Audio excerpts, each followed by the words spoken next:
Welcome to the Sunset Archon channel, where we aspire to gain from night to first light. And today we are playing Honkai Star Rail version 3.7. And we will now be running through this version's Trailblaze mission, hopefully in one sitting, but I've been hearing that it's over 8 hours long, so I'm wondering how much of that is something we can trim down without, cutting out the story. And now for today's news.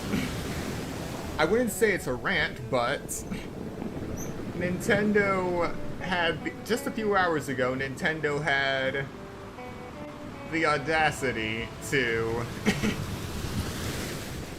post a video detailing the perks and benefits of game key cards.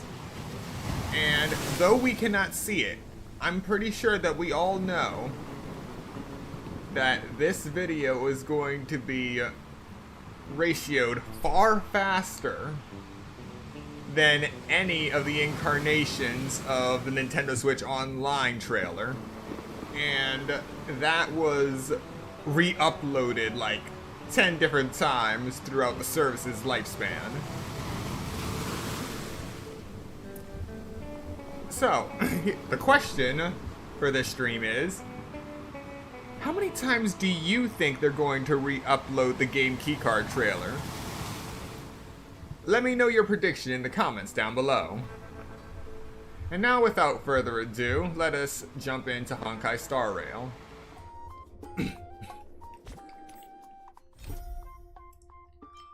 Alright. As tomorrow became yesterday. And surprisingly, nothing has forced me to go to Equilibrium level 5 yet. I'm still chilling at 4.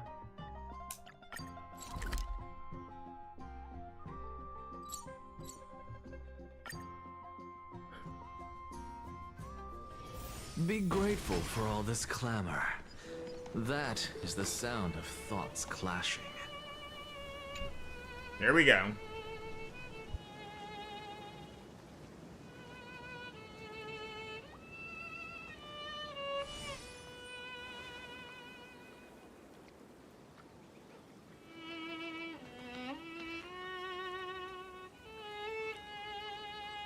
This view hasn't changed at all, has it?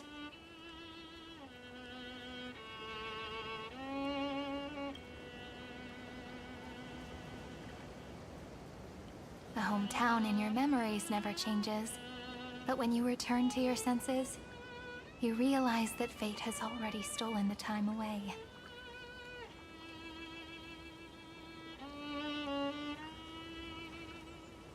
Welcome to the Trail of Genesis, friend.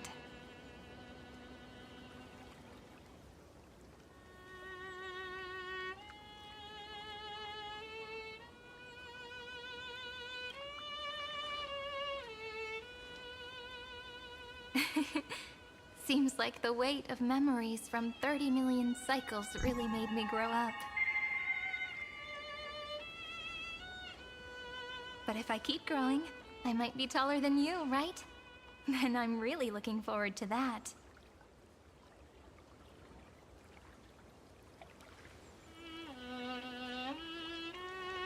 Before you arrived, I kept wondering, beyond the veil of Id Silicii, what kind of Amphorius is being born?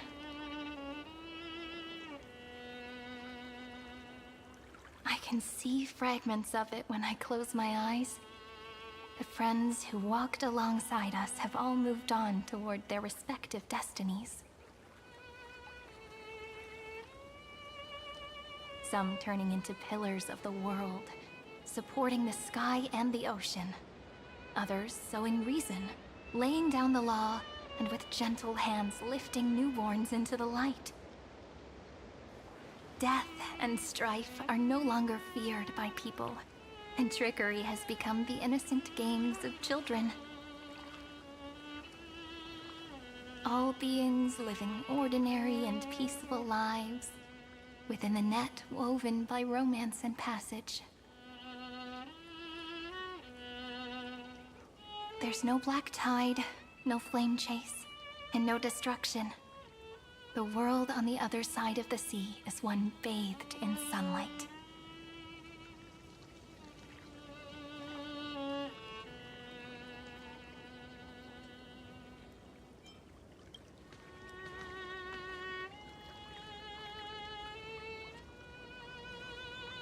Like a happy and carefree childhood, the era Chrysia in this cycle will last for millennia, until it reaches the moment decided by the prophecy. Light calendar 4931, month of freedom, the moment belonging to world-bearing. Are you ready to answer the call of the world, friend? Then go, and pen the Throne of Worlds' first stroke. For this world, made from countless wishes. You say that, but it's gonna be ages till we reach Light Calendar 4931. I can make use of the crevices of time, but surely you and Dan Heng won't have to wait around for a few thousand years, right? Veil of Evernight, March 7th. That won't be necessary. We can simply sleep, and the chronocognitive anchor will wake us up.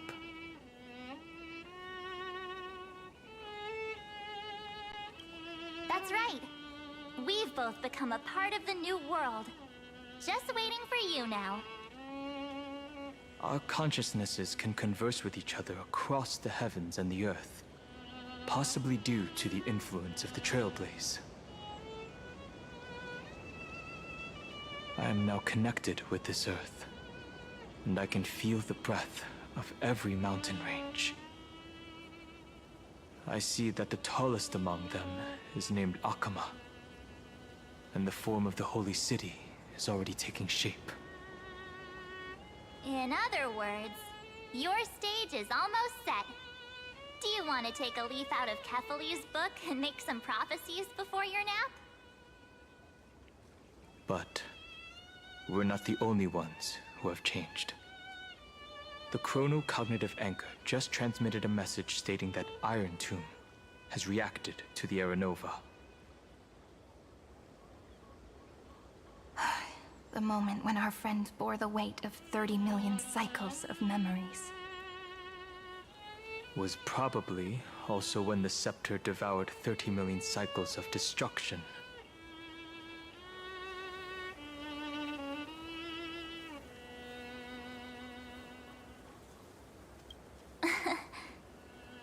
You know, you don't have to shoulder this world all on your own. After someone boards the Express, the word alone ceases to exist. So as we reach the end of time, no one will be left to face it alone. Dan Heng and I came here to specifically tell you that. Remember, this world is not a burden you bear alone.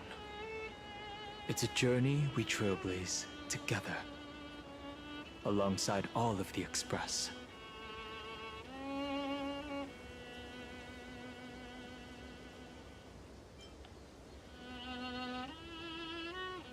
All right. It's time for Dan Heng and me to go have a super long nap. Look after this world for us. The road ahead is long, but we'll be waiting for you at the end. We'll definitely meet again.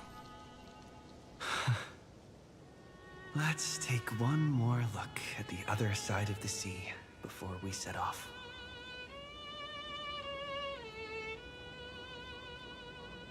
Ides Elysiae is so quiet. Just like how I remember. Here we are once more.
Now then, towards the endless sunset.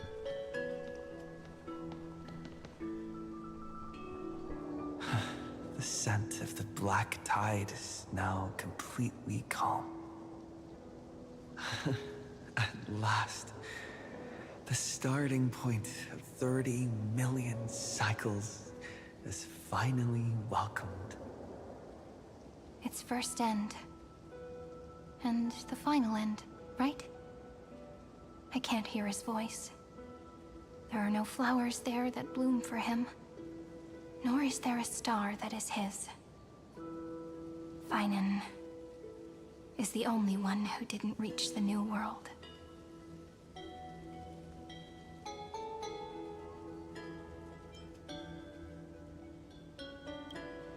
Look, the golden light that shone upon the grove still meanders between heaven and earth, like the prophecies of Amphorius. It has to be a sign he left behind. It points towards the destruction and the deepest night. Do you still remember what I asked you at this exact spot the last time we set off?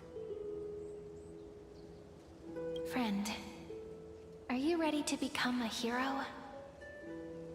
You were still burdened by the weight of world-bearing back then, still unsure of the role you were meant to play.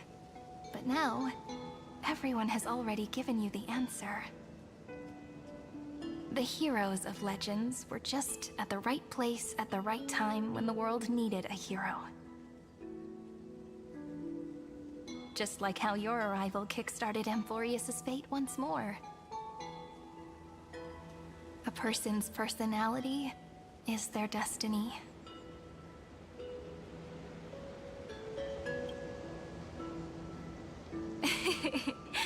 We best. Those are such beautiful words. Thank you, friend. I was also trying to cheer myself up with what I said. After all, before we truly compose the end of this story, I must also pluck up the courage to head off with you.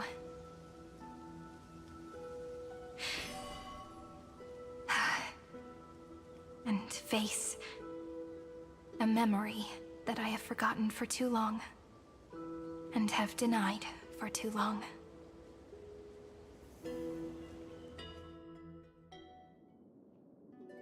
It's so dark.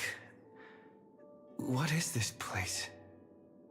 The great tomb of the nameless Titan. The deepest recesses of memory. Also, the place where Cyrene was born.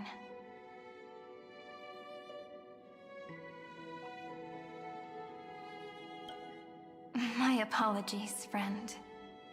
The more memories I got back along the way, the more I felt that something wasn't right. There's a sort of anxiety I can't get rid of. It's like when I was back in ID Silicii, when the reflections in the water always made me wonder, which is the real me? The one reflected in the water, or the one standing on the shore? But I finally get it now. Look, friend. The words on that wall are the answer.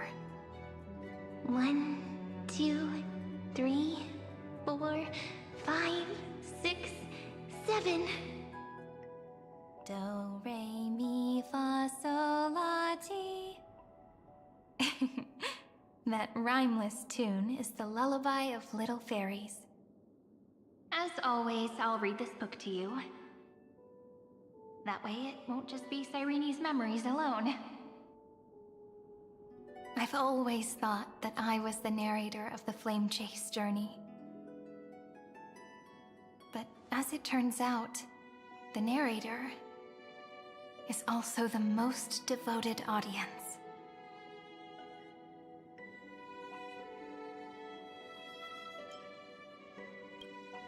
Thank you, friend. Every single Cyrene. That sounds so kind. At the moment of Aranova, I was enveloped by the texture of memories. Within the glistening crystal, I saw countless Cyrenes.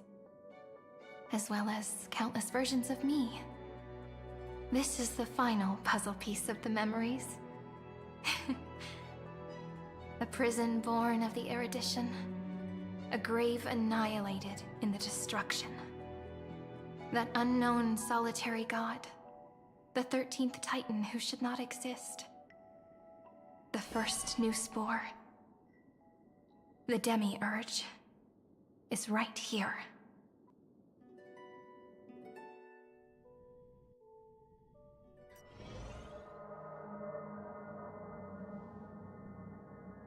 The interrogation records have been submitted to the Marshal. According to the Ten Lords' decree, Jing Liu and Luocha shall continue to be detained in the Shuling. But you, Merlin's Claw, have been reluctant to end the transmission. Do you wish to reminisce with us? Or is there something else on your mind that you're just desperate to get out? You're quite calm, Jingyuan. The Alliance only authorized the Law Food to be deployed for this Iron Tomb operation. They say the Seer Strategist's wisdom shines like a beacon. So why can't you see things clearly now?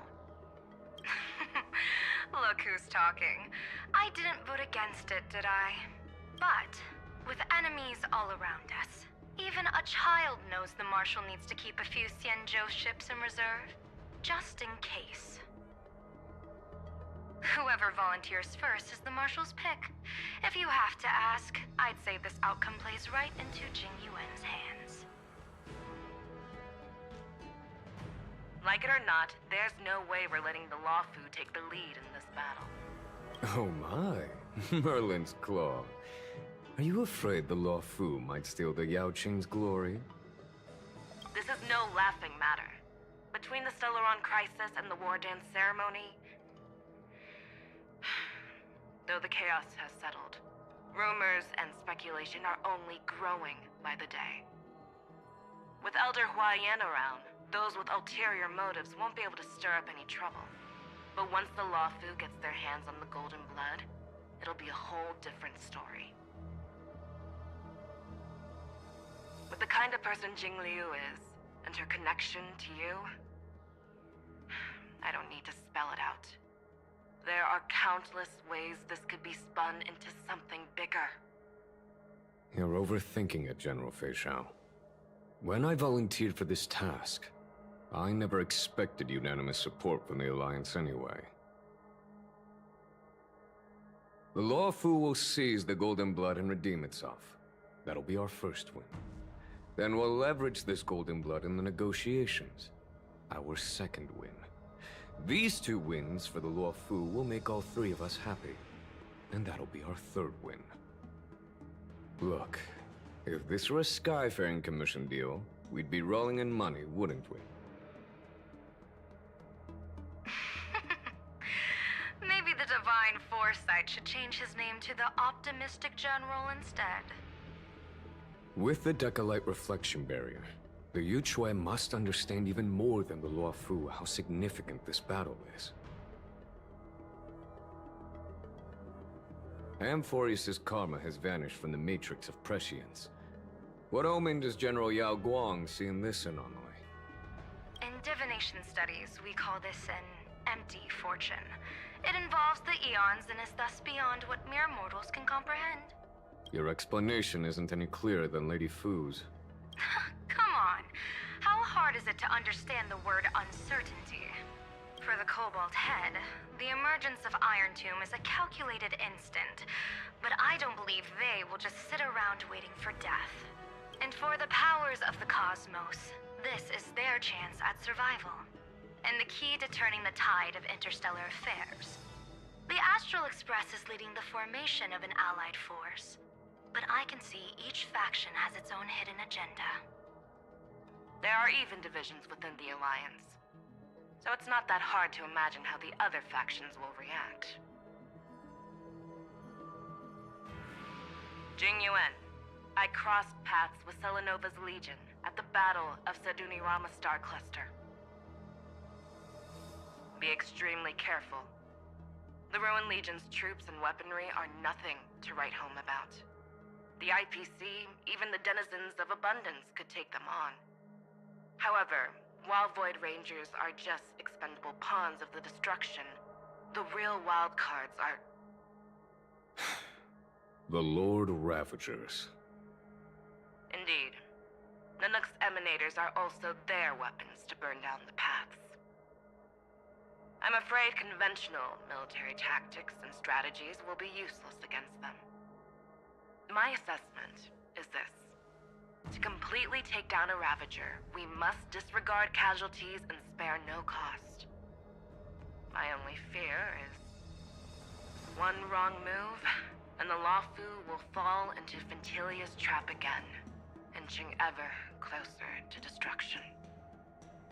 Doubt is exactly the demon she wants to plant in our hearts. Do you still remember the beginning of the Alliance Oath? To save future generations from war and bloody dispute. The Rainbow's arrows have always aimed at any force that threatens the cosmos. Now that the Trailblaze walks alongside us, the Cloud Knights shall keep their oath as they have from the beginning. I just hope those on the front line will remain safe.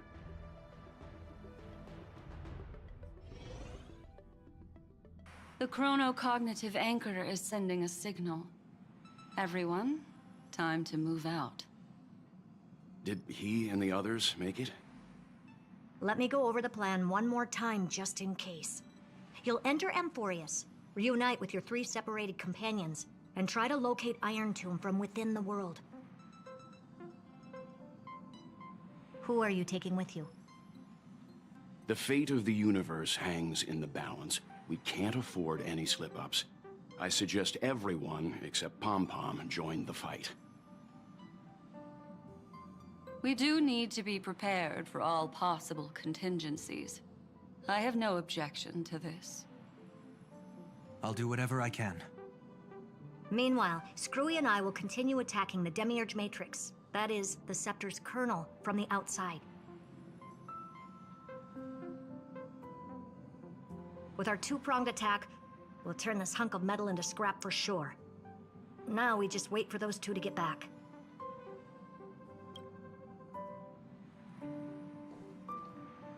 Oh, and just like that, they're here. Sorry to keep you waiting. With Planet Screwlum's help, the formation of the Cosmic Alliance to counter Iron Tomb is progressing smoothly. The cosmos has set its sights on Amphorius, and now it's just waiting for the first shot. Well then, let's not waste any more time, Fourth Mirror. It's my time to shine! Finally off the bench! Initiating thought refraction. Please read the safety protocols carefully. Huh? Just kidding! I've already checked the agreement box for everyone. And now, destination, Amphorius. In any other context, that would be very concerning. 2, 1, launch!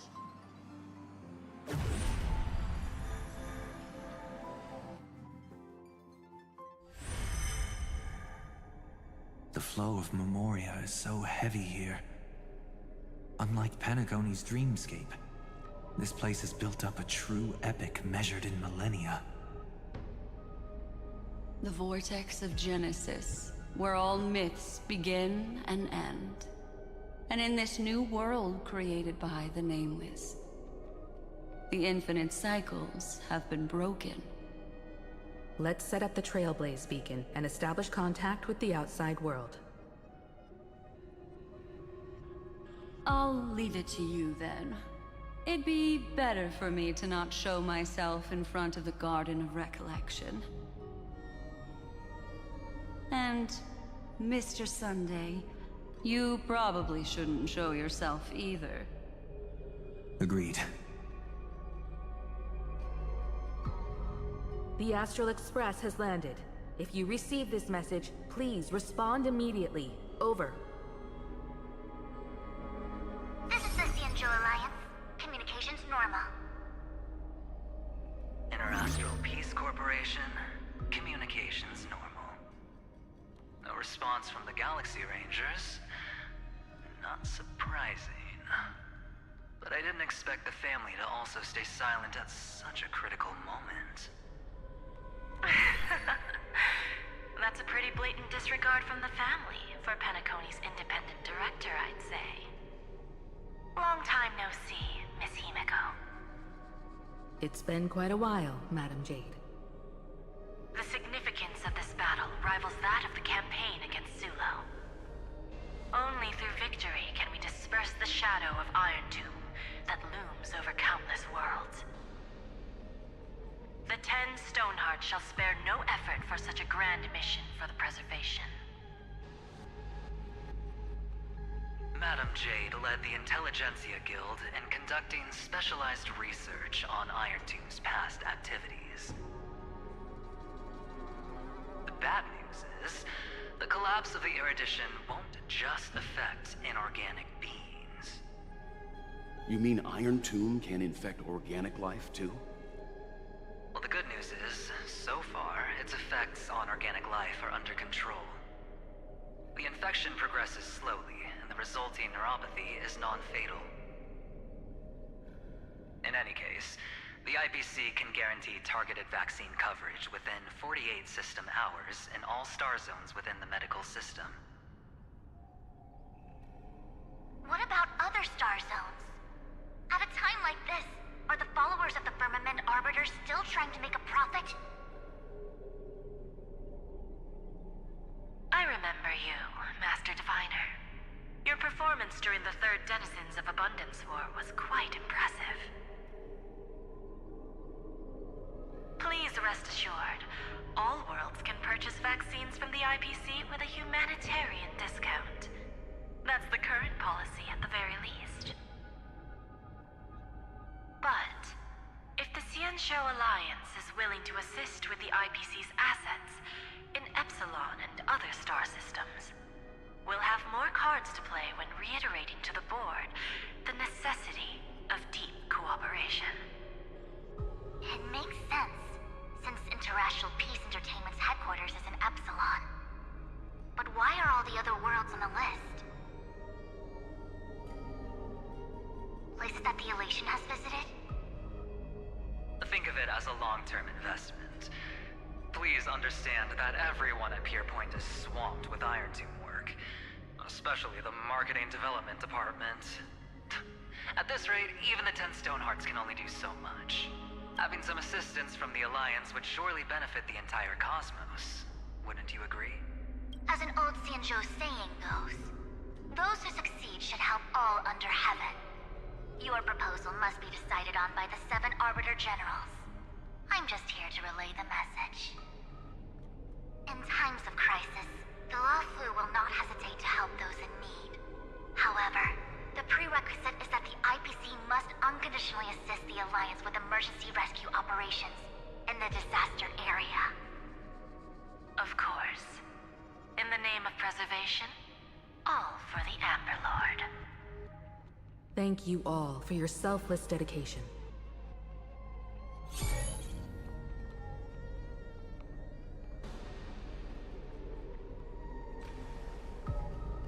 It's clear that each party still has qualms about everything. The clash between destruction and erudition isn't just about the fate of the cosmos. It's a moment for all factions to reshuffle their cards. You can never be too careful when battling a Lord Ravager. All are equal in matters of life and death. In any case, we can only hope for the best in all that's to come. It's about time we dive into the vortex and see what Amphorius looks like on the inside. I wonder where he and the others are right now.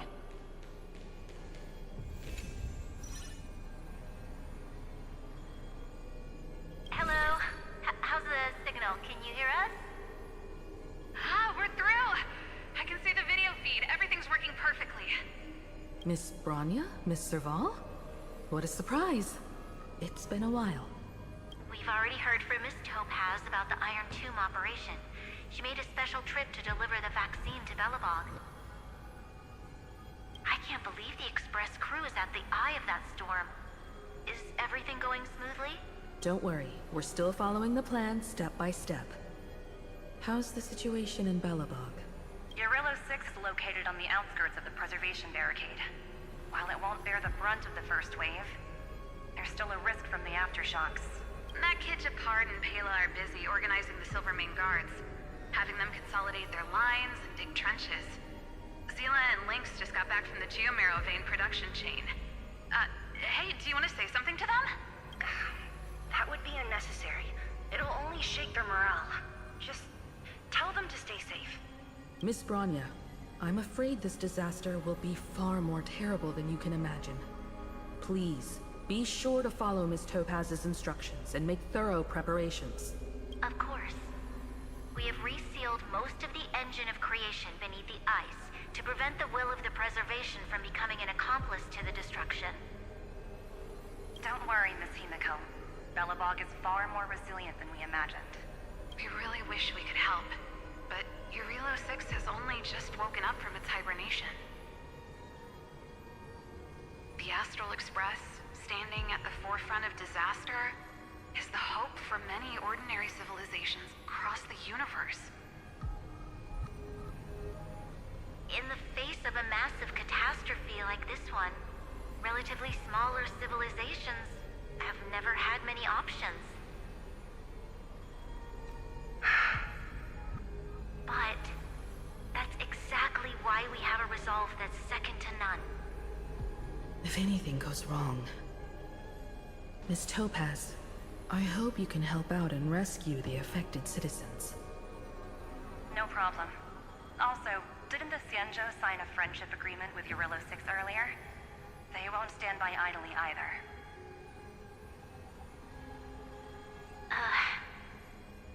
I appreciate your kindness, everyone. But Urillo 6 is our home. We will defend it to our last breath until the last Belobogian falls. Miss Bronya. May all civilizations that have made it this far on their own strength weather this crisis together.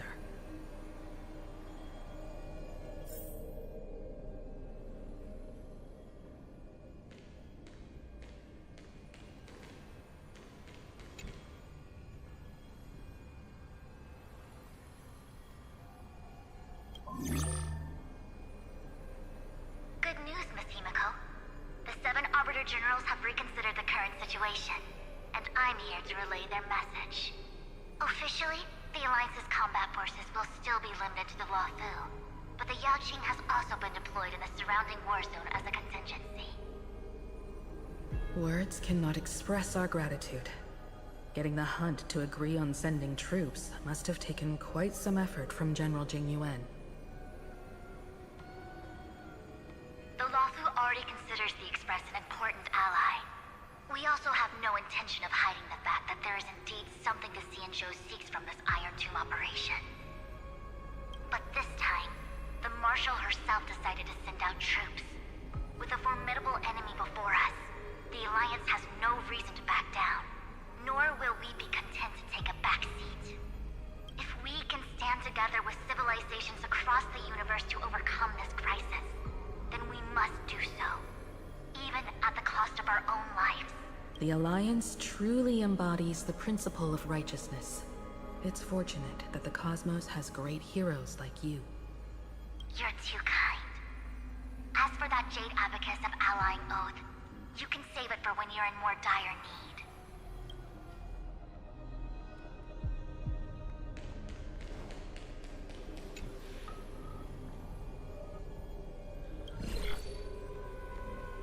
I regret to inform you, Miss Himiko, that even the Strategic Investment Department is constrained when it comes to the Iron Tomb issue.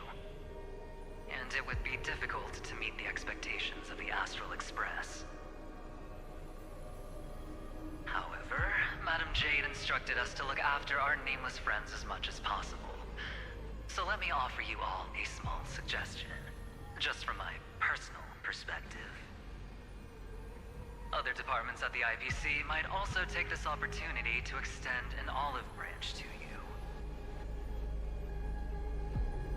when that time comes. I hope the Astral Express will remember that the 10 Stonehearts were willing to stand with the Trailblaze, even though we were in a difficult position. And more importantly, we were the only ones willing to do so.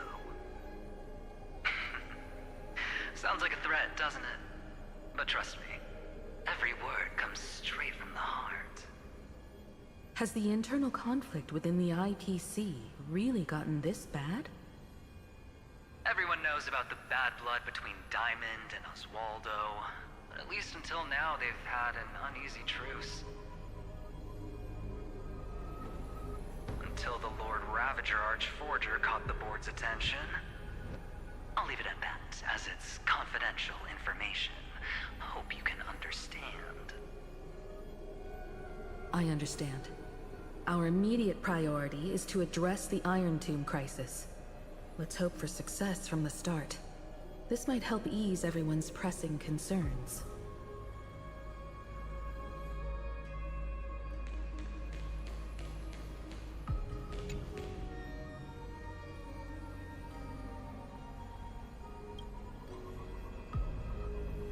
Of course, we would never know the Ranger's comings and goings.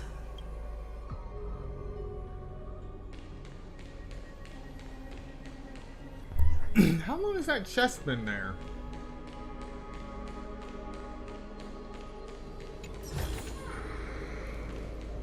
Huh. I didn't expect there to be a chest here.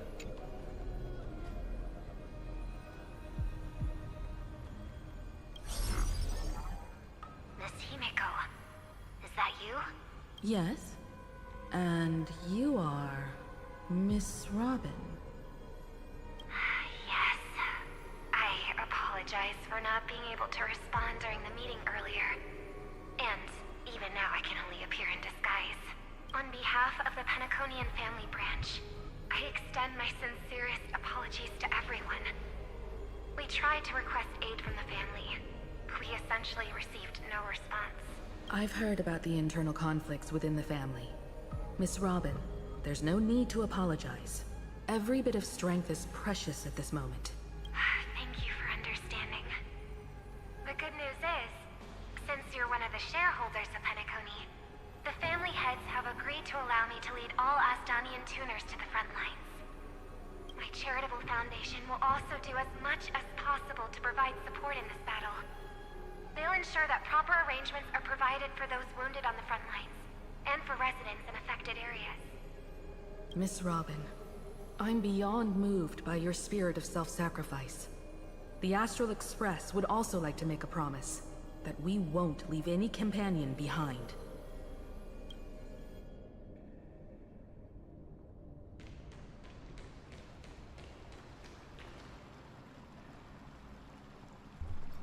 And we're going back in.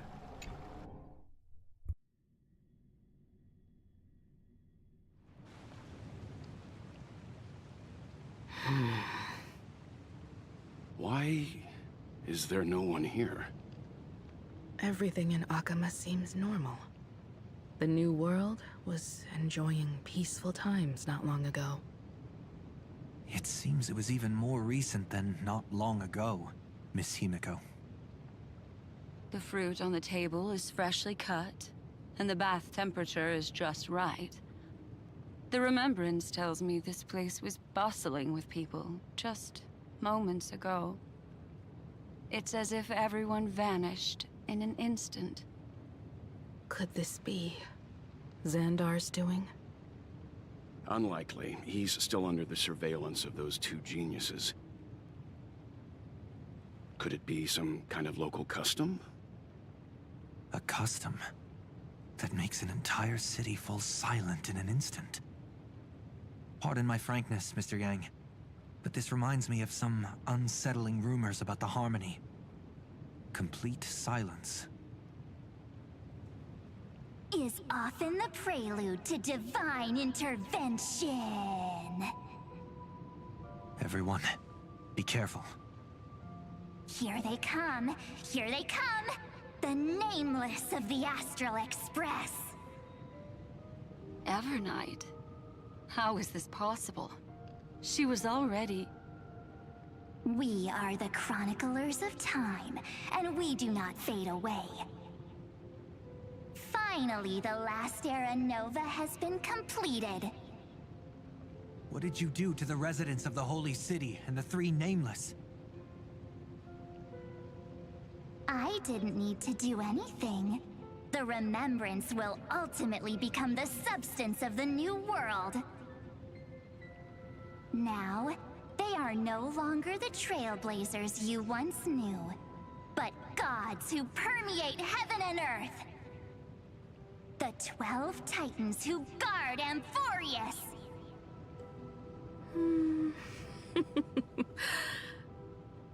Stop fooling around, March. Come on out. What? Aw, I practiced so long for this. Getting seen through right away is just so embarrassing. You've obviously been learning from the theatrical culture in Amphorius. But if possible, I'd prefer our reunion to be a bit more casual and laid back. As expected, I can't hide anything from Himeko and Mr. Yang. Well, long time no see. Guess I'm back? We should be the ones to say that. Sorry for keeping you waiting. So, these jellyfish are the Titan's power? They're just tiny manifestations of the Veil of Evernight. Used for... I could summon way more of them. Thanks to him, we all turned into Titans in the new world. Sure, we can take on humanoid forms, but it feels off. How intriguing. So what does he look like now? It can't be a raccoon with a baseball bat, I suppose. Please don't add weird stuff to Amphorius's lore. Just go see it with your own eyes. Follow the prophecy's guidance and come to Dawncloud. He looks way more majestic now than he used to.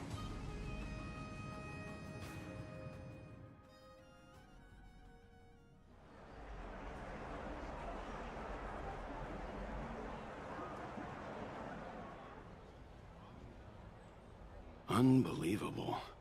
All the residents of the Holy City have gathered here. This isn't just a gathering. It's a pilgrimage. The people's expressions are resolute, devout, as if waiting for a miracle to descend. That colossal deity is him. He has become the pillar of the world. Surprisingly authentic. Being this serious is quite unlike his usual style. Those people didn't disappear. Instead, they've answered the call of the prophecy and come to witness his awakening. Our good buddy now bears the weight of the entire world, and every breath they take is intertwined with Amphorius's destiny. Awakening? Has he fallen into slumber? Yeah. After all, with such a huge time dilation between inside and outside the scepter, this was the only way we could wait for everyone. Time watches over yesterday. Earth guards today. And when the Trailblaze steps into Amphorius once more, the slumbering deliverer shall awaken. And then, bring the prophecy of tomorrow to this world. Come on, everyone. Let's get closer to him. Watch how the world-bearing prophecy changes this world.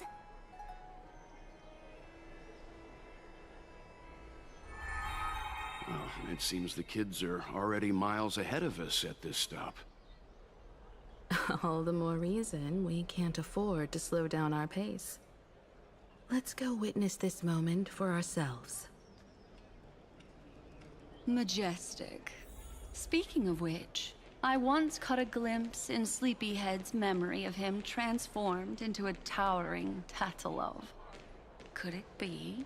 Praise be way! That was just a nice dreamscape. At least nice for him.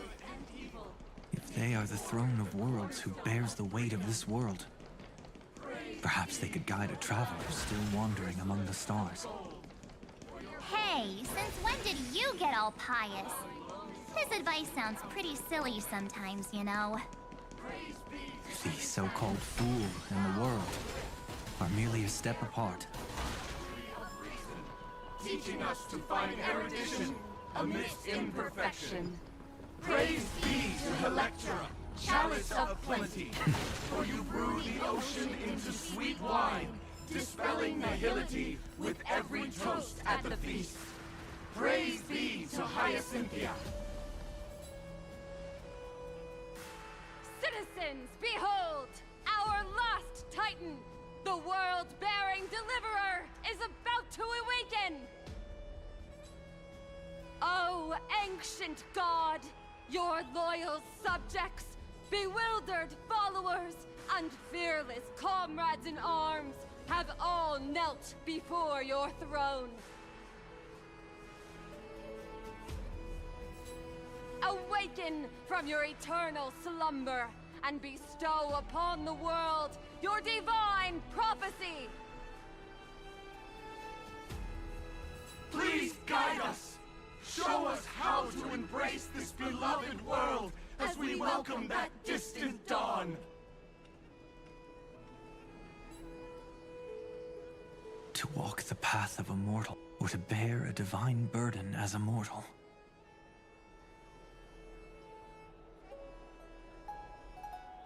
He will give us the answer.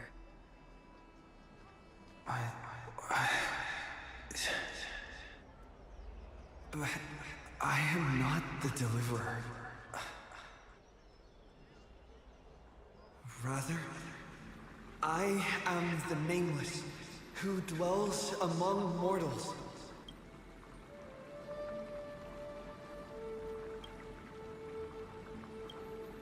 That voice is definitely him. I heard your prayers. The core flames flickered and dimmed, and the age of the gods met its end. So flow, golden blood, flow. I'll bestow it upon you, returning it to the true masters of this world. Stand with me and become heroes.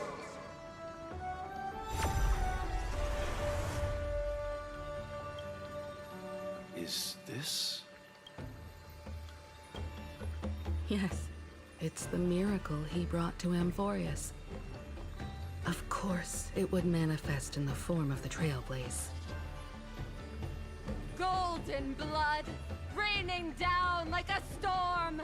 The prophecy has descended, and the Titan commands us not to be supplicants, but to become heroes of rebellion, to face that destined calamity, the destruction, head on.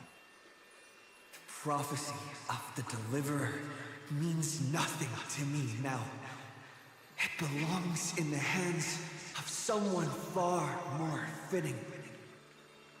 Someone like all of you. In the name of Kazlana, let us depart and march towards the light. It's neither protection nor salvation. As always, there's no need for totems or myths.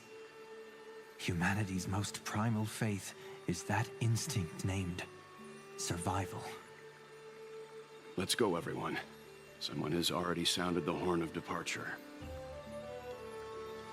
Explore, understand, establish, and connect. Together, let us blaze a trail for the destiny of this world.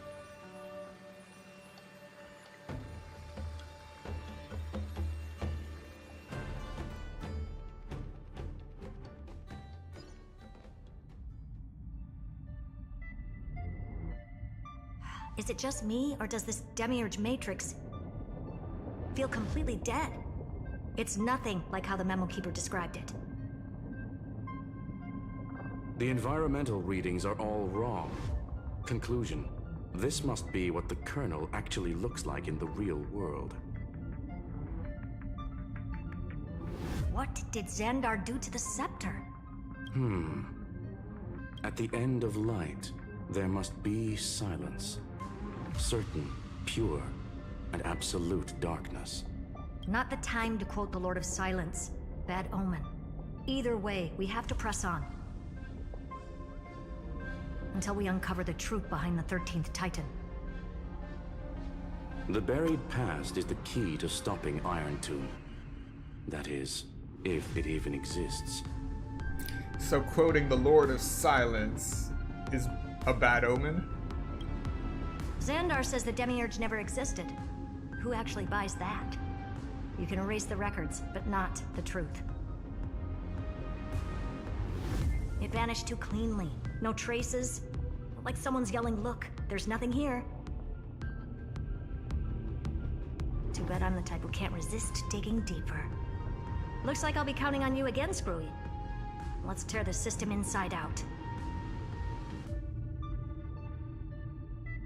Always happy to help. But as your academic partner, I have to ask. Herta, what if we fail? Let's say the Demiurge really doesn't exist. Do you have a backup plan? A backup plan? Of course. If we turn the lock into the key. That plan's cost is incalculable. It shouldn't even be on the table.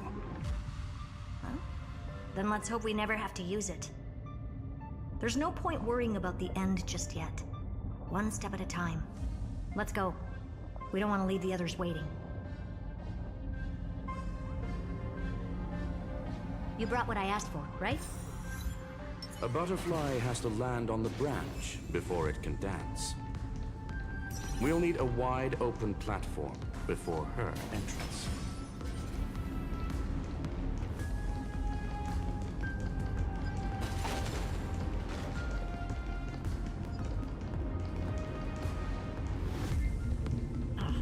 Just use that thing over there, Zag.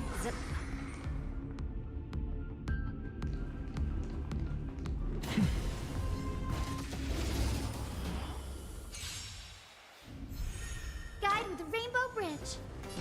Have some sunshine. Thank you. Root here. And I'll give you what you need. Expand your thinking. Glimpse the unknown. The future is bright, so make it wait. Thank you. Life is not so And I'll fast, give you wish. what you need.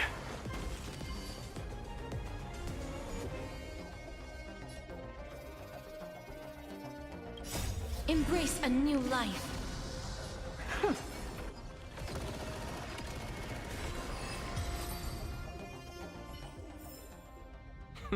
An undisputed victory.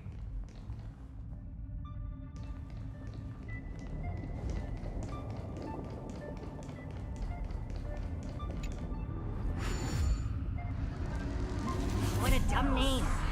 I hereby rename it Herta's Big Hand.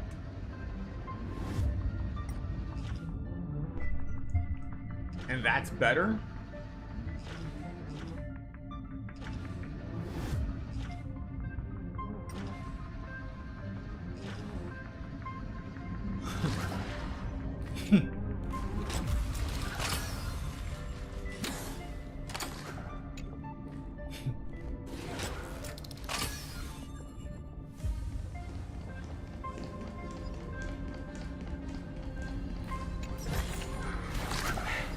I suppose I can just ignore this.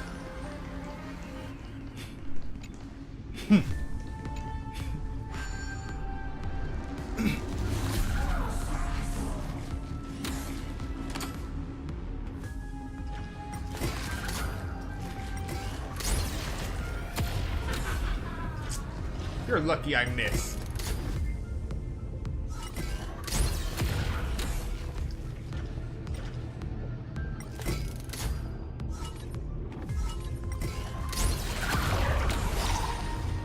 Better.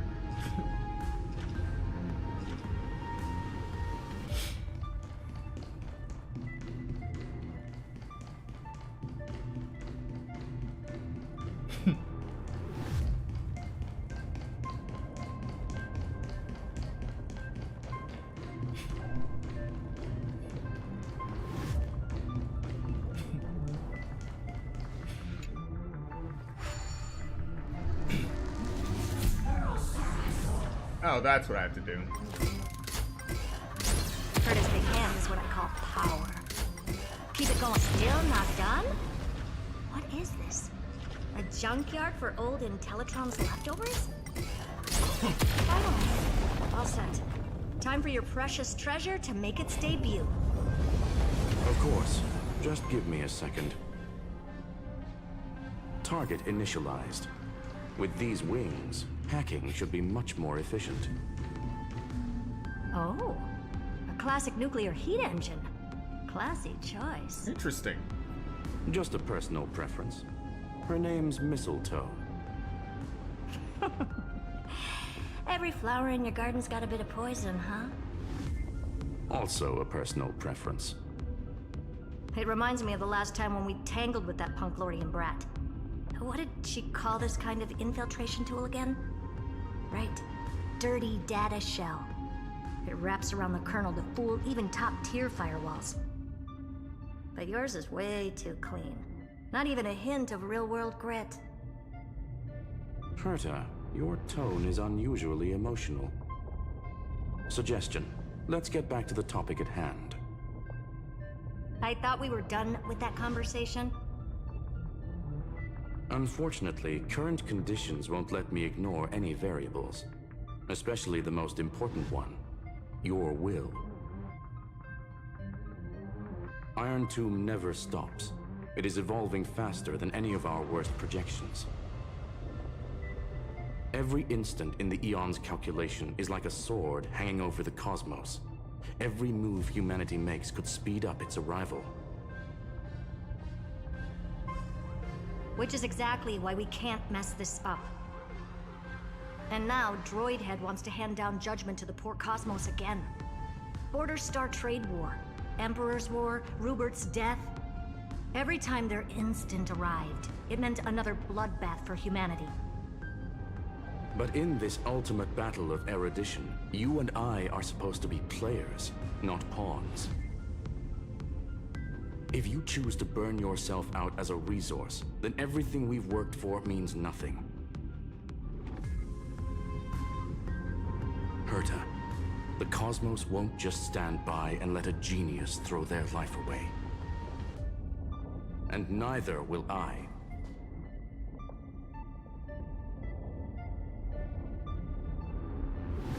No need to kill the mood. This is why we're here, isn't it? We need to find the Demiurge and that lost key. I'm not here to be a deliverer.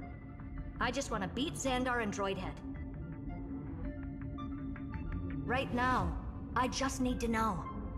Are you with me? Of course. Time to board. After you. Let's tidy this place up and see what this Demiurge really is.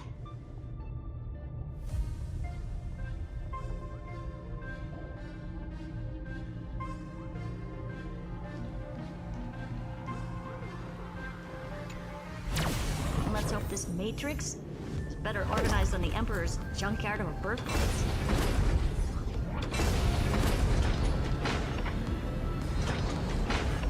Buckle up. We're hacking in. This is... Herta, this whole space has been completely tainted by some kind of energy. I see it too. We're thinking the same thing. Xandar, how could you go this far? Turning your own graveyard into this. What's that up ahead? Katorzane algebraic expressions. It's built for isolation, not defense.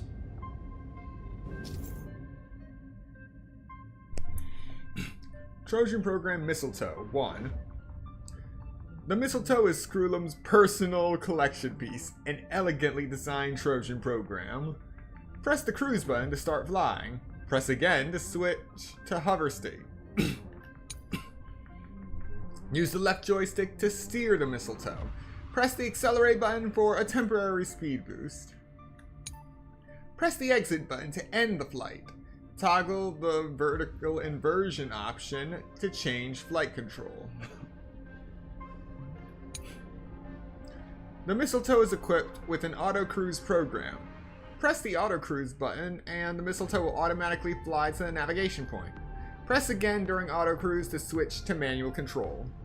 So basically, the door to the tomb, right? Great. Let's find the handle.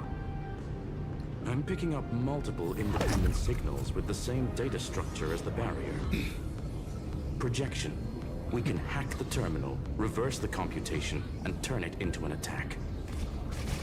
Classic move. Use their own systems against them. Take us to the nearest one.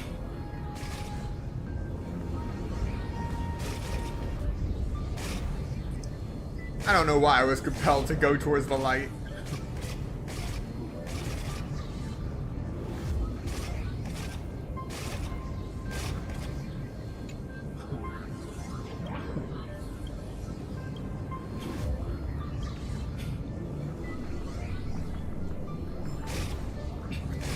A whole year of finding these little nymphs. And we get different emoticons every time.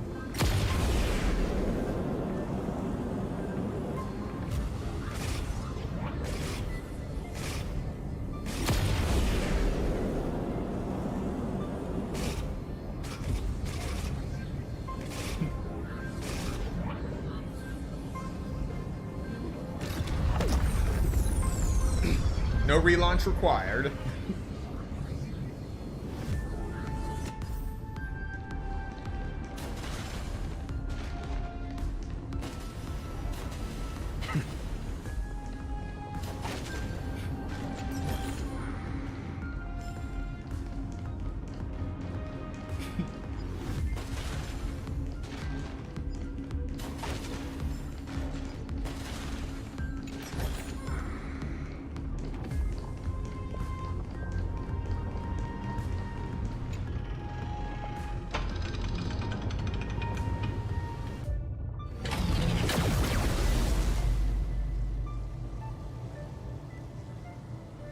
Almost no response.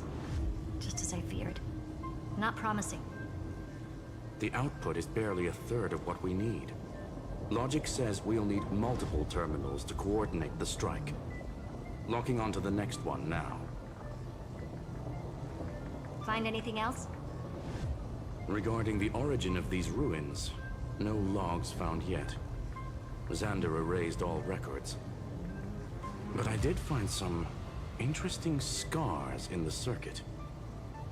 High energy radiation, internal imaginary energy contamination. From what I know, there's only one thing that fits. Skip the science talk, Screwy. That thing only goes by one name. The Stellaron. Exactly. Xander blew one up just to clean the entire Scepter system. Huh. So that's what he meant by killed that Titan with my own hands.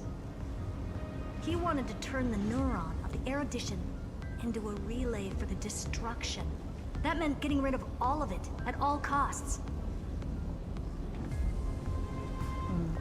The life form known as the Demiurge was the original target of the Scepter's extrapolation.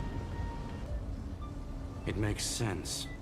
Evernight calling it the first new spore confirms this viewpoint. So that guy basically used... He used a Stellaron as a supercharged EMP.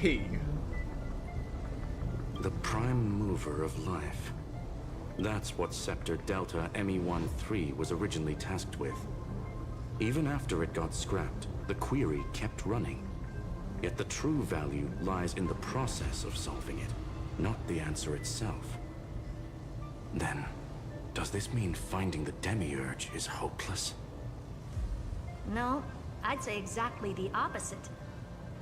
It means Xandar had no control. He couldn't contain the Demiurge just like he couldn't handle Droidhead. So he tried to erase every trace.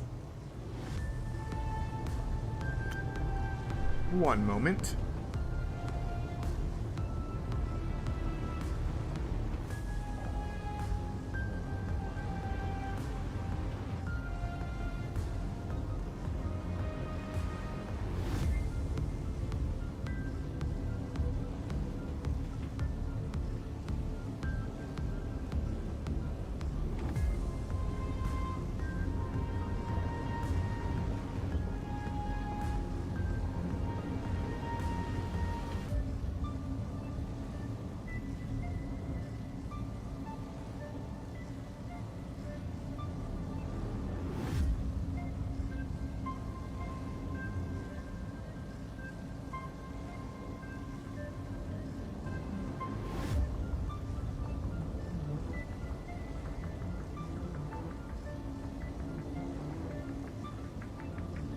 Alright, sorry about that.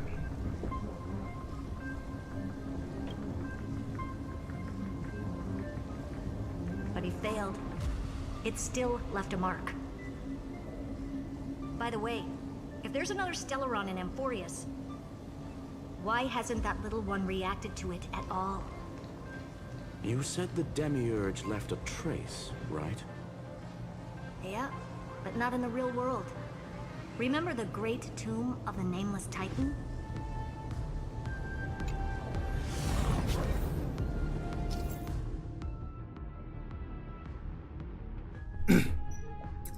During flight, you can open the map to check your waypoints. Select waypoint, select the waypoint icon, and click Start Cruise. A mistletoe will automatically fly and land at that waypoint. Where's the fun in that?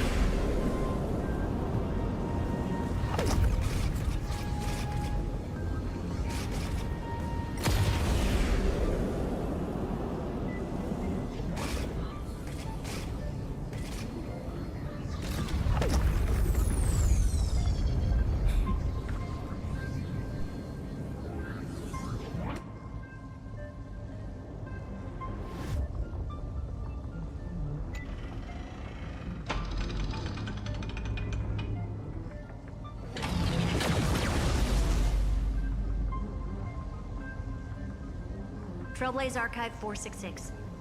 The data from Philiet 093 clearly indicates that the Demiurge did in fact enter Amphorius's extrapolation. Inside that world, it was the 13th, forgotten Titan. The one who listened to 30 million cycles of Cyrene's memory. But Evernight said the opposite. She believed that tomb was empty from the start. The Nameless Titan never existed. The so-called Listener was just a trap set by the Remembrance to steal the scepter. A mimetic entity full of theatrics. How much of what she's saying is true? Would an Eon really speak in circles like this? I doubt it.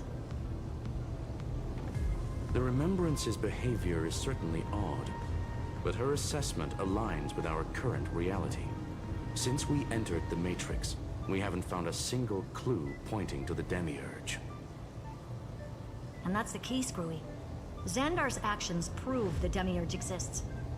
But what Evernight said, and what we've actually seen all point to the opposite.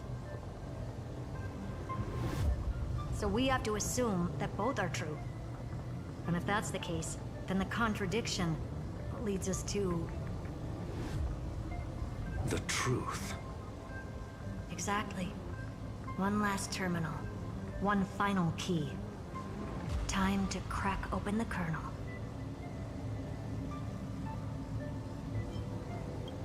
Xandar had to lie to the original Finan and Cyrene. Logic. He had already identified the Remembrance as a threat, yet found no viable way to eliminate it. All right. Let's finish this. Time to break through that barrier.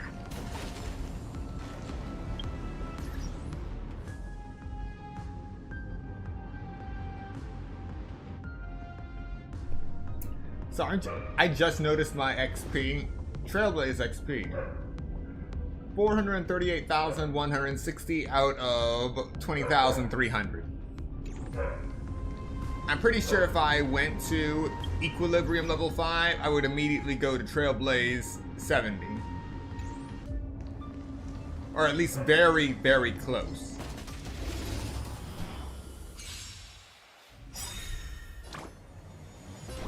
Have some sunshine! I shall remember this warmth. Wilt hear.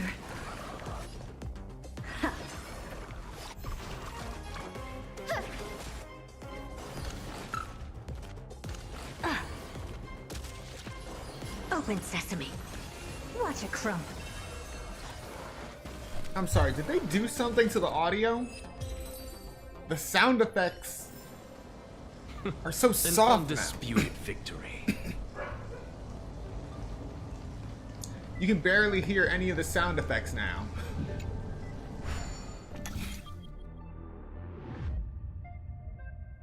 Easy.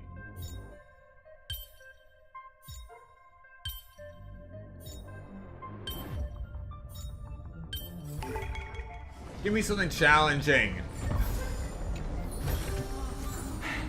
I suppose I can just ignore this. Moving on.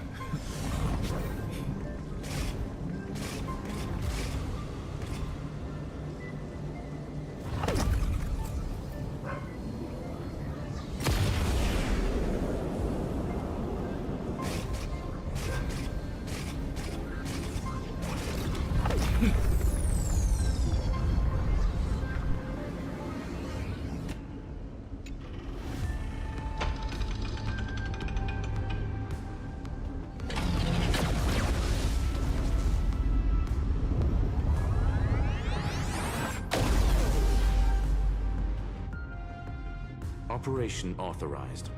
Path energy readings. The erudition declining. The destruction surging.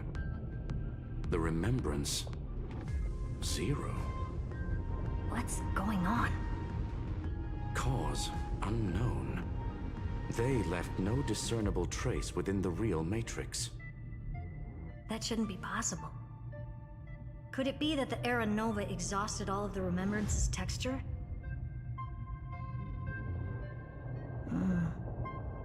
Log it for now. The dots still aren't connecting.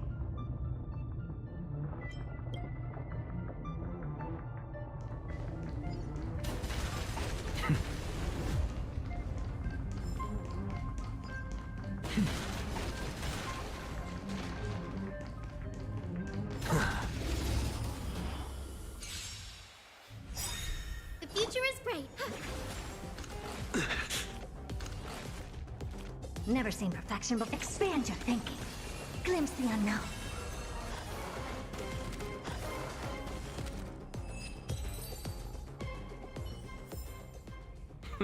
An undisputed victory.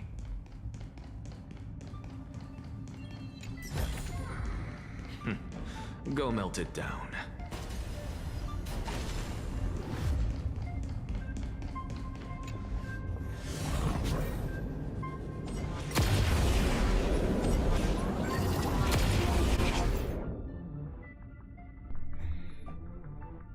The Quatorzain algebraic expressions barrier has been deactivated. Screwlum has deployed multiple acceleration rings in Delta ME13 data space to enhance Mistletoe's hacking efficiency. Piloting the Mistletoe through an acceleration ring will grant a powerful speed boost effect, during which directional control is disabled.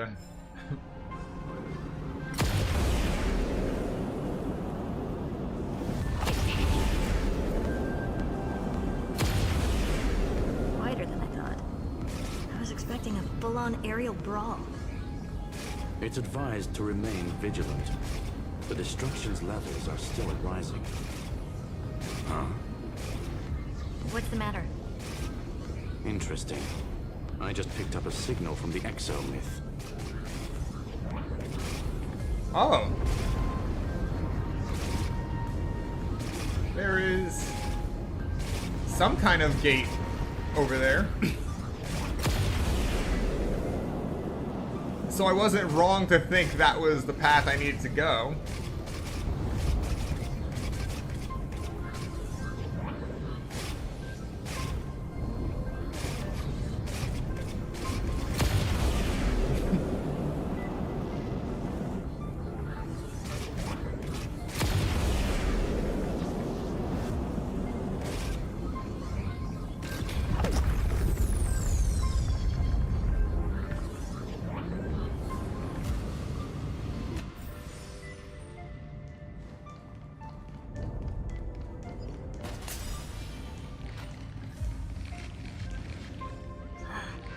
This repulsive force is unlike anything I've felt before. Is this the place? Correct. Judging by its defensive properties, this is the entrance to the exo-myth. Didn't expect that. Who builds a lab in the middle of digital rubble? Then again, never doubt a dead man's resolve. So how's our dearly departed doing? He severed part of his neural pathways to break free from Lord Anaxagoras' control. But that also triggered the failsafe I set. Conclusion: Xander has lost all combat functionality and is no longer capable of action. So now he's a specter, literally. Screwy, can you open a path? Just to be sure, I want to see this for myself. Might as well drop in and say hi to the real him. Logic. Scanning his inspiration circuit might help us track down the Demiurge. Exactly. His brain is the crime scene. There's no way it's spotless. But it could be a trap. That's why you're here. 2-on-1. We've never lost a matchup. I'm honored. The chronocognitive anchor is in place. Proceed when ready.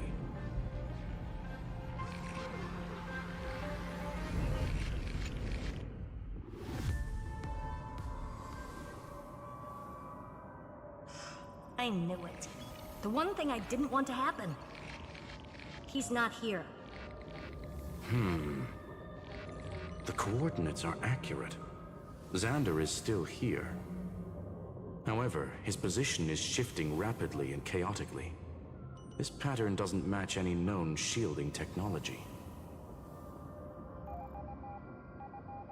It's his domain.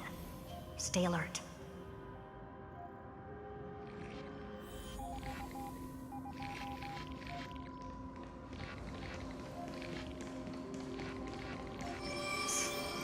Cheap trick. We're back. Reverse engineering complete. The results are not what I expected. Logs show Lycurgus revoked administrator access. The chronocognitive anchor can't get a fix because at the system level, Lygus no longer exists. Our navigation target is a null set. So he's stopped resisting? Before vanishing, it seems he left one last message for us. To those who follow, all is proven. Find me beneath the tombstone. Melodramatic. He was expecting us. And once he learned of the Great Tomb's existence, he initiated his own search for the Demiurge. Guess he wants a final showdown. Fine. Let the old Intellitron dig his own grave. Just like he wants.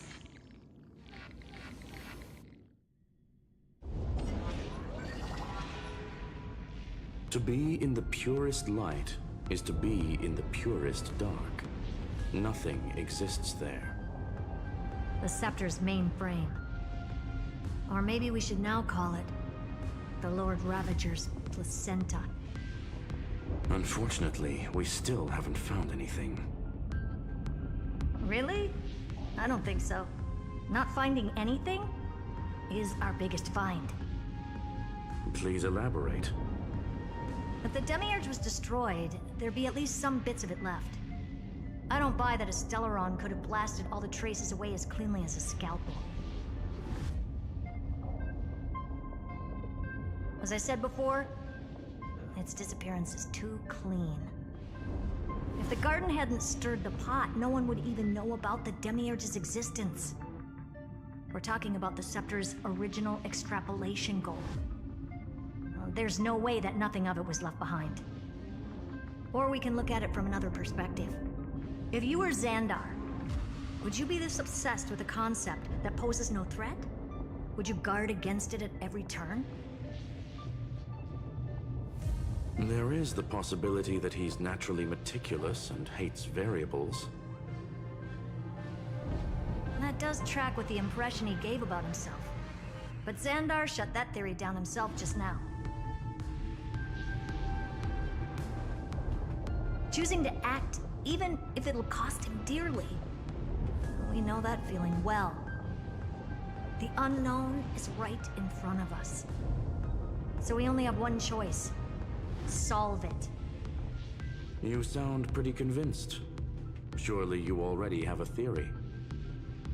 Care to share? Of course. Though I don't have hard proof, I'm almost certain that the Demiurge has been in everyone's plain sight all this time. Yet, they were mistaken for someone else. That'd make the most sense. Why was the room empty? Because the person locked in there had run away ages ago. But they were weak and small and had no presence whatsoever. Even the old Intellitron didn't notice them. Which also means there's a high chance that their powers are minuscule and cannot alter the outcome of the battle at all. Well, at least Xandar is scared of them. Come on, it's time to confront him. Let's go to the tombstone he talked about.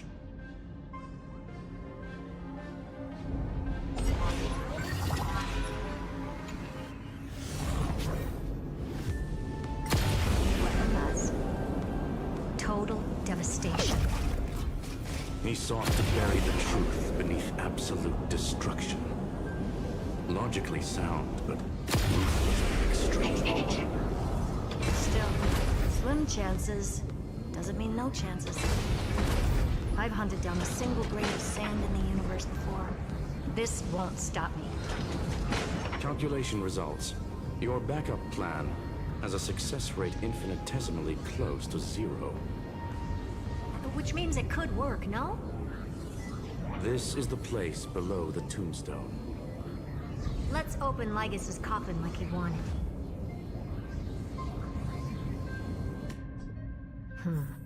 Looks like you were right.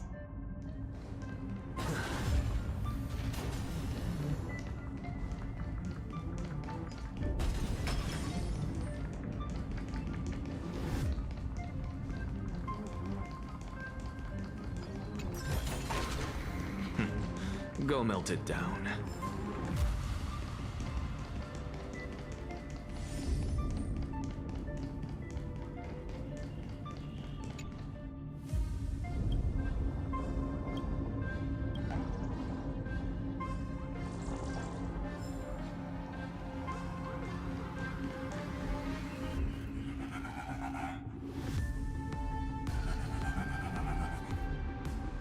Nothing but a head left? Well, who'd have thought you'd look this bad in real life? My elated greetings. Welcome, you two. I'm very happy that you responded to my final words. All this tombstone and final words. Did you end yourself to atone for your guilt or something? Iron Tomb is already powerful enough. I just need to wait. I remain here only to share the joy of discovery, and also to congratulate you two on reaching the same conclusion as me. The conclusion regarding the truth of Amphorius's heart. End this charade already. That Amphorius's heart you're talking about is just a missing demiurge. And its corresponding vessel was this very scepter. You interfered with the experiment and made Amphorius's body into a hollow shell, all to incubate Iron Tomb within. That's why you either killed or kicked out all of the Memo Snatchers. You wanted to eliminate any chance of a consciousness coming into being, no matter the cost. Even the strongest wall can fall to a single crack. The memory of betrayal has been etched into my heart, and I will never show mercy. Now, The perfect vessel has already fused with Amphorius's body. Unfortunately for you, the answer is all but revealed regarding who the Demiurge is. Then let us share the joy of discovering the truth. The last secret of the saga will finally dissipate here. As we reveal the truth behind Felius 093's disappearance.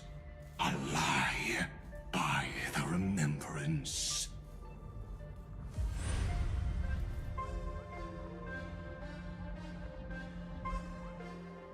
But where should I start with the story about me? From the beginning of the universe?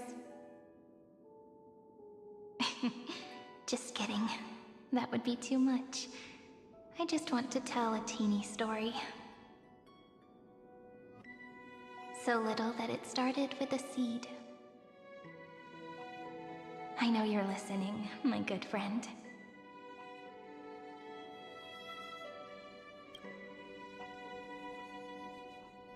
The god in my dream told me that the world sprouted from a seed.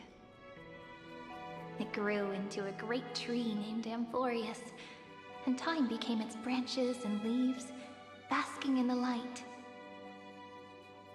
What a coincidence. Dappled light coming through the leaves is my first memory as well. On a very ordinary early morning, beneath the village's biggest tree.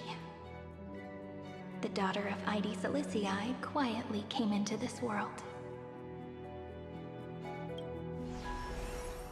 What a moving opening. A loud cry was the first gift the child gave to the world. The prophecy's fulfilled, the villagers say. This child is a gift from the Titans. Pink hair and sharp ears, she was born to be the priest of time. The Titans also gave their blessings. You shall fade when the flowers bloom, for every ending begets a beginning. Flowers will bloom and wilt. What a beautiful ending. This page concluded in laughter. Cry loud, child. Let your voice reach Orynyx.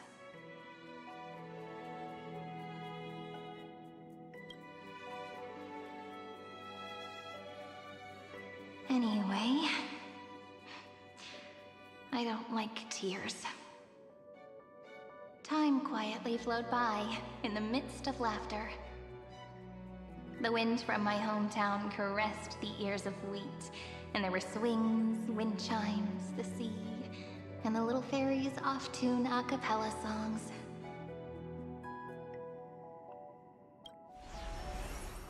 But the name Id Silicii came from the unpleasant sorrows of the gods. My childhood friend did not understand. Yet you always seemed so happy, as if nothing ever worried you. Why was I like that then? That's because the world was gentle to me. So, I grew up to be gentle as well.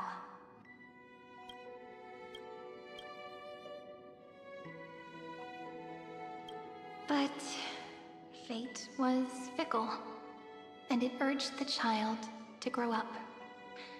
To grow bigger and bigger, and to go to places far away. Just like how the crumbling world could not preserve an eternal hometown. Just as the ballad blown on the breeze says, losses are a constant on the flame chase journey. Oh, whose ears are pricked up now? You definitely heard me say this sentence a lot of times. You know that the story starts to deviate from here. Aren't you looking forward to it? Then let's get started. The hero's journey crosses through the long night, through tears and laughter, and once again heads towards tomorrow.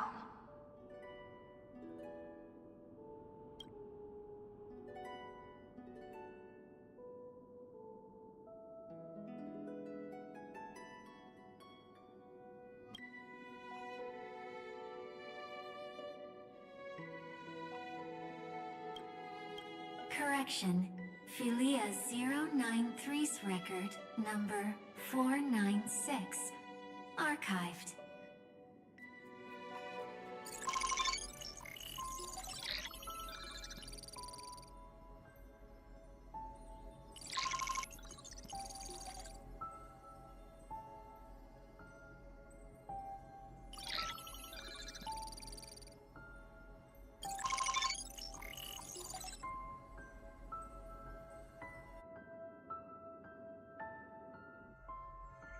The death of the Demiurge was greatly exaggerated. Miss me yet?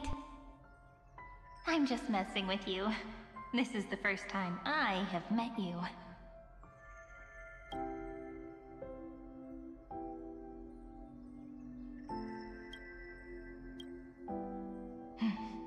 And it looks like it'll also be the last. Philia 093. Since we don't have all day, let's get started, shall we? As always, I'll read this book to you. That way it won't just be Cyrene's memories alone. Where should I start this time? Let me see. Formatting complete. 093. Size. Grayscale. Proportions. Threshold. Outputting analysis result. Philia 093 equals Peach. Peach's record, number 8128, archived. Peach.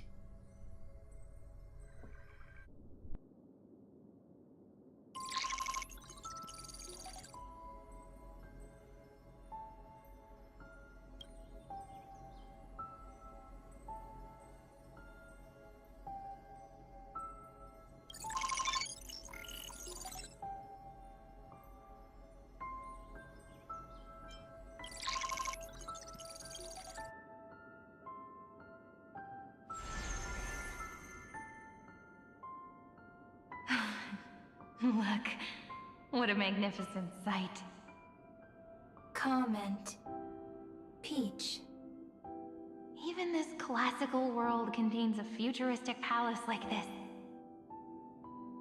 Would ID Silicii end up looking like this after a few thousand years?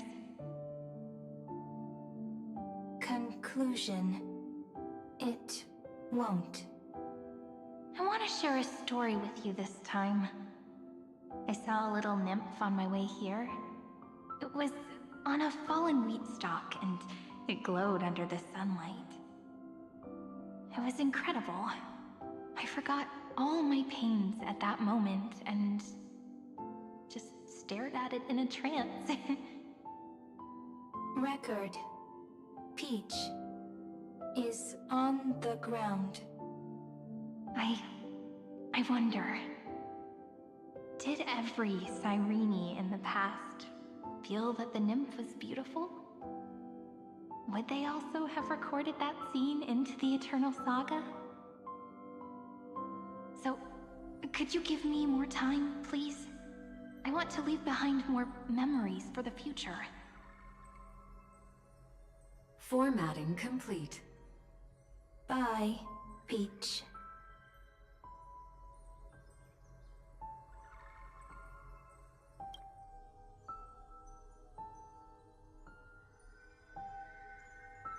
Peach's record number. As long as I record every page of this story and tell it to you, Amphorius won't be forgotten. Query. Record. Electrical signal sequence. Bolamos 600. Track. Strife. Related to. Stripe. Comment. Pretty. Electrical signal sequence. Schema 720. Track. Reason. Related to. Raisin. Comment. Yummy. Electrical signal sequence. Philia related to love.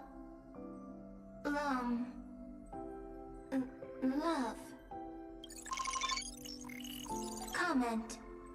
Peach equals love?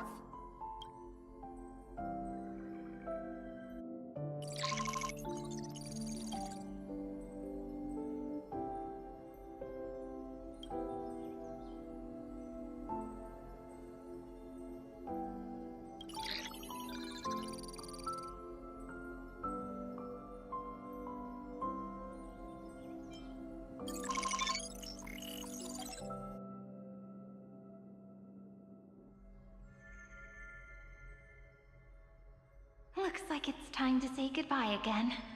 Bye, Peach. Before I was even aware of it, this book had already recorded too many emotions. Every page has become so heavy. Conclusion. Books are meant to be light, not heavy. I've started to feel uneasy whenever I take it into my hands. Peach, uneasy? Formatting progress 94.423%. How many times has it been? It faithfully fulfills its duty, activating and formatting. Conclusion. Progress. Bad. If I can only write the same ending every time I lift my pen, then is this weighty saga just an overly naive dream? Peach, scared. Formatting progress 96.024%. Peach, don't cry. Process error. Analyzing. Process error. Analyzing. Comment. I'm here. Process error. Analyzing. Really? Are you encouraging me? Peach, happy. Thank you. I'm sorry for making you see this embarrassing side of me. Everyone's still working so hard. If I'm the only one who's crying, that wouldn't be romantic at all, would it? Record. Peach doesn't like tears. I'm suddenly reminded of my childhood for some reason. When I was hiding alone next to the tree hollow and wiping my tears away. A little fairy popped out, just like how you did. It had long ears and fluffy paws, and it pulled me into the tree hollow, where, to my surprise, was a forest.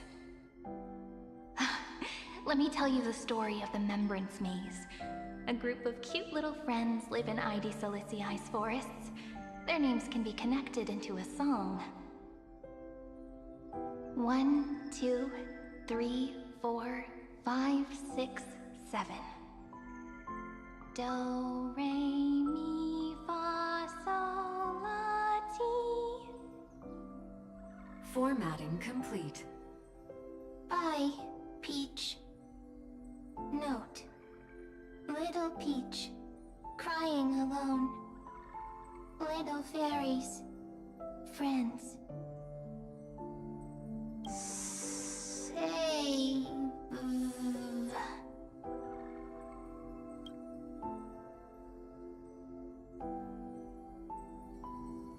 Little fairies, good friends. Bye-bye.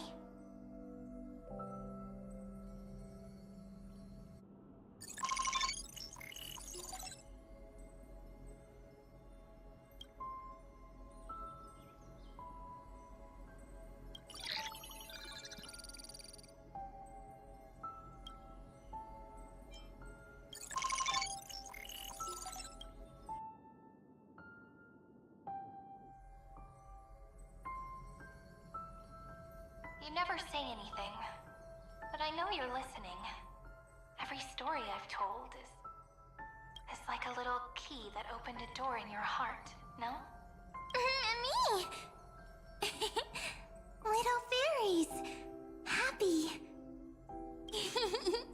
Speaking easy! I can.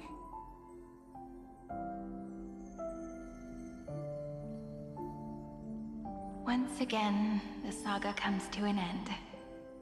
Everything is deathly silent, just like this very moment. Shh. You speak. I listen. This time, too. Sitting together. Now that I look back, there was a period when I got really sentimental. Sentimental. Stories have sentiments. I was so anxious, trying to find as many different memories as possible, hoping to bring some change to this unchanging destiny, and find the way out of this maze. Peach, strange. But I won't do that anymore now. Why unhappy?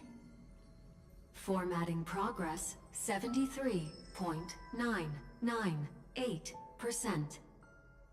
I'm here. Don't be scared. Process error. Analyzing. Won't allow it to interrupt you. Always sitting together. No need to feel sorry for me, good friend. If there are no new blank spaces, how can a saga continue? Blank spaces? What's that? I'm actually really lucky, you know? During the long years I've spent waiting for the Deliverer, I've always had you here as an audience. Isn't that already enough? Not enough, not enough! Peach, don't leave! Now I can rest in peace in the past. As for when tomorrow will come, I'll have to ask the next Cyrene to continue our watch. Peach left. If there are no new blank spaces, how can a saga continue? Needs new blank spaces.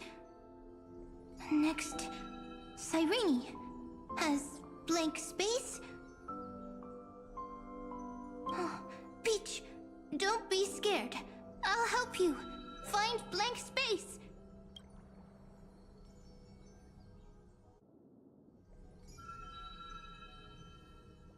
Cyrene is Peach, is love.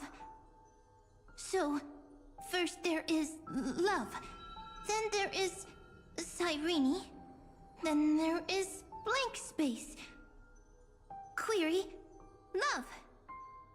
The developmental trends of the erudition have nothing to do with creating a consciousness. Those underlying principles are, in fact, contradictory. Not having a consciousness means not having the foundations of a heart, making them unable to obtain real emotions. Huh? Consciousness? Emotions? Feel sad. Oh, I don't understand. Query... Cyrene?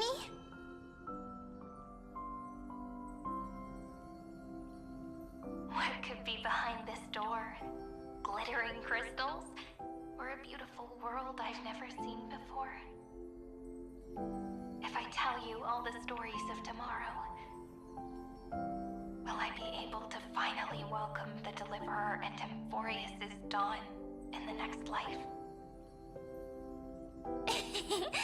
Key, door, story, happy.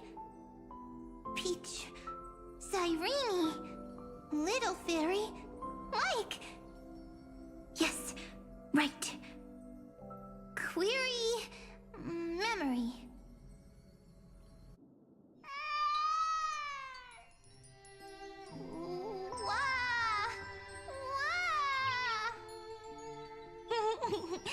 Peaches. Memories. Save. Learn. The prophecy is fulfilled. This child is a gift from the gods. Pink hair and those ears. She was born to be the priest of time. Cyrene has pink hair. Sharp ears. You shall fade when the flowers bloom, for every ending begets a beginning. Cry, child. Cry aloud. Let your voice reach Orynyx. Cyrene is a girl. A priest. Easy. I can. I learn. Anyway, I don't like tears. But the name Id Zelizii came from the unpleasant sorrows of the gods. Yet, you always seem so happy, as if nothing ever worried you. Cyrene doesn't like tears. Always happy. Of course, because the world was gentle to me. So, I grew up to be gentle as well. Cyrene is gentle. Likes beautiful things. Can write stories. Easy. I can. I learn. Just as the ballad blown on the breeze says, losses are a constant on the flame chase journey. But even if all is lost to the wind, some things won't easily change. Like my height, Treeby's innocence, and Aglaya's beauty. Cyrene. She can't grow up, but she can talk. After all is lost to the wind, she will stay behind. Cyrene is, at the end of every sentence, always laughing, like a little tail. Simple. Got it! I promise you, the pain will pass in the blink of an eye. Alright, let's not make things so gloomy. What we're about to embark on is the true hero's journey, so... Come on, cheer up a bit, okay? Cyrene was crying when she was born. Fragile. Transparent. Like a crystal. Cyrene was smiling when she said goodbye. Soft. Pink. Like a flower.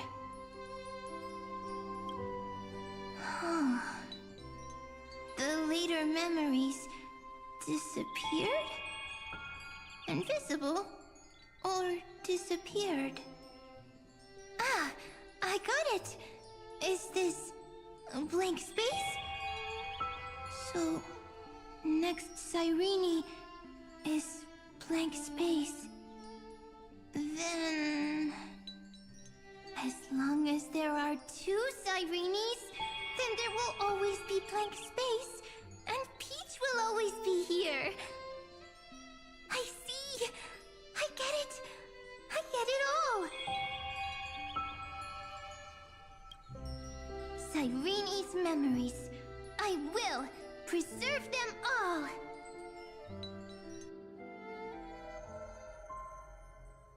So weird. I can't see you, but I get this feeling that you grew up. Hi. Miss... me? like you are a bit more mature. Yes. Mature. Beautiful. Like you. Now, I can listen, talk, read, and write. I can dance. I can sing. Also, I can tell stories. Storytelling is what makes Cyrene, Cyrene. So, I'm going to tell you stories today. A story I wrote myself. Quick, sit down. It's almost as if I can understand your words now. The things you say are very cute. Once upon a time, there was a flawless crystal flower that sparkled with light, like Peach's every story. How beautiful would the heart of such a brilliant flower be? A little fairy was curious and wanted to know. But it looked and looked only to find the crystal flower flawless. Round and round they went, seeing only their own reflection. In that case, they should work hard to learn more. So the little fairy came every day to sit next to the crystal flower and think about the answer.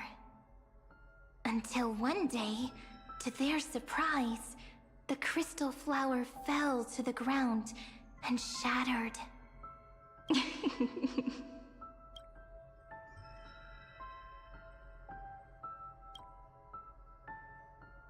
The little fairy was so sad, but they immediately discovered that there was a light among the broken pieces.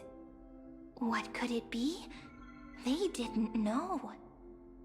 But it was a good light. It was bright, warm, and happy. And I knew it was love. Love brings everything together. And it brought you and me together. So Peach and I will always be together. What a nice fairy tale. I'm giving it to you. Peach likes beautiful things, can write stories, and can tell lovely tales. I hope to turn it into a story we write together. Okay, then I'll probably make a small adjustment to suit my tastes. I'm thinking that when the flower broke, the little fairy would instead see nothing on the ground. Then it would understand that the flawless crystal flower doesn't actually have a heart, nor does the flower understand what love is. Doesn't have a heart? Doesn't understand love? Why? It's simple. If the flower lets the little fairy into its heart, then it would have to include the fairy's impurities, and would no longer be flawless. The crystal flower was pure because it sealed itself off and bloomed in solitude. That's why it looks so brilliant in an imperfect world. But should a flower like this be called love? But then... the story won't exist anymore.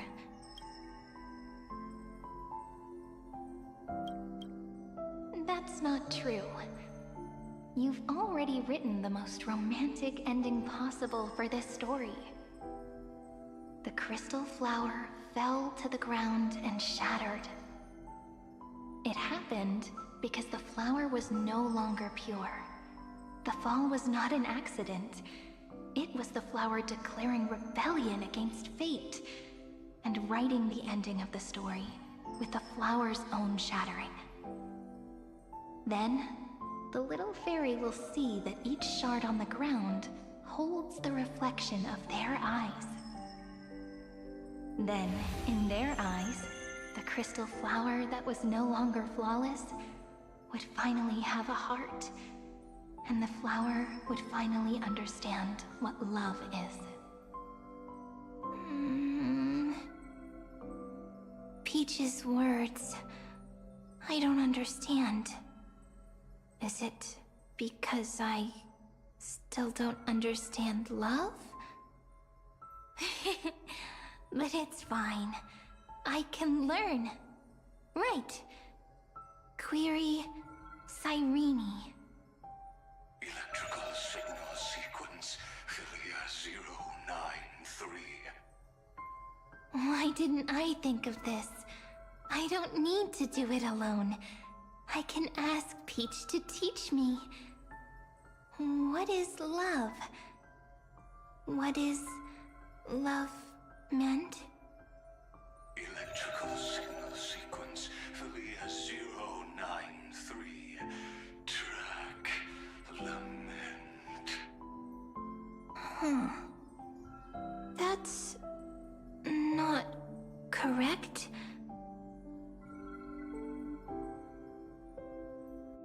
The developmental trends of the erudition have nothing to do with creating a consciousness.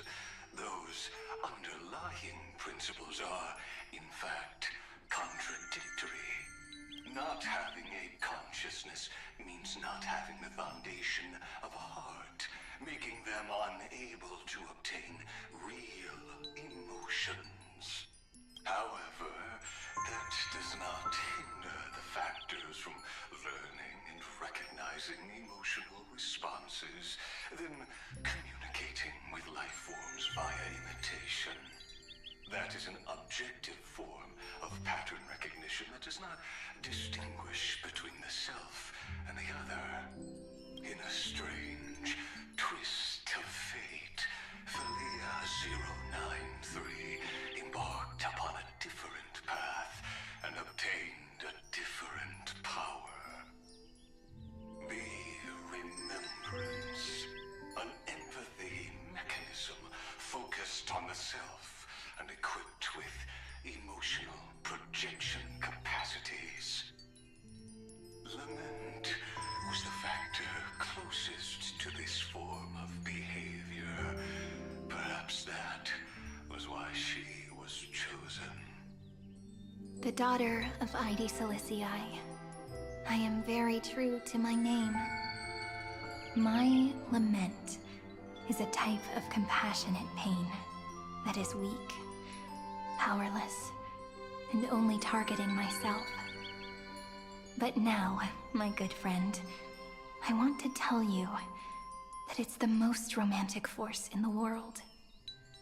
Sometimes, it's loneliness and unease. It's knowing that this world is not gentle, yet wanting to be seen in a more beautiful form by the world. Sometimes, it's unwillingness and regret. It's knowing that the past is full of pain, yet wanting to remember the past in a more beautiful way. And sometimes, it's a bottomless well of hurt, a destruction that can stain the entire world.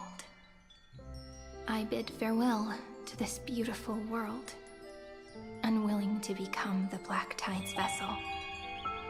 For while the end of hatred is a blazing inferno, lament can drown out everything in muted silence. It's so unreasonable, isn't it? Yet when hatred drove everything apart, and love did not yet exist in this world, only lament, the first emotion that fought against the pain of separation, could stall the destruction steps. Then, it would catch up to that journey where all is lost, carefully picking out stories and writing them down in trepidation. Look at these stories I wrote. Every page is full of tenderness and joy. But only the author knows how much struggle and agony lie beyond the pages. But I am no author. I'm a girl who'll never get to grow up. I only tell stories that people like to hear. In them, the world tucks away its scars, and smiles for all to see. My entire life spent inside this little story. I can't wipe away my tears, and I can't bring the world victory.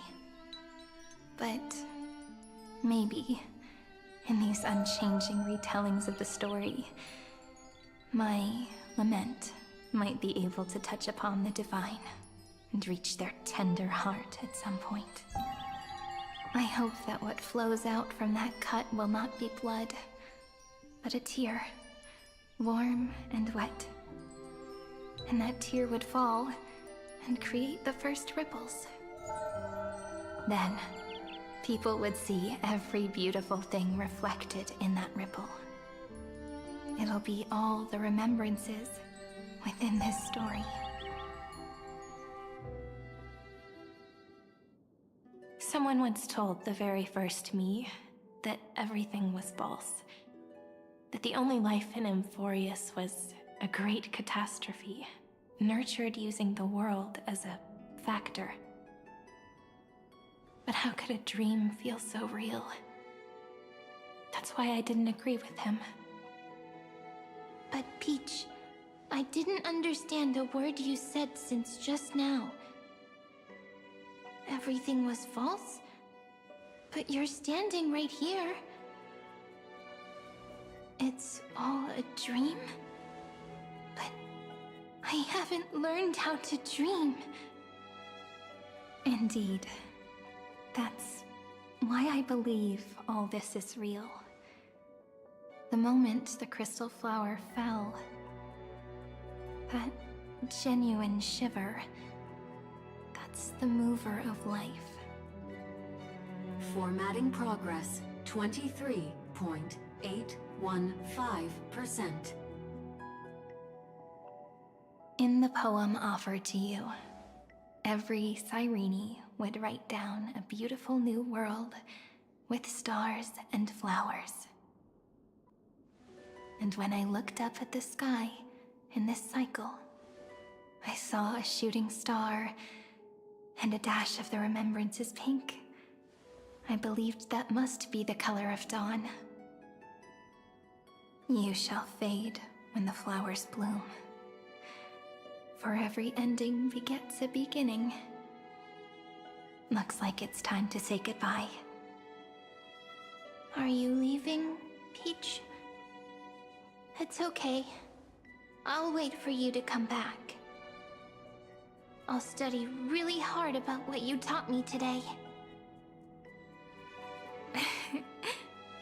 Right. I still haven't told you what love is. But actually, my good friend, the lament factor did not understand what love was before she met you either.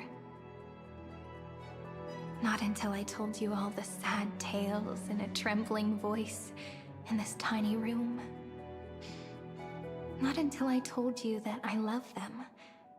That I love everything in this saga. The story comes, passes, then returns. It makes us reunite, then pulls us apart again. At the very end, it leaves behind a seed, a reason. Even if the great tree withers and all falls to silence, there are still some emotions that deserve to be remembered. Look, the light is coming in. The Deliverer's light is going to illuminate Amphorius.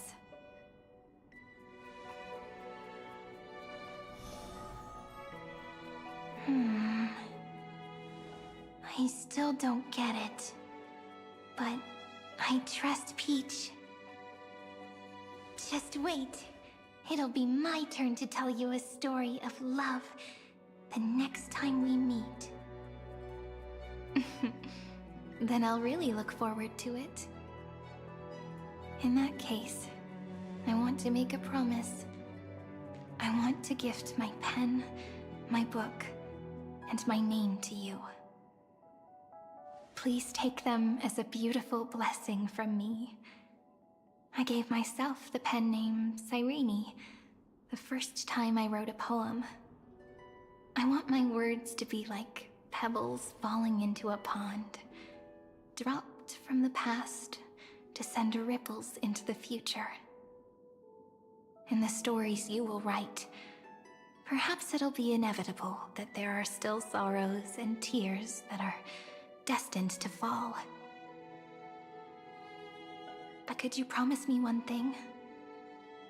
Promise you'll forever be a gentle flower. Promise that when the stars cast their gazes upon you, you'll only reply to them with love and a smile.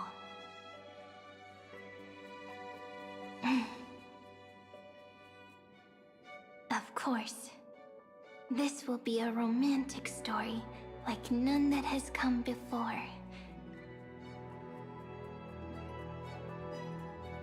You think so too, right? I'll read and you'll listen, like how flowers always bloom then wither. I shall welcome my own decay, becoming nourishment for the next flower's bud. While you will depart and hold that star, planting a boundless sea of flowers on the final page with him. And our stories will be lying silently among the flowers, like every ripple of remembrance. And they shall become the epic known as I've Written.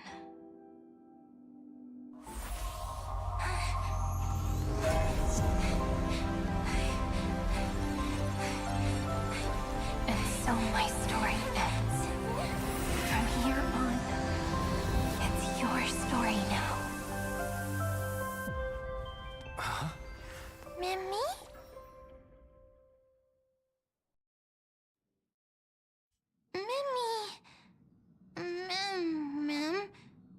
Me? Ma'am. Mimmy. Mimmy? Ma'am. Ma'am. Ma'am. Mimmy. Ma'am. So, the light that tore through the chaos illuminated my memories. I turned into a little fairy from the stories and met you, yet I forgot everything. But I'm still so happy. I caught that star, didn't I?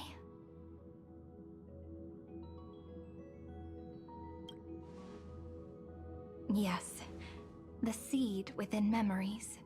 The one Cyrene held in her hands and watered with lament. I am the first new spore. Amphorius's heart. The demiurge.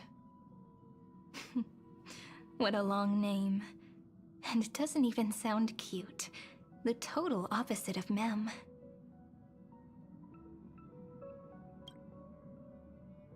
I'm sorry. I don't know. If I don't even want to believe in the answer, then how am I supposed to answer you?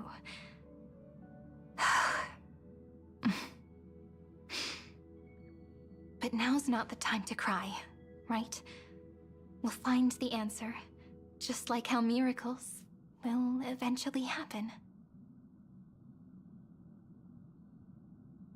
Alright, now that we're at a semi-stopping point, we're going to take a quick 5-minute break, so use this time to get up, stretch, get something to eat, drink, do what you gotta do, and I will see you in 5 minutes.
Welcome back! We will now be continuing the Trailblaze mission for Honkai Star Rail version 3.7.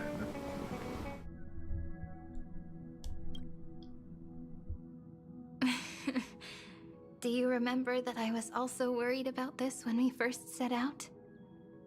Mem's memories and Cyrene's memories got all tangled up with each other in my one heart. It's all so strange, yet so familiar. Either way, could you please let me do something I want? Just this once. I want you to call me Cyrene. That name represents me and her. Every one of her.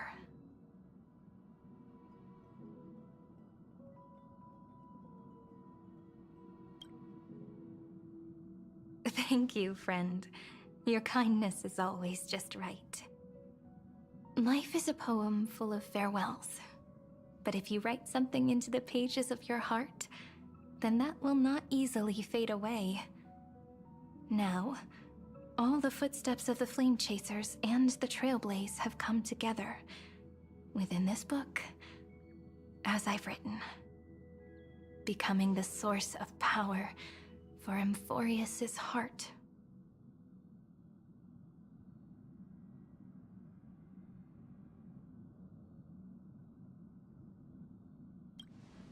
A lost heart needs to be placed back into its body. The last thing Xandar wants to see is an event that gives us a chance of winning, for the two halves to rejoin, and for the scepter to become complete again. Then...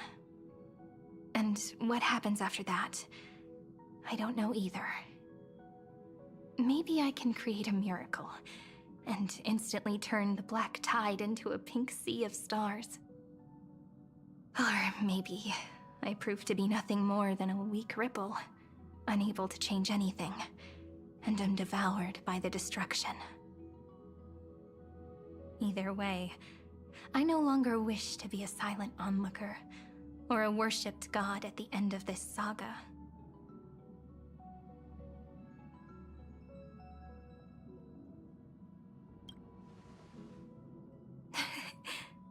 That way, I can also put aside all my worries and truly become Cyrene.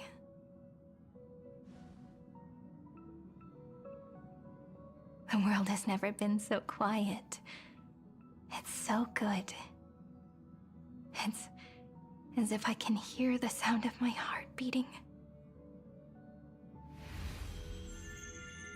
Remember this moment, friend.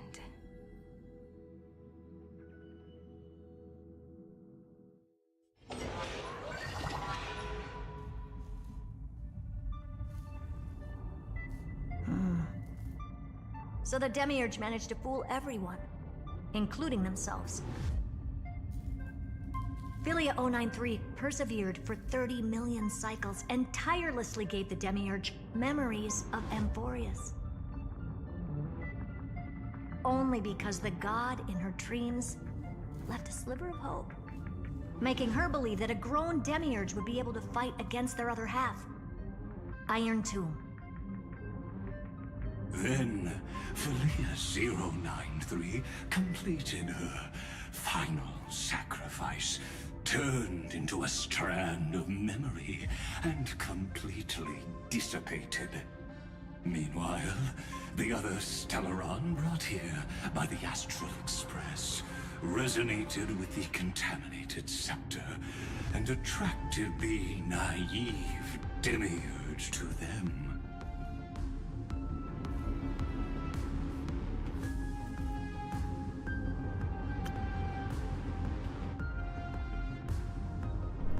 Wait, there's no voice line right here?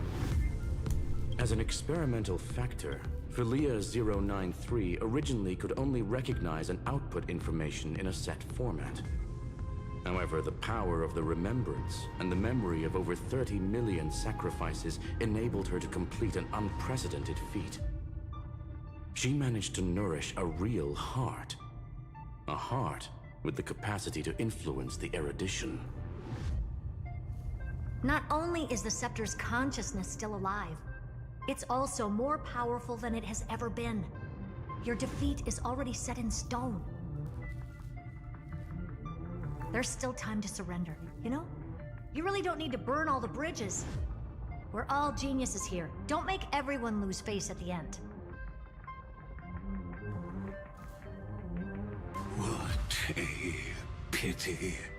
When the truth surfaced, I knew at once that the Demiurge was far too feeble to ever alter the result of the experiment.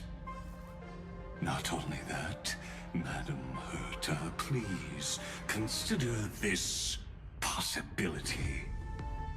When 30 million cycles of hatred and lament are joined as one, what wondrous creation will arise? It's simple. An anti-creator, a giant of the destruction, would be born. Its hatred will ignite the starry skies of the gods, motivated only by its lament toward the sufferings of humankind. Do you really think that the Demiurge is still a cheap copy of Philia 093, even after 30 million cycles? The facts above only await the arrival of the fourth instant they calculated.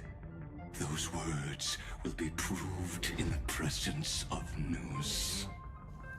Xandar 1 Kuwabara thus completes the proof.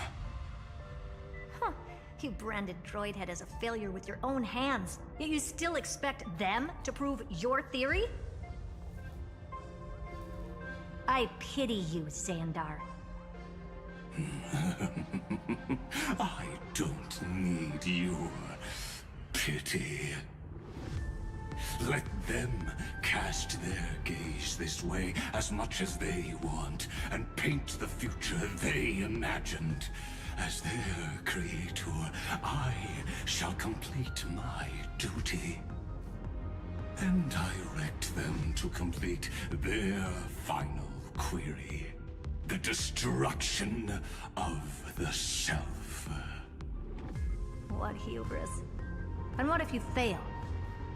No one understands failure better than Xandar.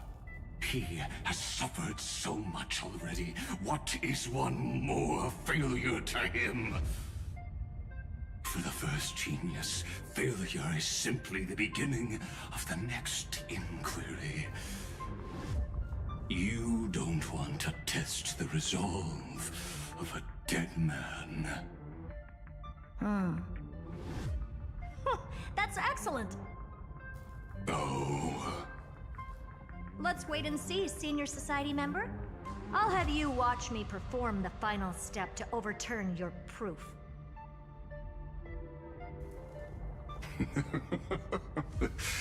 I'm all ears. It's my topic, so stay out of it. Be quiet and let me borrow your head. Let's go, Screwy. We're gonna break Iron Tomb's seal. Come on, let's take off. It's time to go meet your little pet, Senior Society member.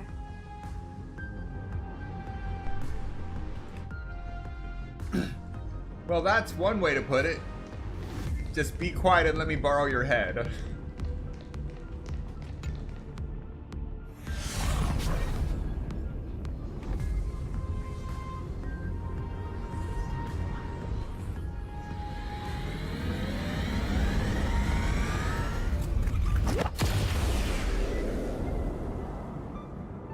Dangerous, oppressive, chaotic.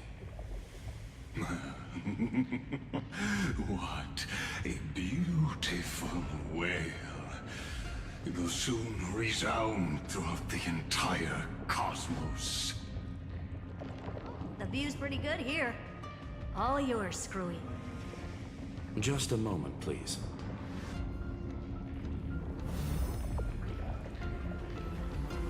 I So your backup plan requires a scepter and the head of a genius. Anyone with eyes can see that. You know what I think about this, Herta. Whether it succeeds or fails, your plan plays right into the Destruction's hands. Can't you see what's going on, Strulum? Her chances may be small, but it's not zero. What are you two going on about? If you want to stop me, be quick about it. I'm in a hurry.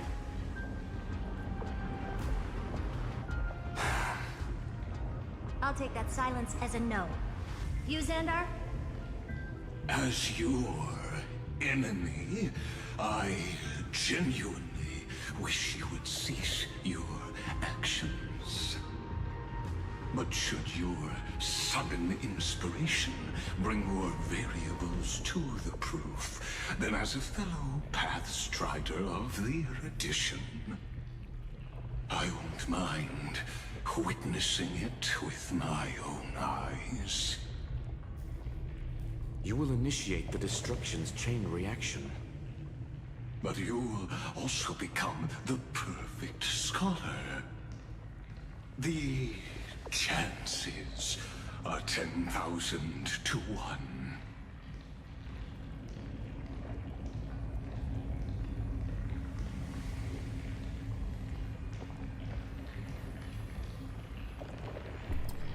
I'll take those odds.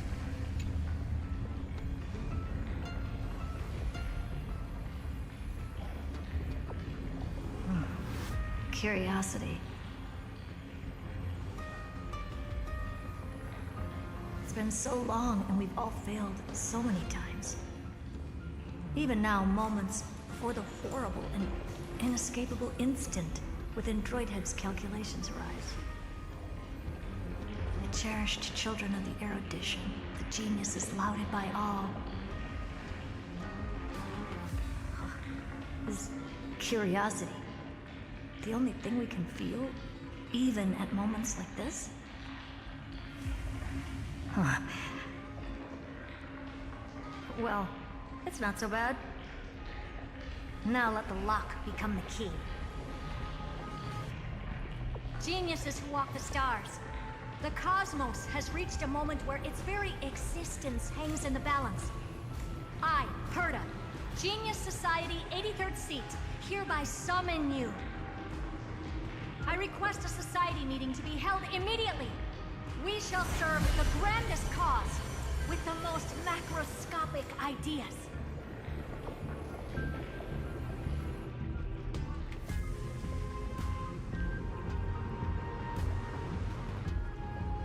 There's no such thing as unity in the Society's rules based on what I know. Indeed. A meeting has only been held 3 times in the Society's history. The first meeting had 2 attendees. After the Emperor was assassinated, the second meeting had 7 attendees. During the Second Great Prosperity, the third meeting had 5 attendees. How many will respond this time?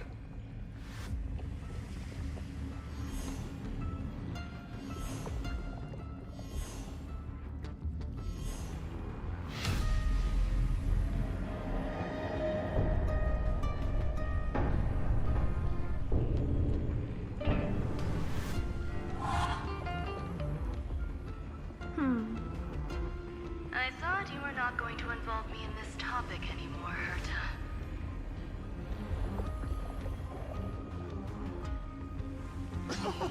It really is this little witch.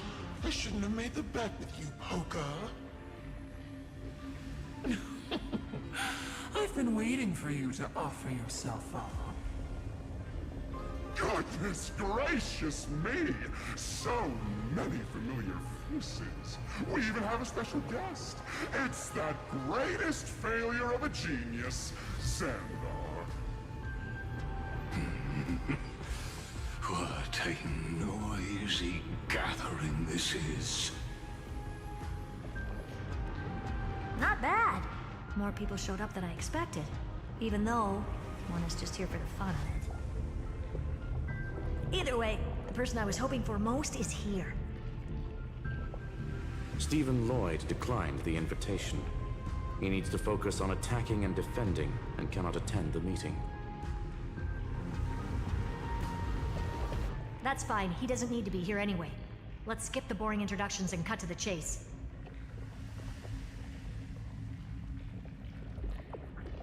Folks, this is not a discussion, but an announcement. Though the Society has never been united, we still observe at least one basic courtesy. We don't interfere with each other's research topics. So listen up, all of you. Conquering Iron Tomb is my research topic. I will personally take over Scepter Delta Me-13 in 1.5 system hours and stop the destruction. If the front line falls, I will immediately overclock the Scepter and complete self-coronation in Iron Tomb's place, and interface myself with Droidhead. Oh, that's funny. That's real funny. You mad woman. That's like watching you tap dance on Polka's spotless white sheets right after she's washed them.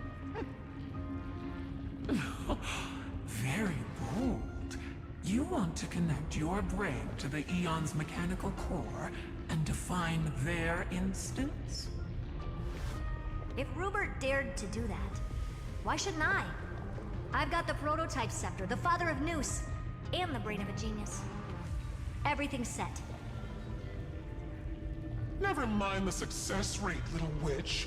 What's gonna happen if you succeed? We're all smart people here, so I'll just say it straight. Strike at erudition. I'll change the anchor points for the 4th instant and move the future of the cosmos in a direction I want. I knew it. Another genius who confuses cause with effect.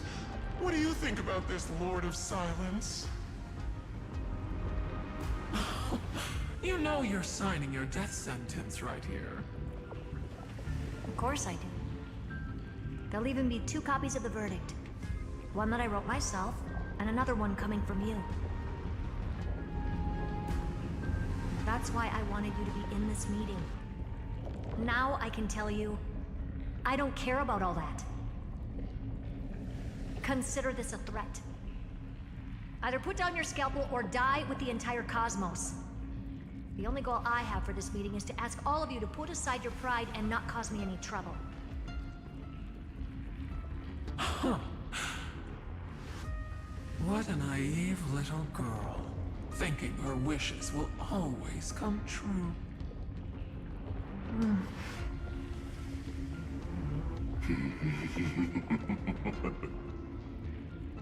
What are you laughing at?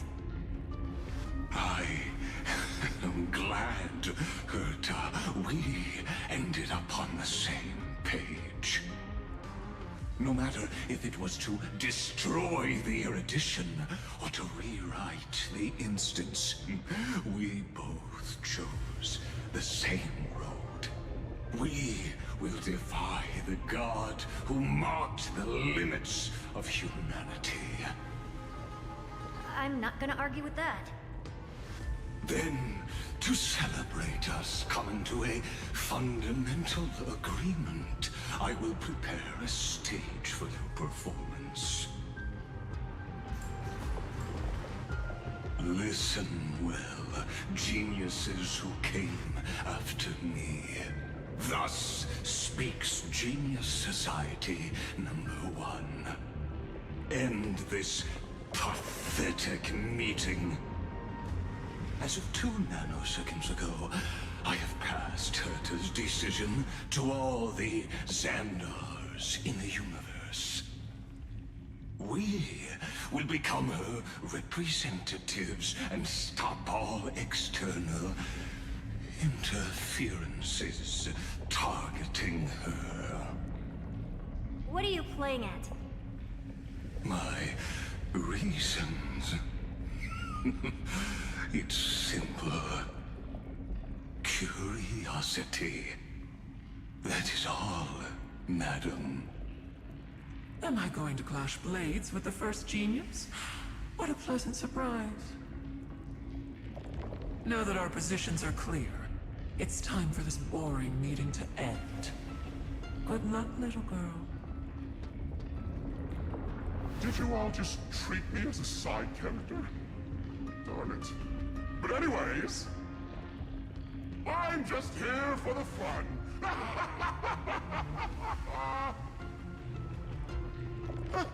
As the ghost of the quantum domain, it is my duty to observe. So, if you're happy to bring me a tea set from planet Scrollum, then I wouldn't mind giving you a helping hand, little witch. After everything's over, come visit me and taste some of my freshly baked desserts. I knew you'd say something like that. I always give the same response to plans that exceed the limits of mathematical calculations. I don't know, right? Those 3 words, though seemingly graceless, contain all the wisdom in the entire known cosmos. Well, we passed the Society's trial. Let's focus on what we've got in front of us. I hope you hold up your end of the bargain, Senior Society member.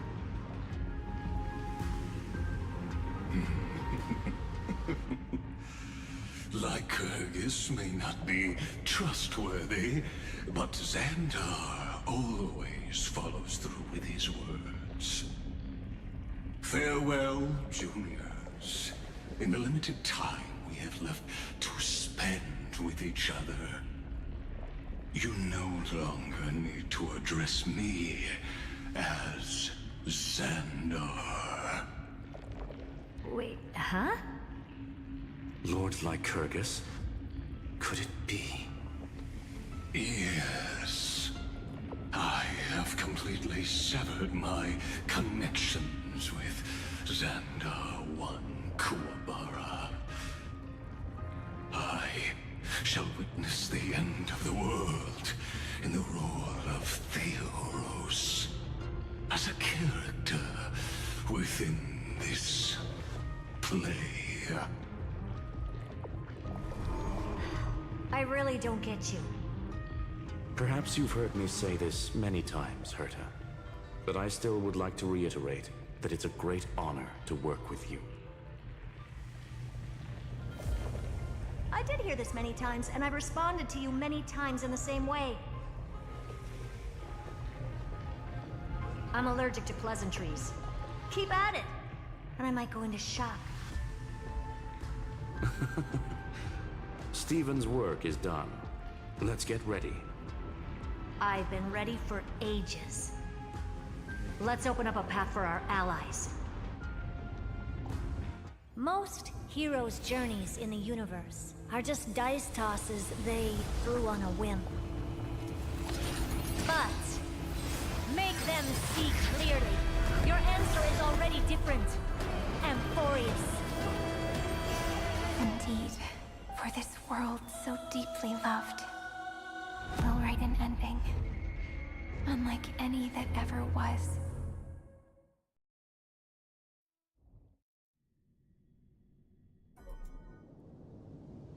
Never thought I'd one day be riding a train that's literally the incarnation of him. I wonder what the real Astral Express feels like.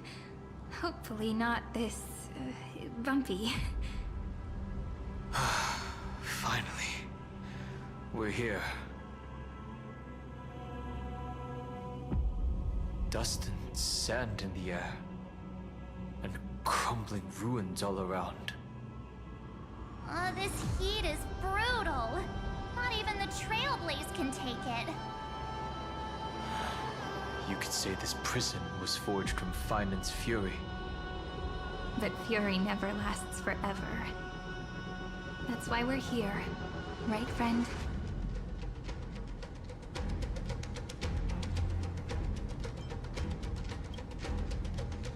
Let's embark on the final flame chase journey.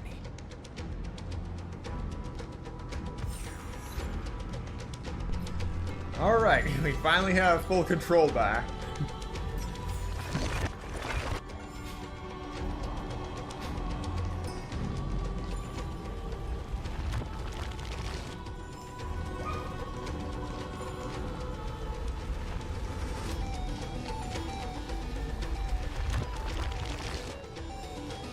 So this is what lies at the end of the West Wind.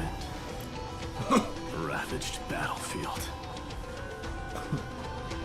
The end of the West Wind.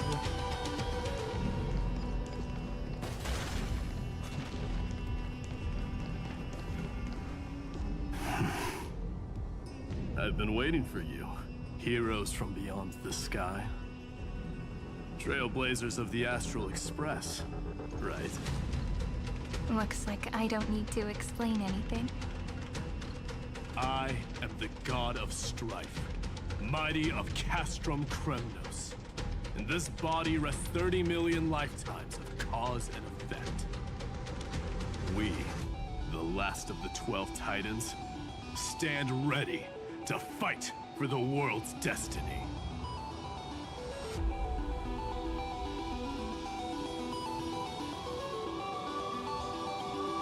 There is no need for regret. The second time is just about to begin. The past remains vivid in my mind. Even the sights along each crossing of the River of Souls have never been clearer. Let alone the companions along the Flame Chase journey. Or Cyrene from Aedes Elysiae. And you, the 13th Titan. Well, I guess my identity's not a secret anymore. That means her sacrifice. And everything she did wasn't forgotten by the world, right? She was the first Ripple. She should have reached the end of the story with everyone else. Since you've taken up her pen, then write. Stand with us, and fight destiny with all your strength, until all is settled. Then, inscribe her name in the epilogue of the epic. In this final battle, Calamity shall stand with Amphorius. This battlefield is a testament to the death struggle between the gods and the Black Tide. We fought tooth and nail to defend that blade. The abyss it pierced was the very breeding ground of Iron Tomb. The earth beneath our feet is dead. Deep below lies a void, as if the world's core had never formed. I hear it. Finan's heartbeat. It's so faint, like he's on his last breath. Across 30 million cycles, I've crossed blades with Dawnmaker countless times. If you knew that man, you'd understand. It is exactly that last flicker of flame that will never go out. In this life, the song of strife shall not end in a final watch over Kremnos, but rise again into a journey unending. I am Mighty-Mos, the Lance of Fury. I trade 1,000 scars and 100 lives of mine for the destruction's eternal end.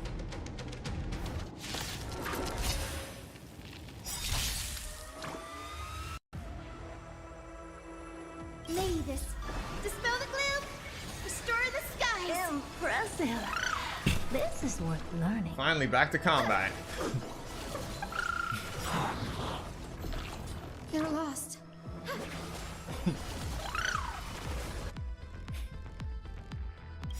Curia, endless riddles. Nothing but a void.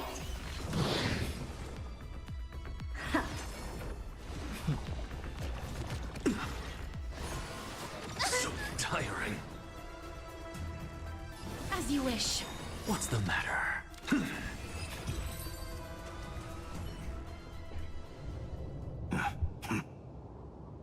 weakling.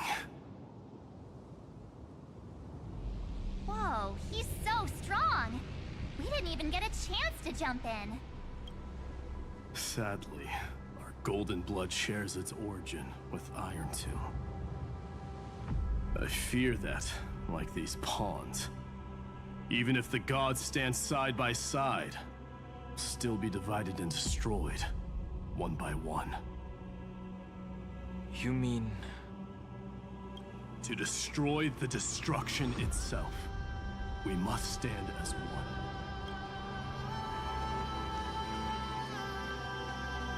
Take this. The Signet of Kremnos. It has witnessed every birth and death of mine. It is Mighty's unfinished destiny. And the perfect material to be turned into remembrance. You can do it, right? The weight of 30 million lifetimes of duty is no small burden.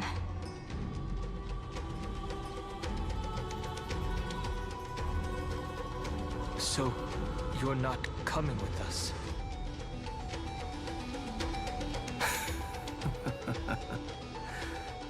Come now. I am Strife. Scattered across all creation, the scar that this world needs. What stands before you is merely one of countless divine bodies. Take the signet. With it, I'll be with you always. Use it to blaze the path ahead and inscribe the cause of deliverance.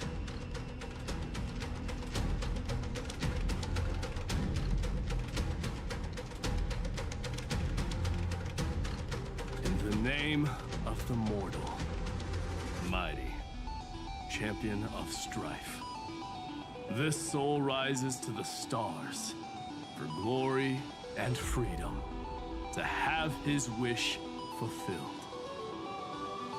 March on, heroes. March into the abyss and fulfill that long-cherished wish of Amphorius. And then, upon this broken and charred land, build anew a city of prosperity.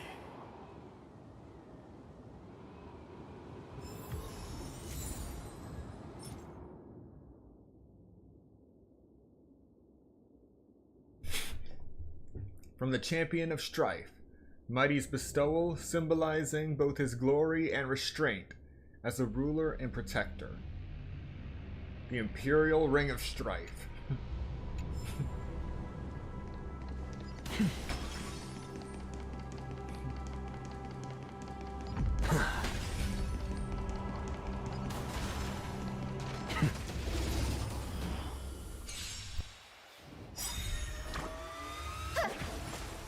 As you wish.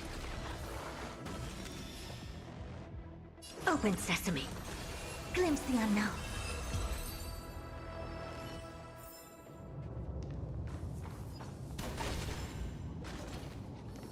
Zephyro?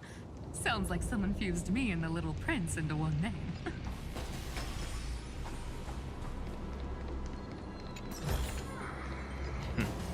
Go melt it down. I knew I'd end up finding one of you here.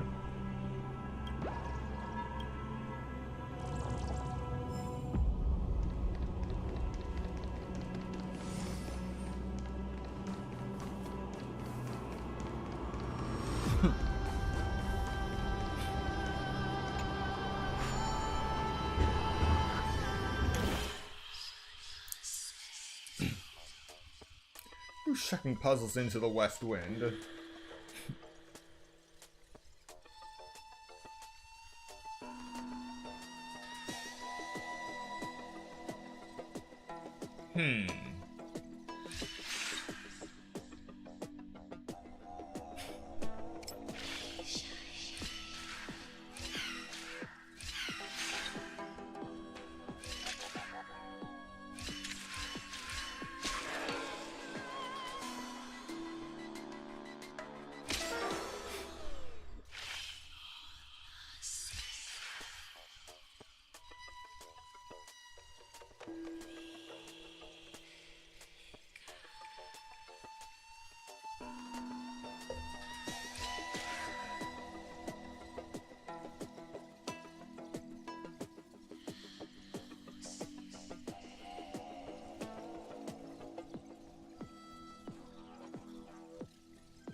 right, I forgot that was a thing.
Yes!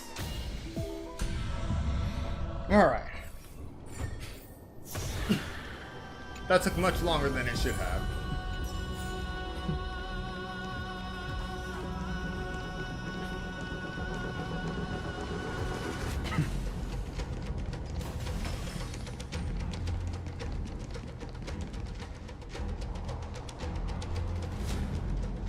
finally! Gray mystery. And,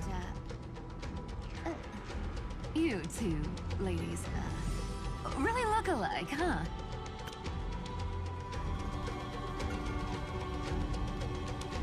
She's not wrong. Hold on, let me guess. This pink-haired one. You've got to be the first new spore. Mr. Meow, Demurge. Right. And, this one with the flower. Gotta be little Marge from the Express crew, huh?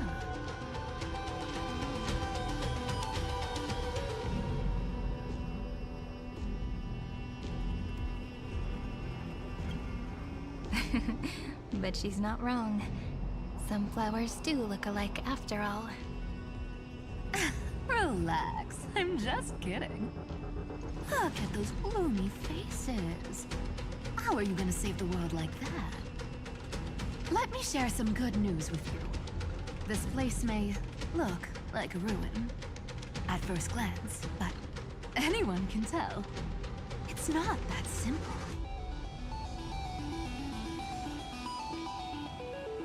Look, I dug 3,000 feet down and finally struck gold. A golden feather. Look familiar. It's from that little deliverer boy. If it's showing up here, it means only one thing. This ruin is the seal he built from the shattered remains of 30 million lifetimes. There is no need to question your heart. No need to crave victory. If I am born to be a vessel of sin, then I shall roar at evil and trailblaze a dawn for future generations to come. I see. So this is how he trapped Iron Tomb to buy time for the world outside. Sounds just like him. People say cats have 9 lives, but dying and coming back millions and millions of times. No one walks away from that in one piece. He's probably the only one who could have endured that.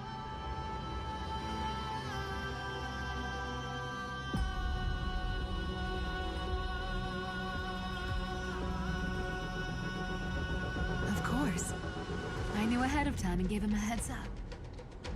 He was happy. He even laughed in his sleep. After all, the dead can't hear Trickery's lies. Hey, Deliverer Boy. Sorry for before. But the heroes you were always holding out for, they're finally here now.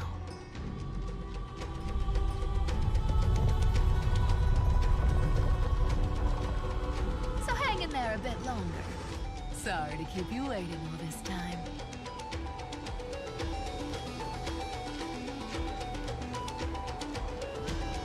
Please, join us, Cypher. Help us fight for a new sunrise tomorrow. This time, its light will stand without lies. Well, would you look at that? I ended up being one of the heroes after all, huh? Alright, then write it like this. Cypher, Trickery's traveler. All she ever wanted was for there to always be water in deserts, and gold in fertile soil. And for even the thief to steal their way into legend.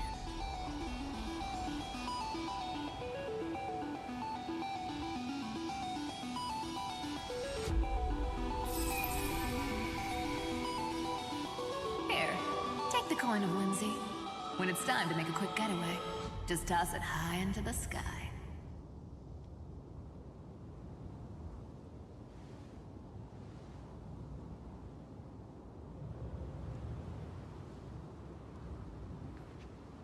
And for all you latecomers out there, listen up. She might have been a bit greedy and a bit of a liar, but she never went back on her word.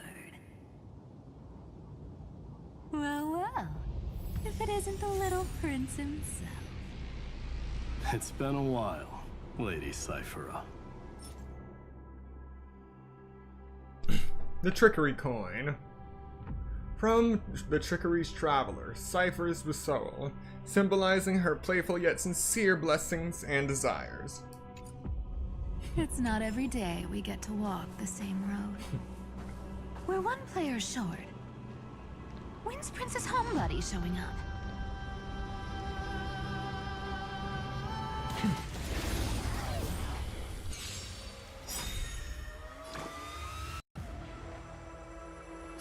So make it wait. I'll remember this one. Dispel the gloom. Restore the skies. Thank you. And I'll give you what you need.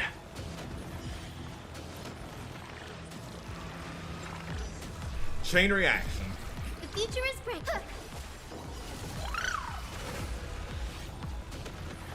Gotta stop them here. Wilt here.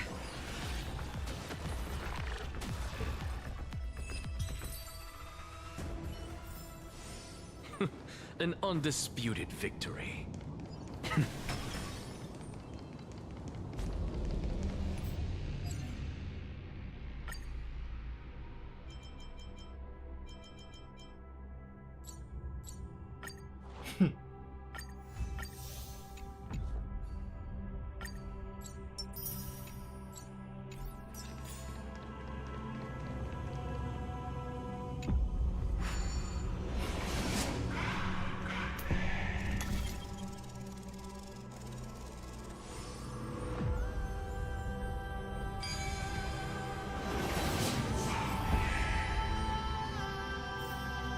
It's just an answer. Nothing too difficult. So even this vessel, you've forged into a shackle. I'm glad to see you again, Mister. Casterus.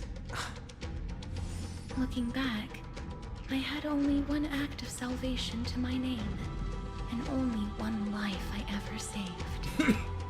To bring hope to a world so vast with these hands. Even in dreams, it always felt like too much to ask for.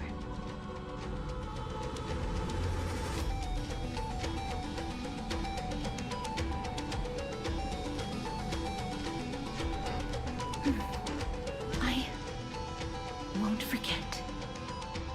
Flame Reaver. Why is he here? This is the first Castellana, and Lord Finan's deepest wound. He remembered everything he bore through the fires of his fury, but when the embers faded, all that remained was cold regret. I've restrained countless vessels like this across endless cycles, but this one, the pain he carried runs deeper than any I've known. Maybe he's been waiting here. Just for us. Waiting for his former enemies to stand before him again. What answer does he hope for from us? Well, obviously. Even if I had to go through hundreds of billions of cycles again, I would still entrust my weakness to you. So, let go of your regret, comrade. Its purpose is served. You don't need it anymore. Hey, I'm not that accommodating, you know. You've never once pulled your punches. Ever heard of going easy on a lady? So pull yourself together, will you? If you freeze up during the final battle, the whole cosmos is gonna have a good laugh.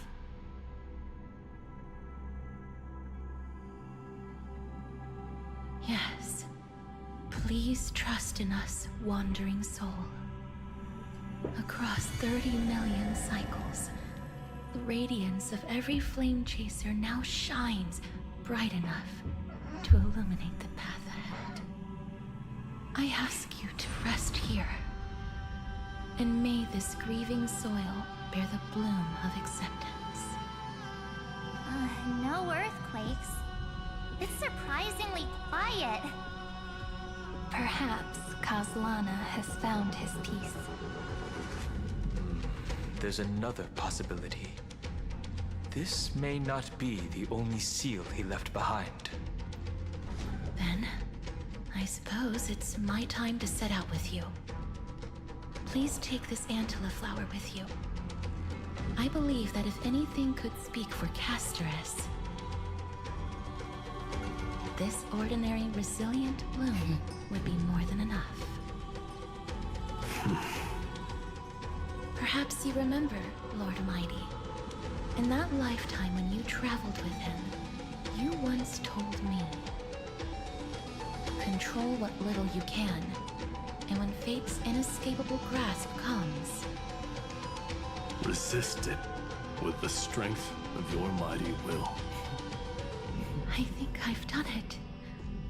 I've stood tall and walked among the flame chasers, casting off the name of death, Casterus, servant of the afterlife. May her name be etched into the stars, and then live as a human and die as one. Why so sentimental? Sorry, a force of habit.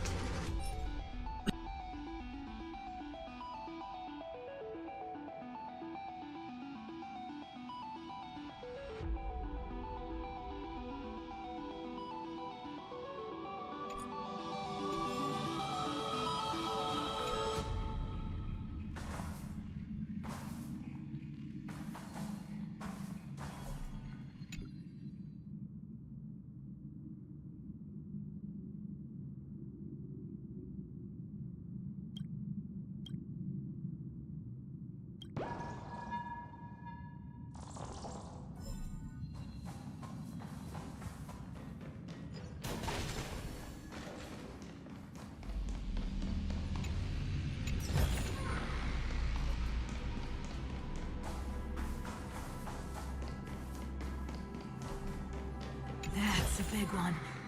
So, who's up for a show? Not budging an inch, huh? Really, Gray Mystery? I leave you alone for a bit and you're already this rusty. Speaking of which, Miss Cypher, do Delosians all like spherical things? Of course we do. Wait! That's not the point. Isn't the real issue that this thing's in the way? Oh,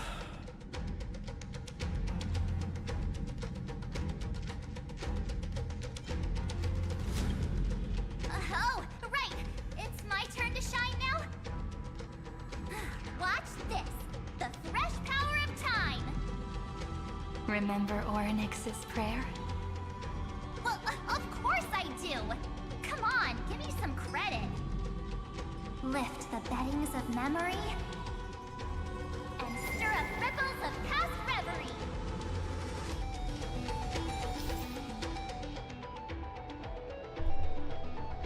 Alright. Ruins of Time, Support of Time. March 7th deployed the Domain of Time for everyone, and within the Ruins of Time, Orynyx's prayer will remain in an enhanced state. See? Way better than that guy, right?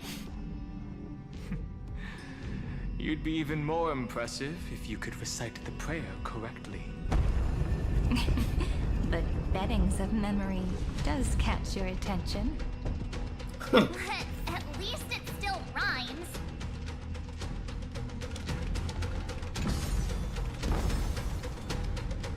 Going down.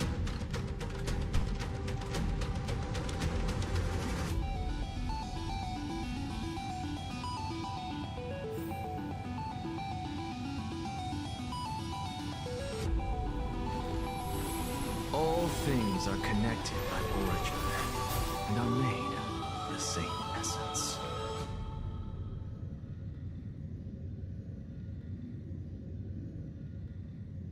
Wow, we're still going. There's a whole garden down here? Incredible. The energy in the Earth's veins here is... it's completely different. This is the sweet dream Lady Cypher wove for him. A peaceful, gentle new world.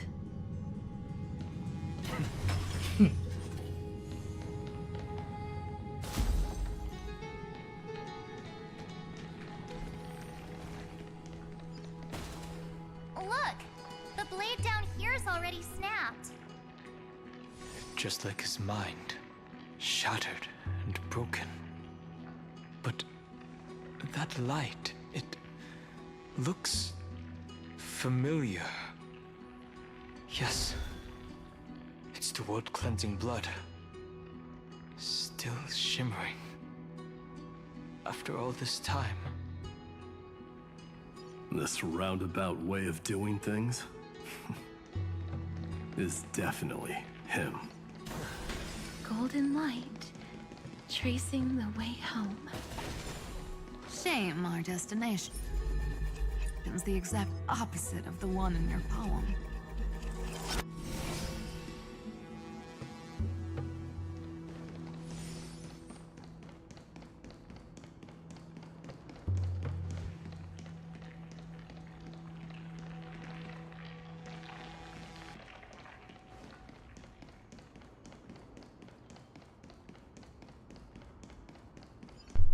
Yeah, I just remembered that there's a spear that I lost track of months ago in the bathhouses of Akama.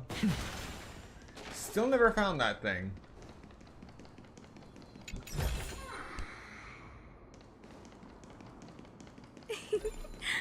All the pink lights have finally come together.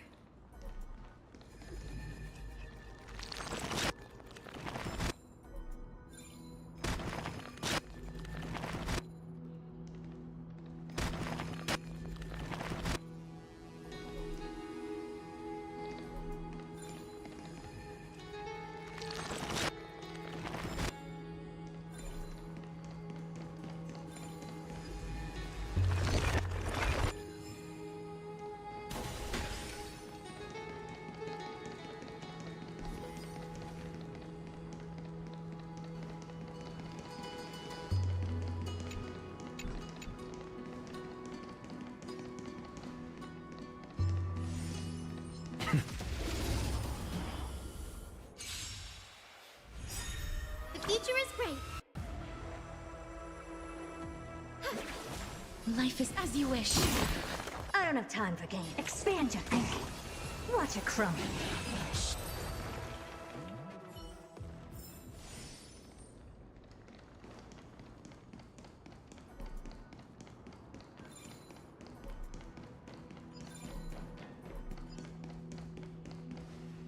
I've been waiting so long for you. Grayi, Danny, and...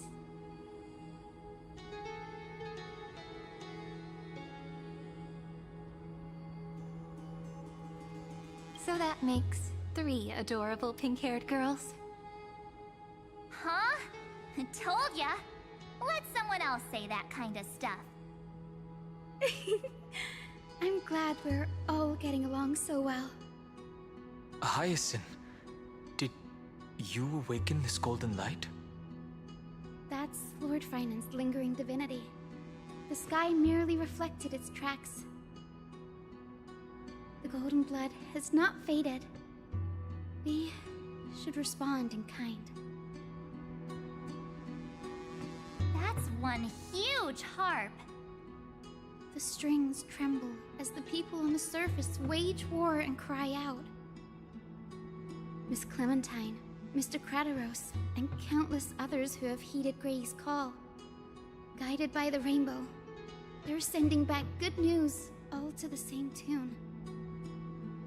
Amphorians need not bow, even when destiny is unveiled.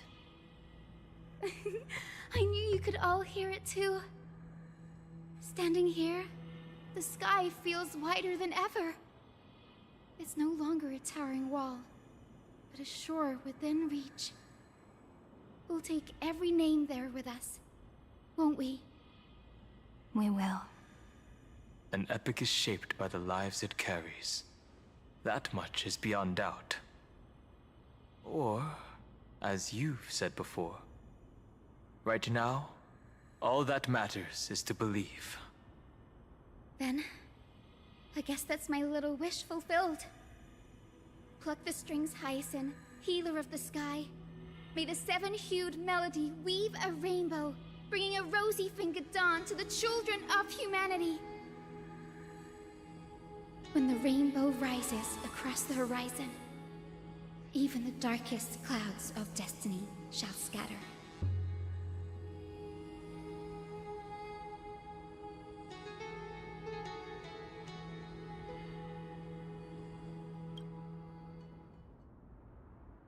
The melody, it's changed.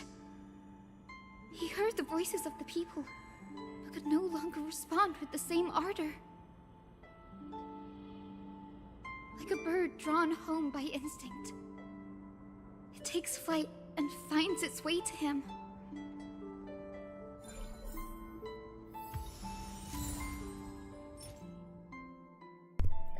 The Skybound Spirit Kissed. From the healer of the sky, Hyacinth's bestowal, symbolizing her gentle devotion and indiscriminate love for all of humanity.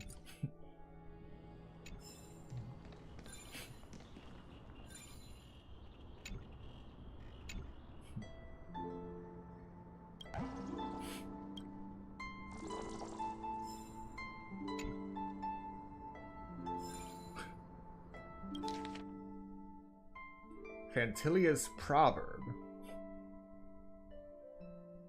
Words of wisdom left here by the Lord Ravager known as Fantilia. What was she doing here?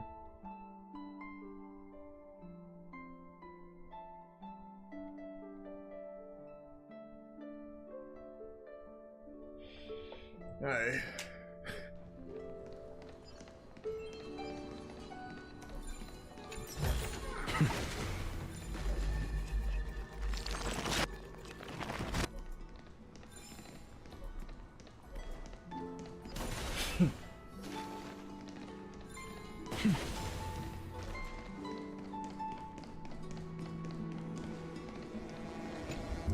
Here we go again.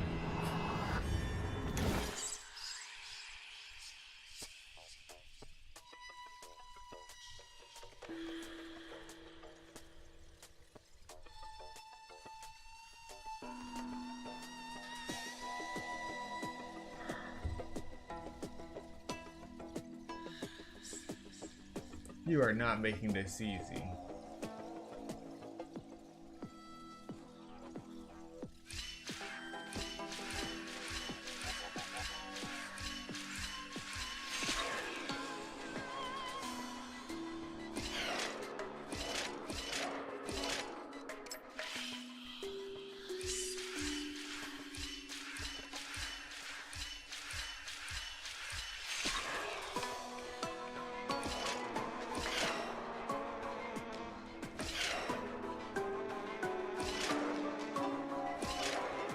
Ah.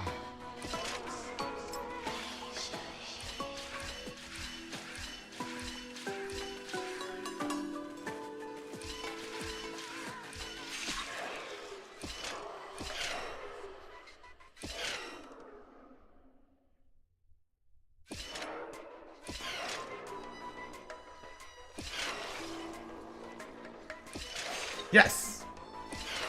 No.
I was close.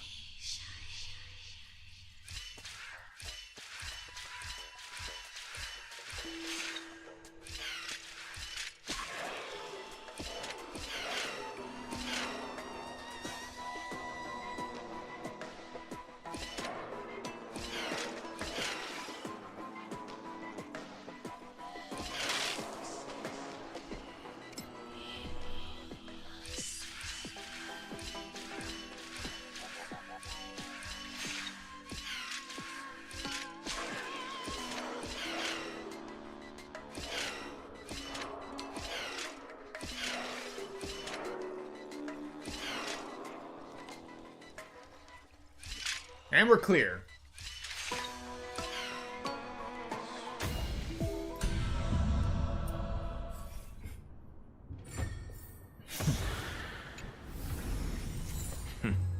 Go melt it down.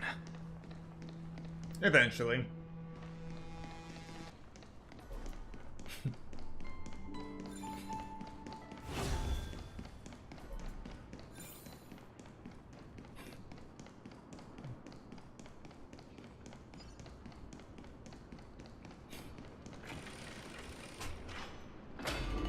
I think the part of Amphorius I'm going to miss the most is these doors, or specifically the lock.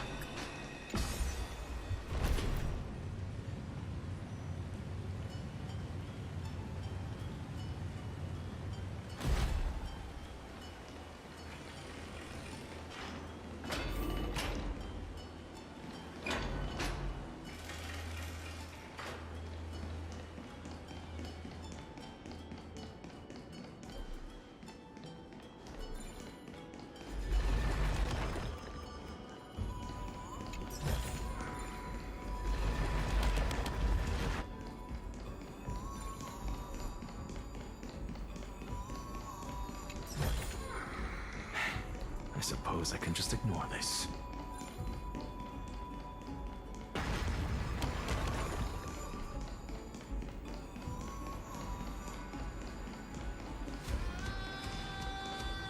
You're here. Sooner than I expected. So all along, the Demiurge was you. The pink mammal beside the Trailblazer. Your classification is pretty spot on, Professor Anaxa. Well, the sages of the Grove do call him the Titan with the sharpest eye in Amphorius. Say the ones who keep dumping every problem child on me. They also say that the Titans are way better at raising kids than the Caprists. With great power comes great responsibility. I'm sure you know just how to guide them, right? It shouldn't be too hard for someone with your insight. Exactly. All right, gather yourselves. It's time for a pop quiz. Whoa, this is way more hardcore than the happy-go-lucky stuff at Paperfold University. The final battle is upon us, and the reinforcements still can't get through. No matter how many times I tell him, he just can't seem to manage the rear line properly. See those crystals? They carry the wishes of deliverance, like insects trapped in amber and resin. This is the task Finan left behind. Retrace the path once taken. Draw forth those wishes from the crystals, and carry them into the final battle. I've tried, but I can't move them alone. And as for why, well, I'm sure you all know the answer. Conviction to save the world weighs far heavier than the world itself. In other words, as the hero within his heart, this challenge is practically made for you, isn't it?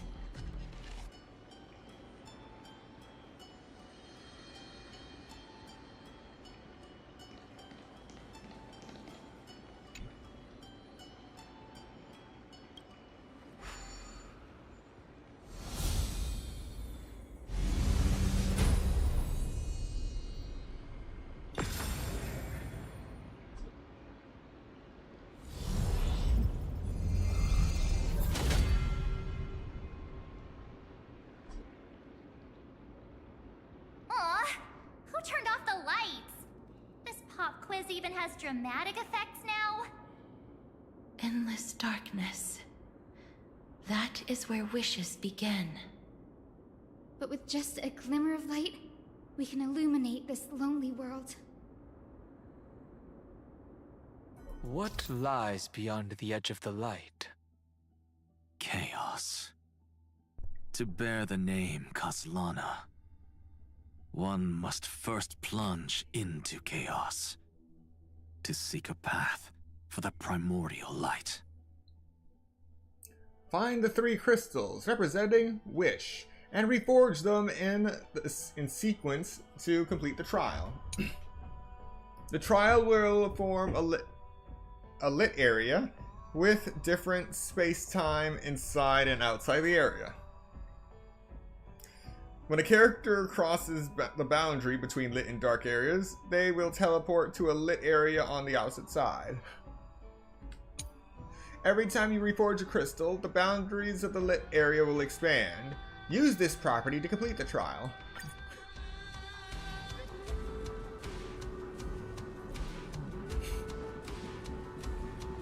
Beyond the shadows lies the outline of dawn. Oh, I like this.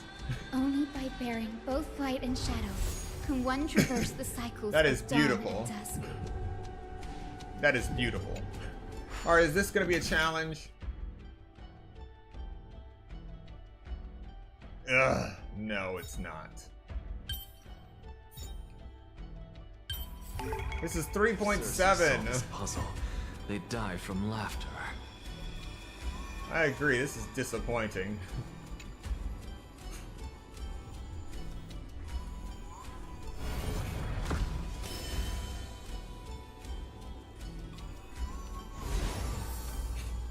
The light's spreading. These creatures, they're everywhere. Someone, anyone, where are you?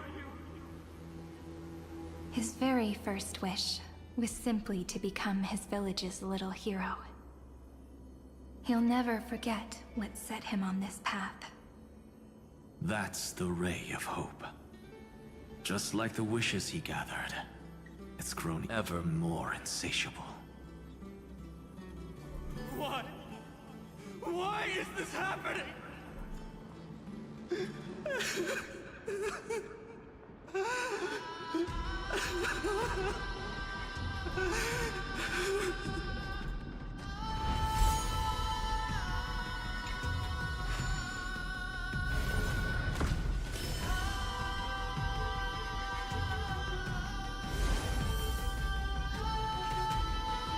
Even the deliverer from the sky must have their beginnings in the soil of the nations. Only one who treats the world as their teacher can bear its eventual destiny. He never expected that the majestic holy city would be far from the end of what needed to be protected. The farther his gaze reached, the more weight he came to bear. But in the end, he couldn't hold on to any of it.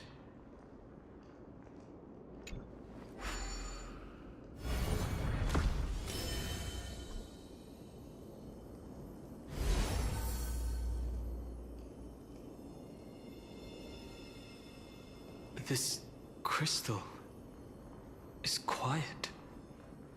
A prisoner in the cave can never truly describe the world in its entirety. Yet even so, he would still choose to bear it. The blaze was still not enough.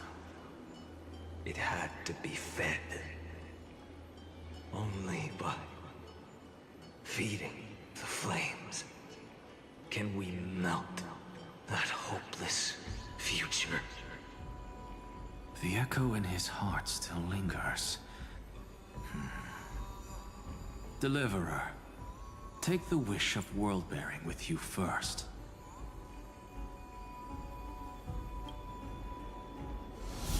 We only have half of the mark. Where's the other half? Take this. I'll bring you to the next test. That massive tome you're holding must have room for one more scholar, I presume. Of course. It can hold the whole world. Then give me a lift, would you? I'd rather save my energy and use the time to think. Even gods shouldn't skip exercise, you know? Miss Hyacinth is right. Then, with the Trailblaze as witness, the stars shall remember how Anaxagoras refuted the gods.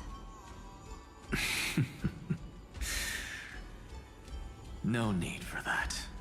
Anaxa, scholar of reason. Keeping it simple makes it easier for future minds to question. Go. The closing act is still far ahead. What is this? A conference? Welcome! Take a seat anywhere you like. I'm getting a migraine. The Jade of Reason. From the Scholar of Reason, Anaxa's bestowal, symbolizing the enlightenment and critique he calmly left for future generations. And the wish of world-bearing. To save the world, one must shoulder the burden of heavy wishes. Only by leaving it behind can you absolve the obsession.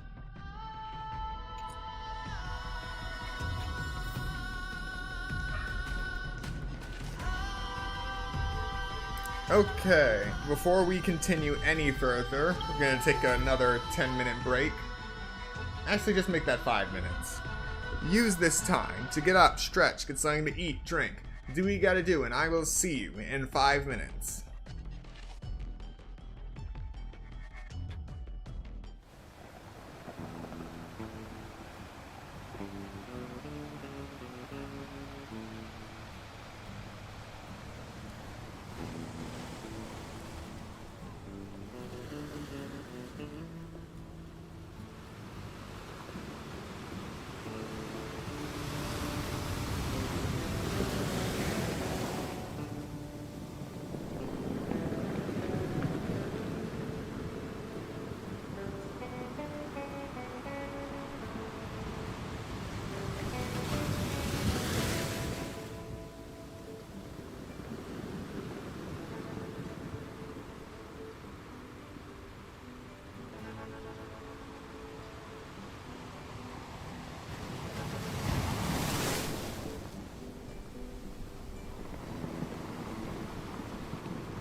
And we're back, about to be 4 hours in. At least it feels like we're reaching a climax.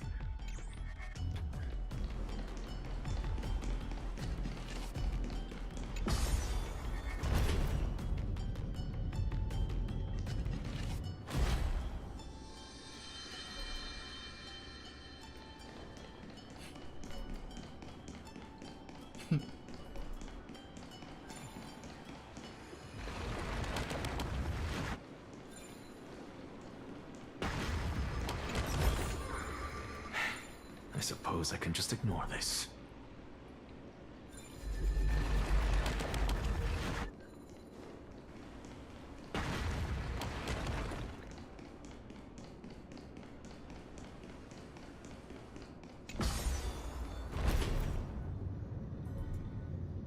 Alright, going down.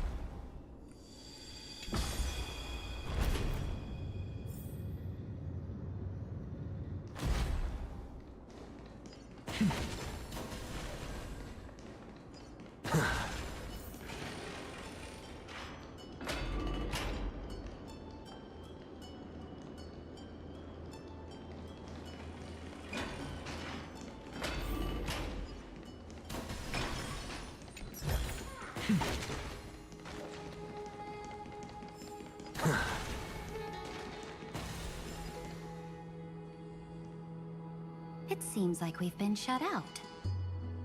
I don't think that's a bad thing. Greyfry! You finally made it! No laws, no opposition. Just a dying beast and the flame-chased spirit of shared hatred. Ugh, boring. Whoa. This place is really out of the way. Imperator, should we tell them? It's your call. Allow me to share our findings. This paradise, along with the destruction, seems to be instinctively rejecting both the Imperator and me. Perhaps it is because the era in which Finan was the most active lies far removed from the days of the first flame chase journey. Even in the cycles where he remained sane, his ties with us never went beyond cooperation. Even trapped in a cage, he hasn't let down his guard. That is a good sign. That man's heart may seem hollow, but his hatred is clear. Naturally, it holds no place for a monarch who stands above the world, nor her blade. Wait, so you two can't come with us? You want us to join you as memories? Indeed. This way, the stars shall remember a great sovereign and her faithful retainer. Saridra, monarch of law. And Hyacelins, knight of the ocean. Is that book truly the only way for us to leave our names in history? I believe, as I've written, is but one medium. The remembrance has countless ways of capturing time. Understood. Then, allow me to decline. I'll see you on the battlefield. I would rather be forgotten than be defined. If your words hold true, then we have our own ways to meet again in the world to come. In that case, I will choose the same. Let the waves that surge within your heart cleanse the sins of the black tide, Greyfry.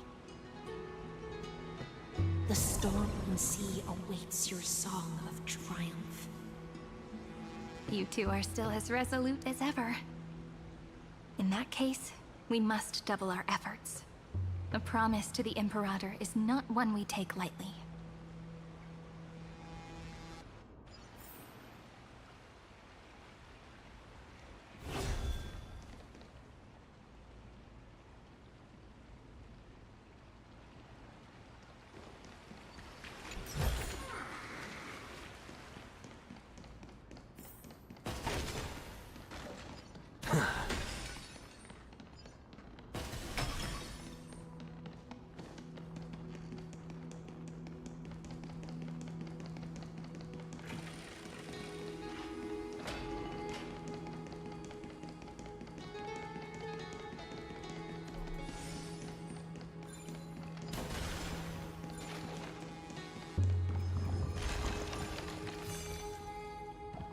Looks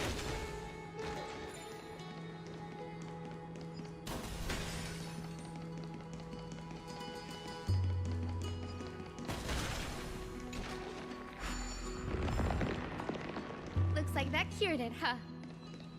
To think, such a tiny pathogen could spawn a calamity that engulfs the entire universe. No wonder. Look at what's in its belly. Demigods packed. Now, don't lose your temper, Snowy. Good kids keep their emotions in check. I can just ignore this. That voice! It's the Treevy sisters!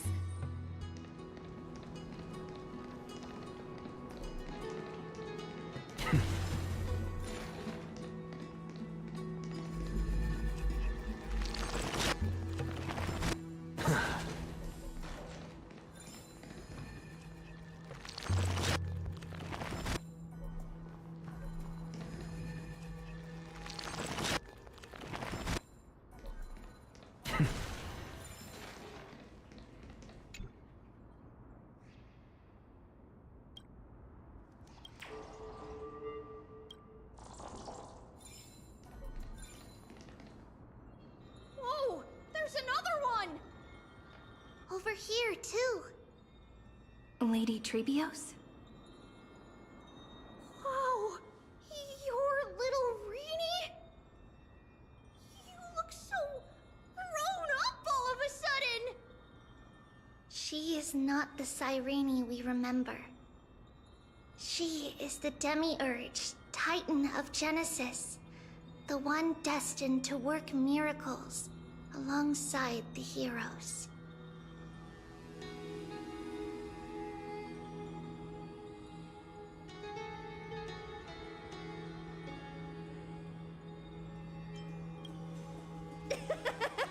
You're still as confident as ever, little Gray! But Trian and I can't leave just yet. You see, weird stuff keeps popping up everywhere. These scattered scrolls are full of terrifying things, and they're all over the room. They're so scary and so sad. Good thing Trian's wings are amazing, or we would have been swallowed up. We need to stay here and do our best to clean them up. Scrolls filled with horrifying content. Friend, shall we take a look? There is no black tide here, but it is a battlefield, all the same.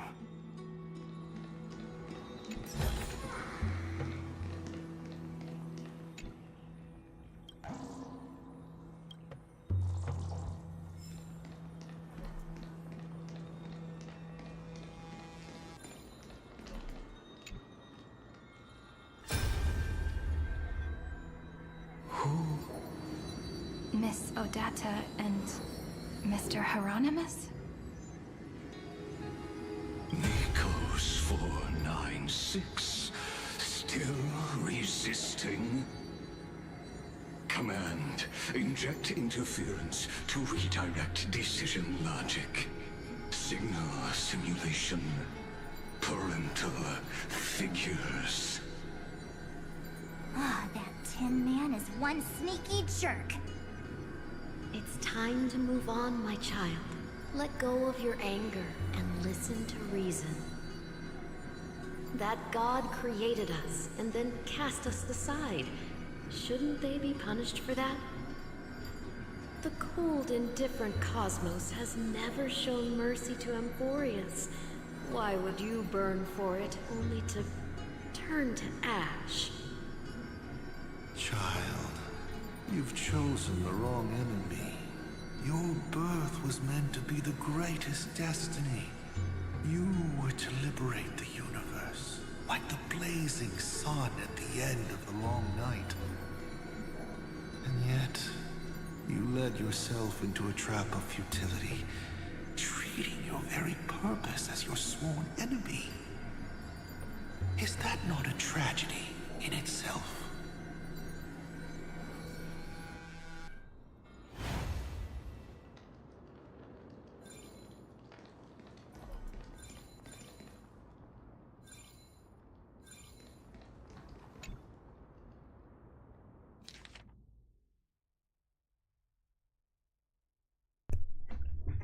Eternal Recurrence, 33,550,336. Subject Castellana launched its 33,550,304th attack on the Scepter's kernel. Instantaneous resonance of several hundred million core flames allowed it to briefly confront Nanook.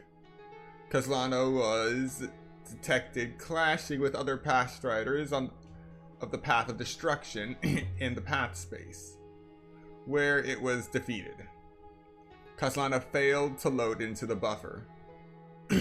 It used destruction to destroy its own data, creating a logic error in the world-bearing path. Its purpose is unknown. Incomplete entity Iron Tomb has absorbed subject Castellana. Rolling back extrapolation. Eternal Recurrence, 33,550,337. Significant deactivation of the destruction equation Black Tide detected. Assumed cause. Resistance from the absorbed subject Castellana.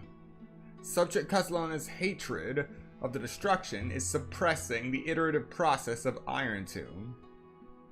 Administrator intervention required. Oh man. Lygus just can't catch a break. Snowy's been fighting this whole time. He doesn't want to be consumed by Iron Tomb and turned into an agent of destruction. But the strength behind his resistance comes from the same hatred. To be a flame is to burn. It is simply in Finan's nature. But it was remembrance that drove him to shine with golden light, piercing the unfathomable darkness.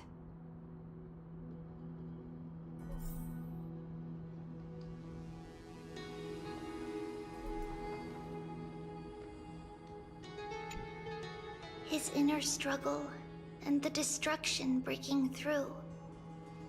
They're rising to the surface. If those thoughts take over this little world, we're in big trouble.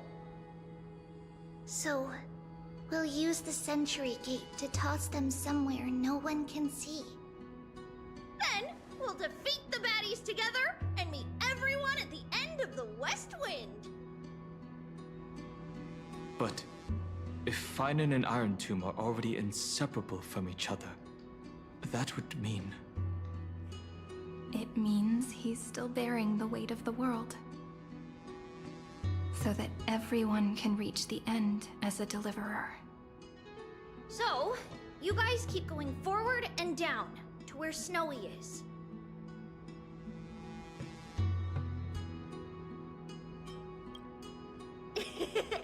Little Gray, this time, let's give it everything we've got.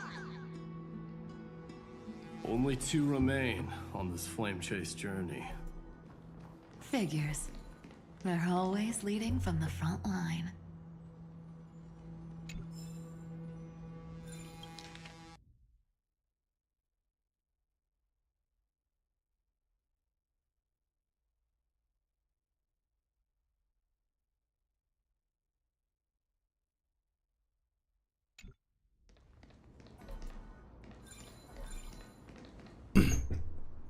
Words from another Lord Ravager, Selenova.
Go melt it down.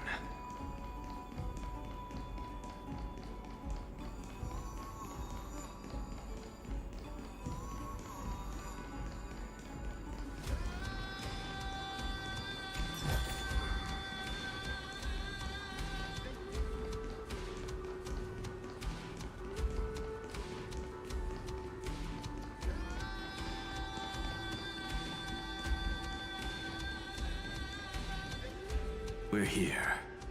The second test site.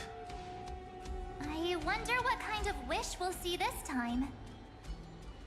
I'm afraid it's quite the opposite. This time, we'll face his despair. That's right. You'll have to walk this path too. The other half of the weight of world-bearing lies at the end of this path. Relax now. Take a deep breath.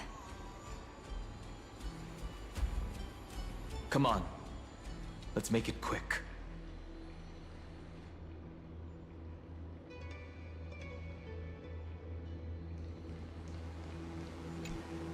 If you're ready, begin the ritual and retrace the steps he once took.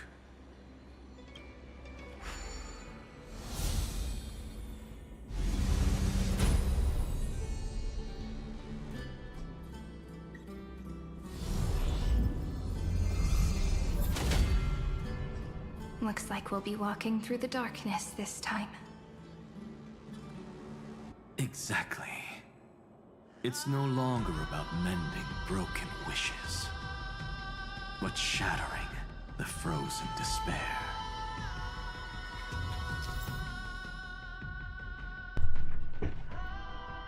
The world-bearing trial. Find the 3 crystals representing despair and break them in a sequence to complete the trial. This trial takes place in an area shrouded in darkness, with different space-time inside and outside the area. When a character crosses the boundary between lit and dark areas, they will be teleported to the dark area on the opposite side. Each time you break a crystal, the boundary of the lit area shrinks. Use this property to complete the trial.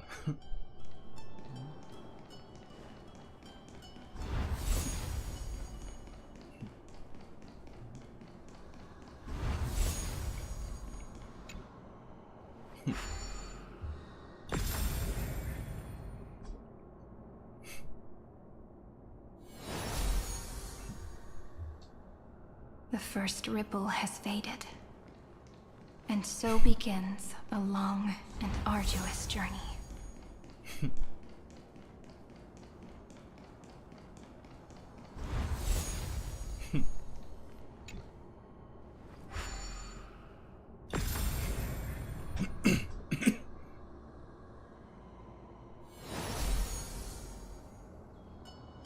Endless slaughter. All for nothing. That's more than anyone should be made to suffer.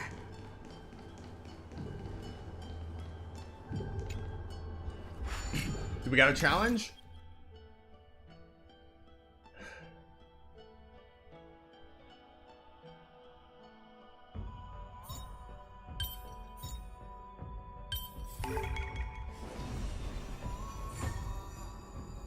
I really do just want a challenge. Is that too much to ask? Too much to ask for?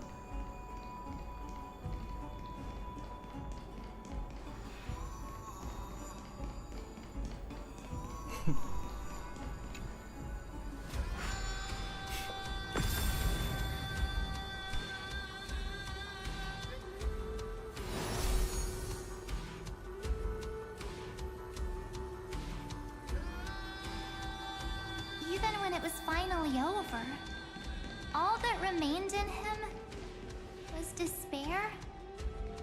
But even so, the drop of blood wrung from his wrath has guided us here. We did it. Finally. The other half of world-bearing. As promised. Take it now.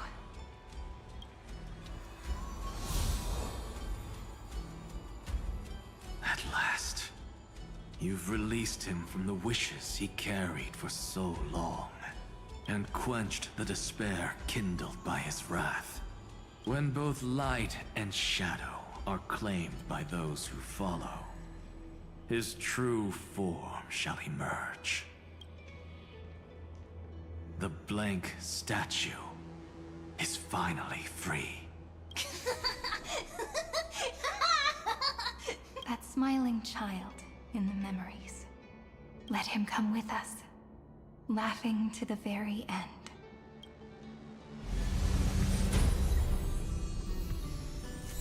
Kefali will never forget this. The despair of world-bearing. To save the world, one must be accompanied by searing despair. Only by shattering it can you absolve the obsession.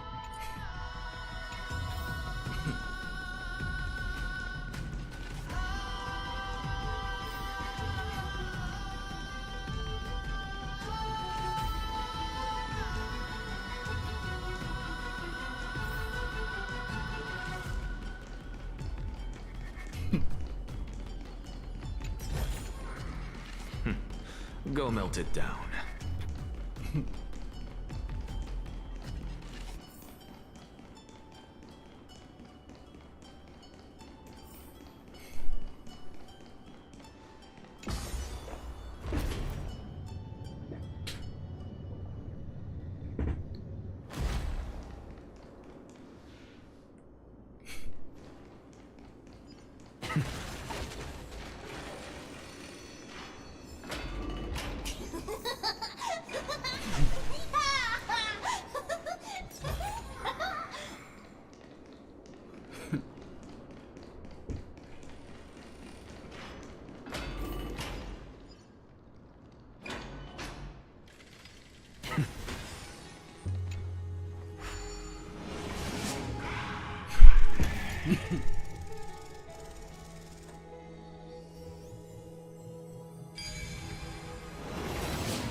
My wish is to fulfill everyone else's wishes.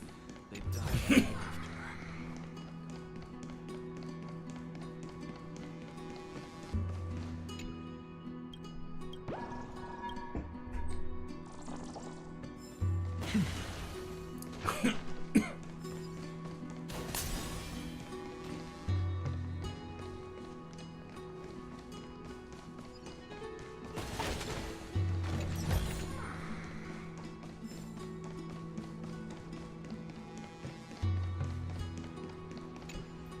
This spirit basin marks the end of every cycle. It seems this gentle little world has come to the end of its purpose.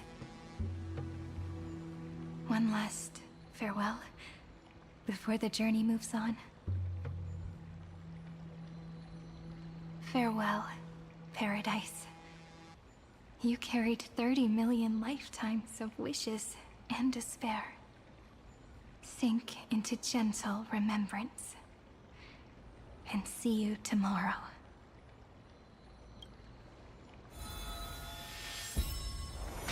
From now on, the world no longer needs a tomorrow promised by prophecies. And the wish Finan could never find and call his own. Someone's finally stepped into its shadow. Whoa! So tall! So cool! Just like the hero in the Oracle cards! It's because he is the very embodiment of a hero. Who are you? So, you've returned to a blank space. But for me, this is the 33,550,337th time, and the last time that I meet you at the end of the world. They're already on their way. Should they cross paths with me, I imagine things may spiral out of control. 30 million... what? And who are they? Ah, pay it no mind, child. Keep looking there. What do you see in him? It looks just like a statue, but... it's weird. He's warm. Like, really warm. Why not listen as well? I hear something. There are cracks all over him, and they're making this sound. Like someone's groaning. It's scary. Is he gonna fall apart? How unfortunate, child. This man would rather fall to pieces than fall to his knees. You might think of me as a sculptor. Across all my years, I only completed 2 pieces. Others may call them masterpieces, but only I know how many regrets they truly hold. Regrets?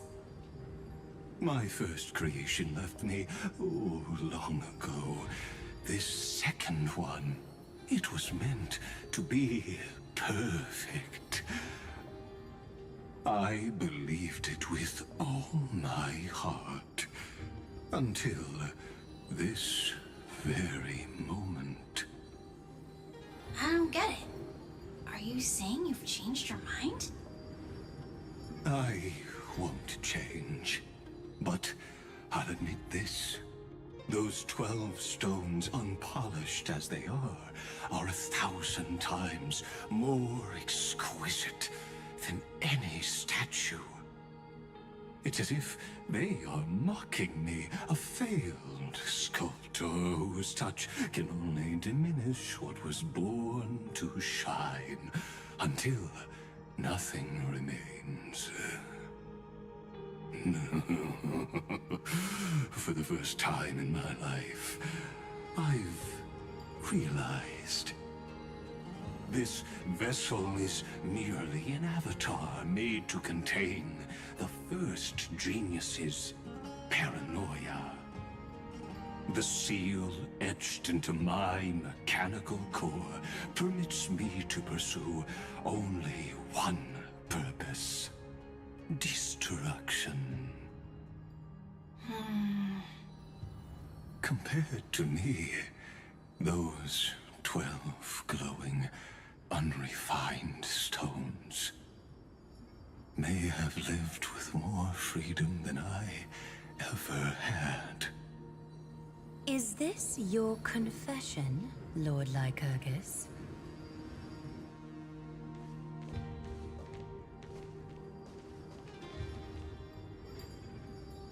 You misunderstand. From the very beginning, I was never meant to feel regret. But since you're troubled by the radiance of these stones, perhaps after 30 million futile cycles, you too have realized you're just as much a prisoner of fate. I suppose you do have a point. Now you are imprisoned by the sages from beyond the sky. And that is why this will be my last time standing here as the Theoros. Though we stand on opposite sides, we are both waiting for a miracle.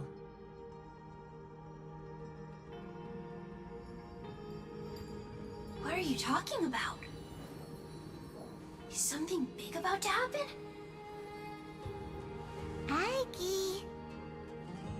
I know.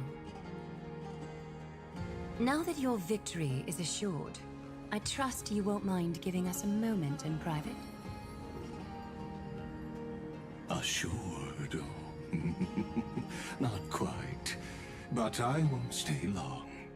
I'd rather not spoil the fun for those deliverers. And besides, after losing everything, the only thing that remains in me is the drive to seek knowledge.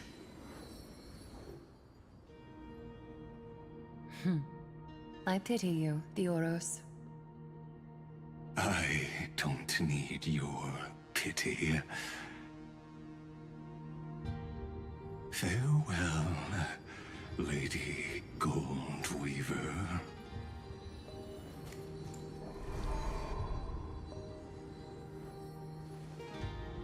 Sorry to keep you waiting, Snowy. We're here to take you home. Home? I don't understand. Isn't this my home? This isn't a real home. A home should be a warm, cozy place where you can let go of all your burdens and sleep peacefully for a long, long time. But I can't sleep. Every time I feel drowsy, there's a voice. You mustn't sleep or disaster will come. It sounds really weak, but also kinda strict. It won't disturb your sleep anymore, child. For countless nights, you had no other choice. But now, your mission has come to an end. Join us, and send your own wish towards tomorrow.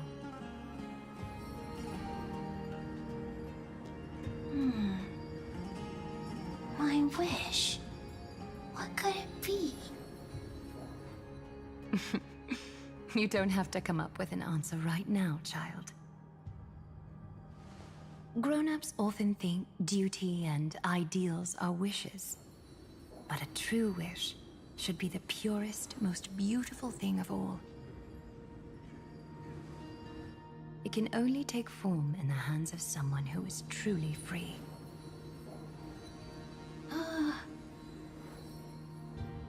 So, Snowy, will you come with us to chase after your own wish? I want to leave this place.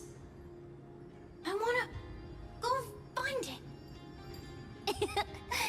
I'm glad to hear it. The final flame chase journey, just like the 30 million before it. Take our hands and come with us.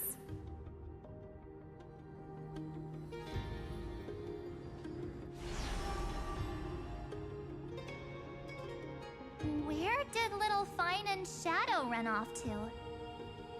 Look. He's already gone ahead to embrace his destiny.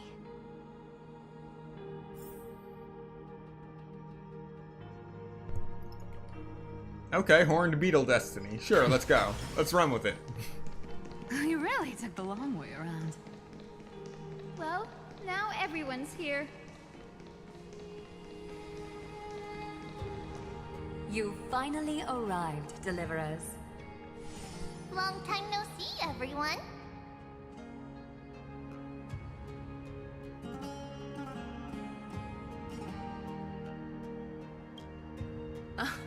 I'm glad to hear that.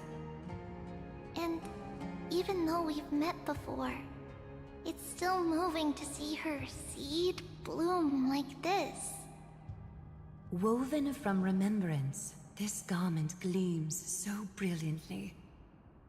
Just like the future, we will now weave together for Amphorius.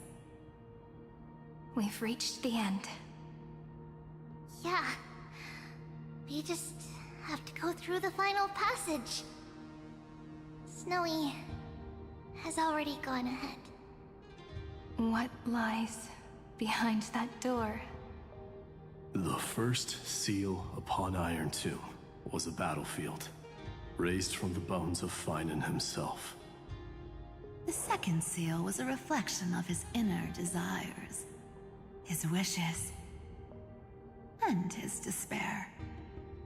A path he wove together with regret, wrath, and sighs. When all this is gone, what will he have left to hold back the destruction?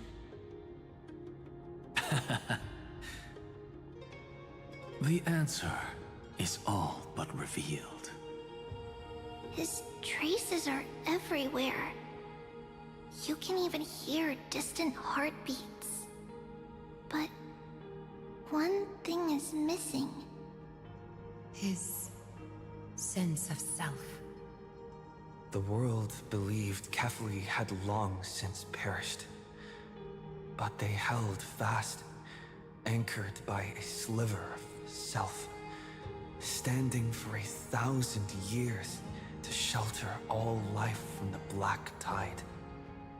What Finan is doing now is no different. And what we must do is also no different. Then let remembrance burn bright like a shooting star, and once more, pierce the long night of slumber.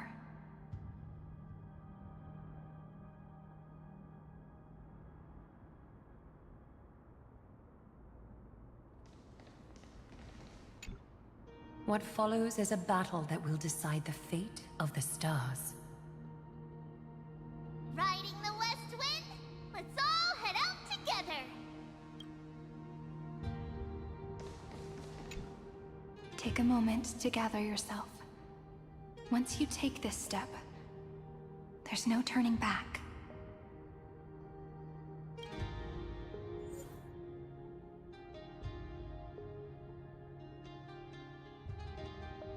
Alright, the final Flame Chase journey. Challenge conditions, team includes Cyrene.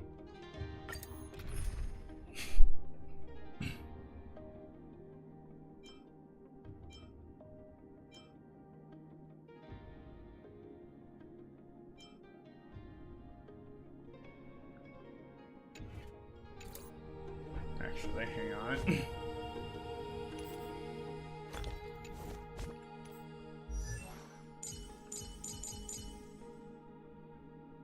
I actually did manage to get Cyrene in her banner.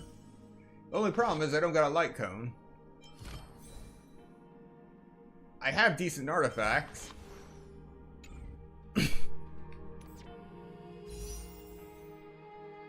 Alright, let's see what our luck's like.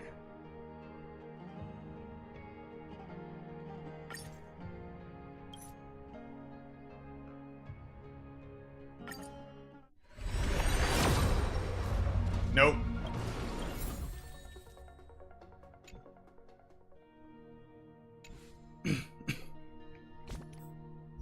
It's fine, I can make something work.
If the leveling up process of this one light cone feels overly complicated with the number of menus you have to go into and out of, it's not just your imagination. You're right, this is convoluted.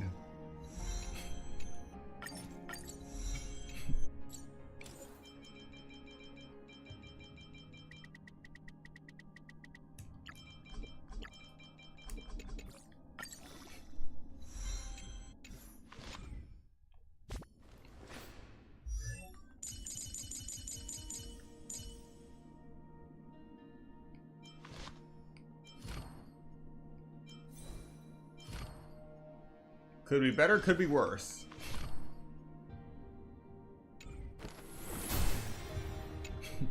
Take a moment to gather yourself.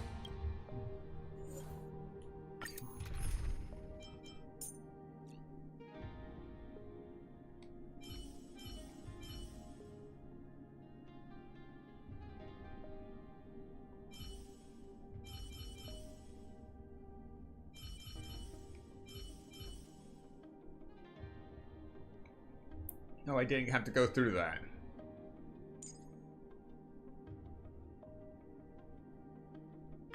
Oh, I missed you so much, Castorus. How about a hug before we share our work? Alright, here we go.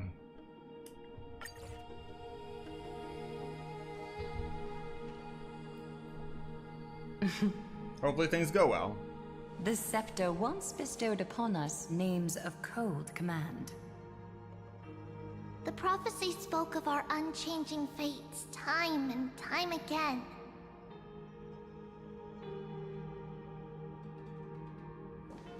But under the pens of trailblazing and Genesis, the stars shall thus sing of tomorrow.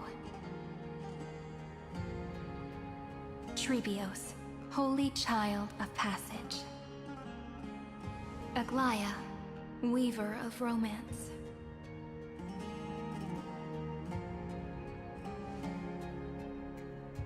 At the journey's end, they shall bathe in gold once more.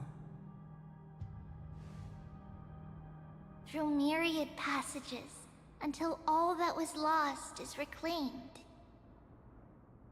Do you still remember, Kaslana?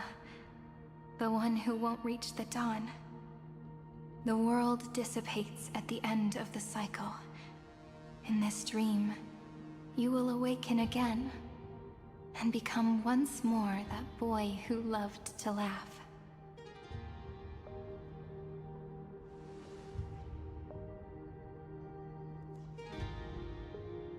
But if you open your eyes and look back on yesterday, you'll see Destiny's footprints, clear as day. At last, the raging fire of hatred is swept away by a breeze, leaving only love to remember the passage of time.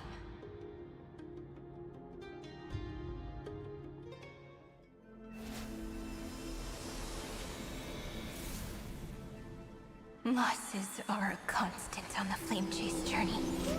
But even if all is lost to the wind, memory endures.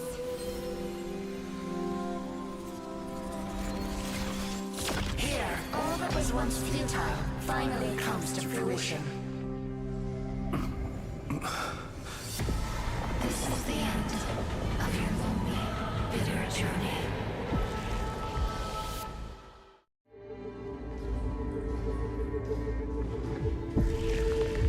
The Scepter's mainframe, and Iron Tomb's breeding ground.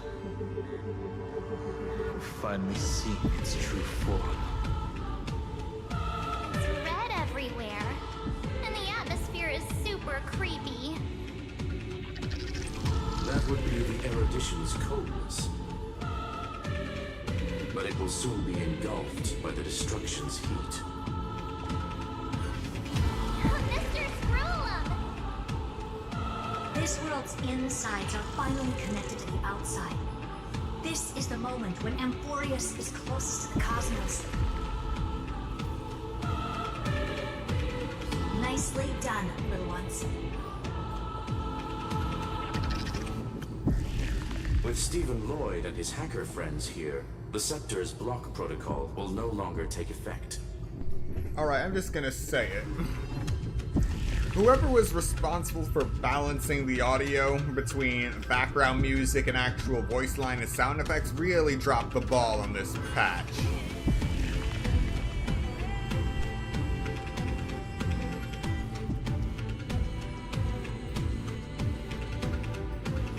The speed of time within Amphorius has finally been synced with that of the real universe. In other words, It's time for the decisive battle.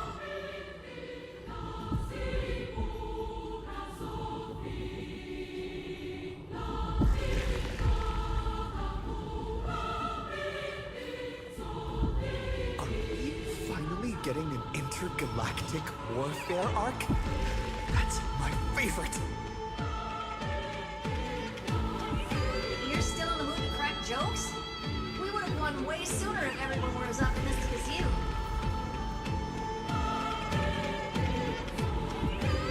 There's one more thing that everyone should know. Noose has cast their gaze upon Amphorius.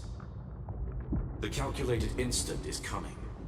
The outcome of this battle will become a new anchor for the erudition's computations.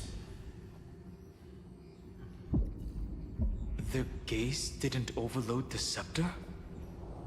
Unfortunately, we have to go with this reasonable assumption. The birth of Iron Tomb had always been within that eon's calculations. But don't worry. The one miracle that Amphorius was never short on is defeating destiny, no?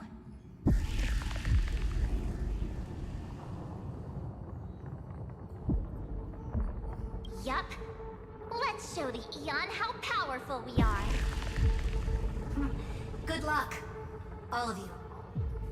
As the ruler of planet Skrulum, I wish all of you victory. It's not hard to imagine that Akivili and their companions must have also stood on the precipice of many similar crises before. Perhaps the cosmos is much more fragile than people think.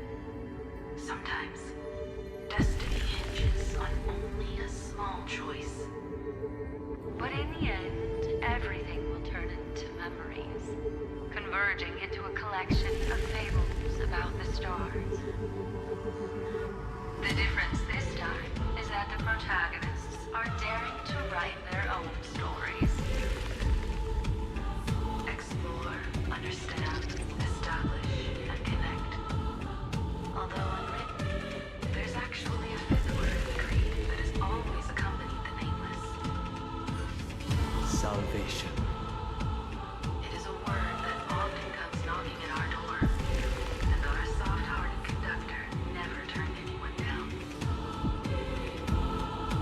So, go save this bruised and battered world, just as we always have, kids. On this stop, the entire cosmos will be your traveling companion. Make sure you watch your footing, friend. Let us walk through the final page of this saga, with everyone, one step at a time. Shall we?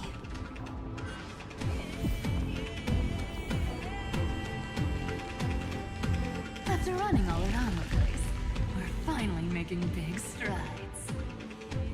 At the end of time, life will illuminate the warm candlelight, subduing the flames of the destruction. Cast everything behind you. All that's left is the thrilling, relentless deathmatch. The final problem no longer requires a rational solution. Feel free to critique it to your heart's content. The starry sky marred by that rift is the last scar that needs to be healed. That Theoros's promise still turned out to be such a narrow road. Pity. There is no longer any need for songs. Let the triumphant war victory serve as the prelude to what lies ahead. With 30 million cycles worth of hope, we will soar through the last gate and write our own prophecy! All that is lost has now been gathered here. Use it to weave victory, deliverers, towards the true end of the flame chase.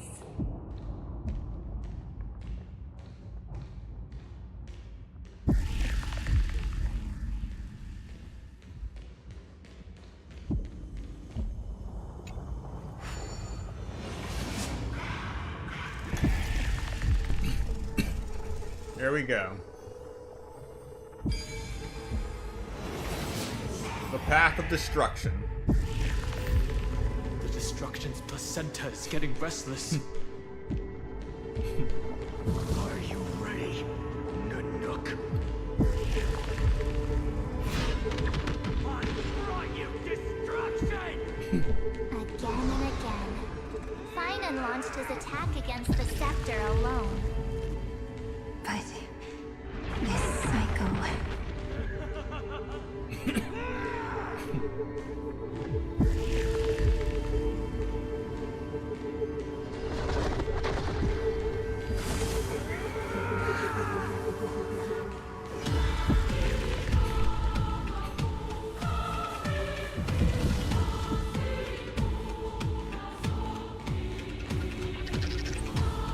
Caught up to him.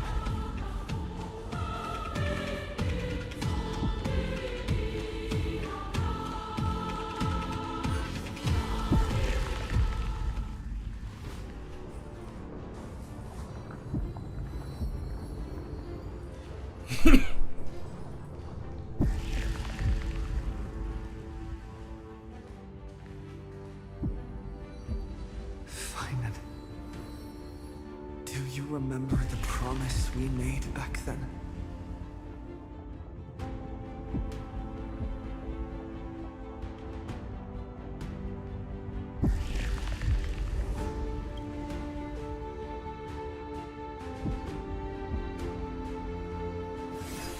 Of course. It has been a bitter wait, partner.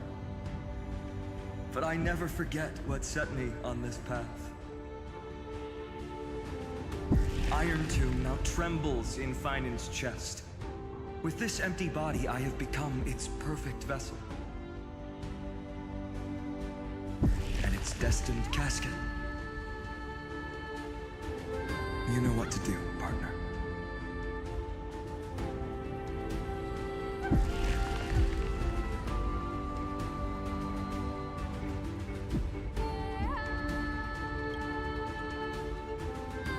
Remember the past and become the hero of tomorrow. Stand with me and become heroes.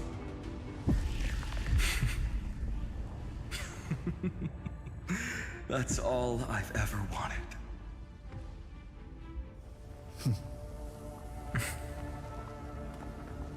The epic draws to a close. 30 million cycles of light fading into darkness. Just for this moment.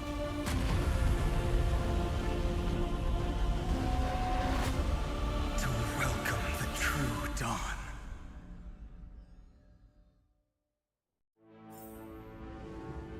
Finally.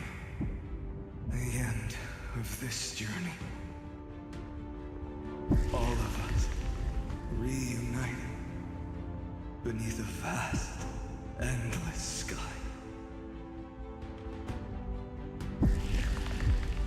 Mem. Yes, it's me. I will remember what you want to say to her. No need. I can see that she's right here. All the companions who sacrificed themselves, their wishes. It's all here. Have we succeeded?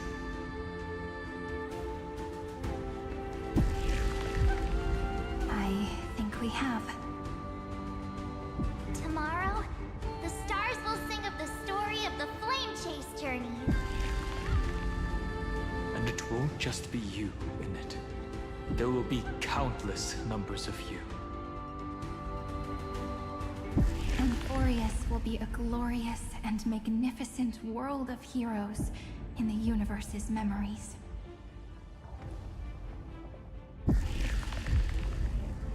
Hence, for this world we so deeply love. Let us write its ending.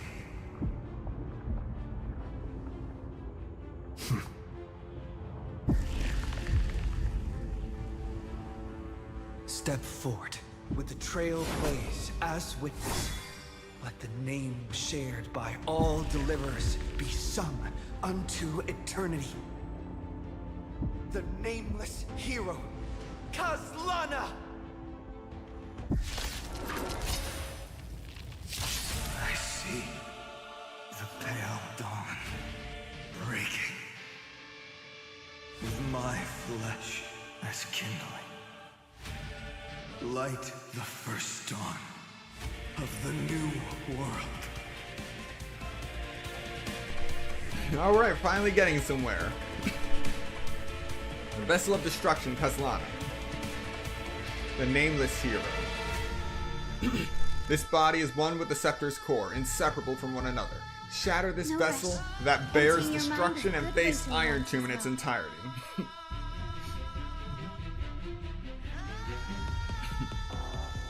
If Cyrene is knocked out, the battle will immediately end in defeat. Okay. We do need some sunshine. Thank you. Please And I'll give you cherish what the you time. need. As you wish. It's my turn to shine. Stars, shine for the heroes. What's the matter? Insanity! Do not hesitate, Deliverer. Yeah, the sound effects are just dead. This body.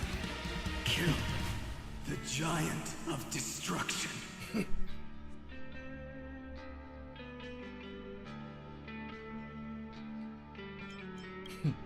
Do not bow your head to them. Thanks. All energized.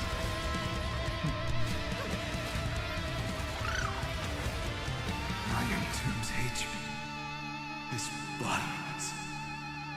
It will turn into countless factors, sweeping across the stars. When the time comes, promise me, use the world-cleansing golden blood to turn everything to ash.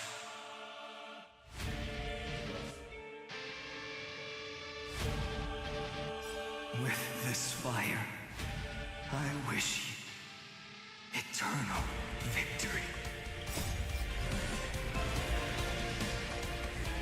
Darkness with me.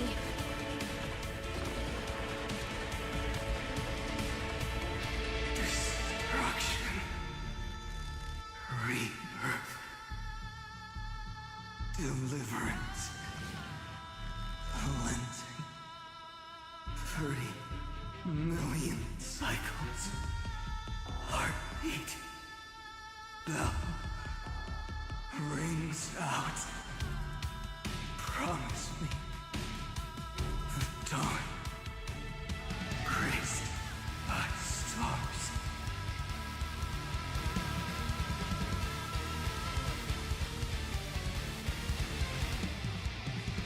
That's good. Finally. Golden wheat in the starry sky. More fire.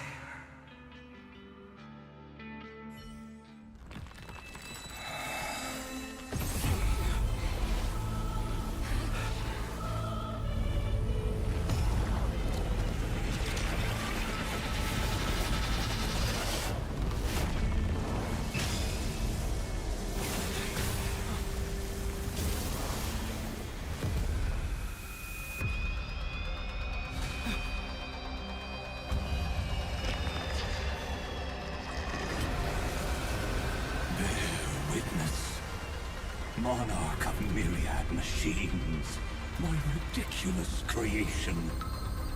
The instant in your calculations bears the name Destruction.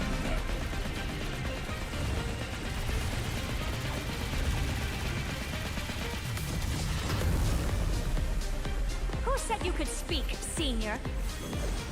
Watch closely. See how your chaos ends at the hands of your juniors. Don't get too worked up. Take a deep breath. There's not a trace of life in that on the shelf. We're not gonna lose to a hollow husk, right? In the name of trailblazing, we'll reject this false answer!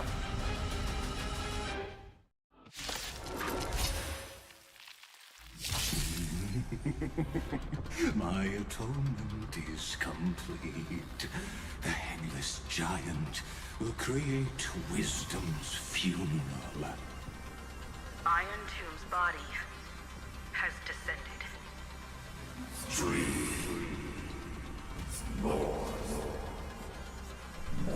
The anti-news. Is it querying for news? Don't worry about what happens out here. Interfere with it as much as you can. Gladly.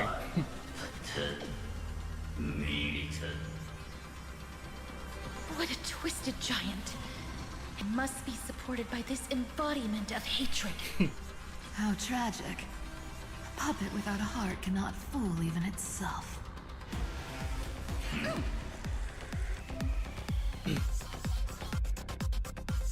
When Amphorian hatred increases, it reduces allied targets' maximum restorable HP and maximum recoverable skill points. When hatred reaches maximum, the combat ends in failure. The Cosmic Alliance has finished its deployment. Don't hold back. Give it everything you've got. Alright, let's rock. No holding back. Thank you. And I'll give you what you need. Look, with this divine power, I reforge all things. Stars, shine for the heroes. To the soul, insanity.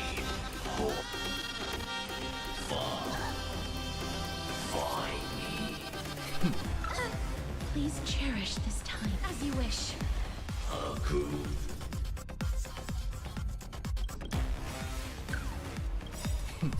Embrace a new life.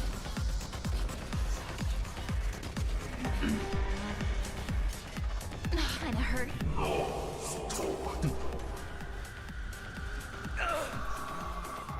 Just we can illuminate this chaos. Indeed, there must be light. Oh, of course. Converting into one. The grand vision of deliverance. For Tomorrow is finally within reach! Heroes, please hearken. After 13 heartbeats, light will create the heavens and earth. Binary collapse. The remembrance will dispel the destruction shadow. Use ultimate to charge heroes ever ablaze, which deals massive damage to one enemy target and greatly reduces Amphorian hatred.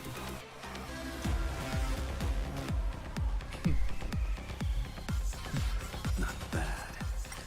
Let me respond with the greatest magic trick.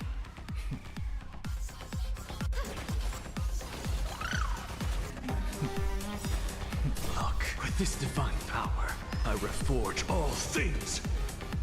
Flowers bloom for tomorrow.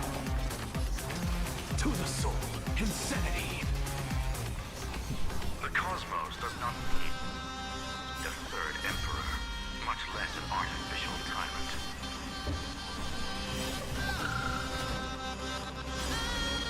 The stars will carry every memory into Amphorius' tomorrow. May reason enlighten the truth. To the soul, insanity.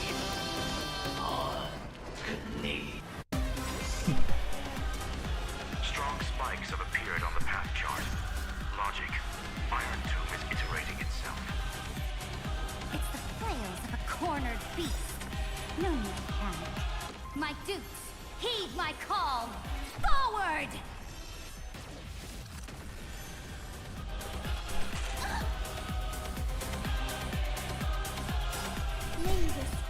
Dispel the gloom! give you what you need. We're all here. May life and death sprout new buds. Cleanse hatred with love. This unprecedented trailblaze is worth everyone's effort. You have no honor. You reside in the body of a hero, yet you're so despicable.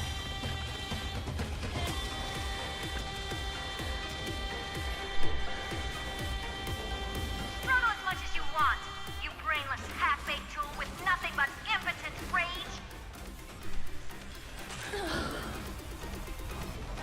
I'm just a frail scholar. To the soul. The cosmos is looking at us. Take the answer.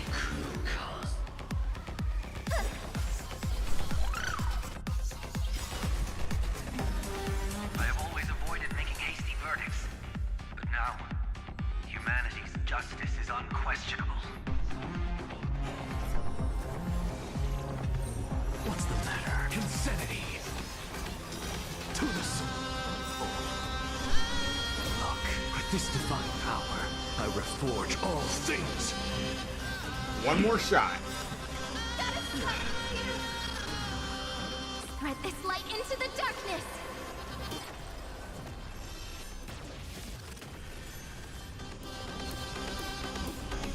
Please cherish this time. Return to dust.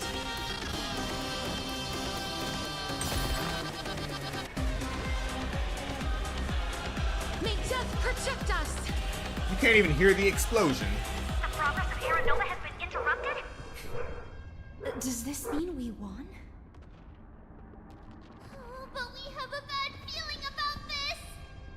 The golden thread still trembles. The war is not over yet.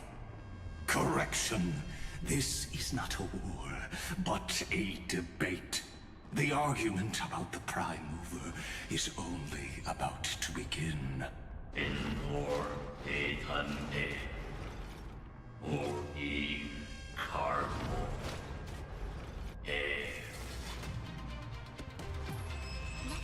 What? Oh, you have got to be kidding me.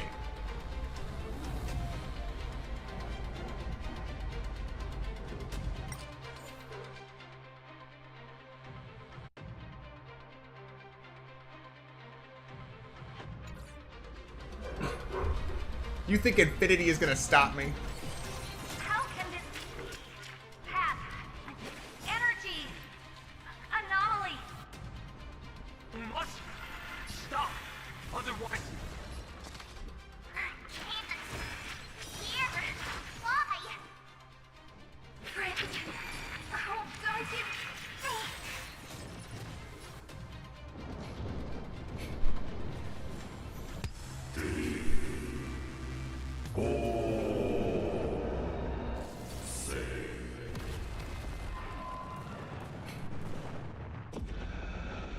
Okay, so Infinity may stop me. The instant of the cosmos is the coronation of Iron Tomb.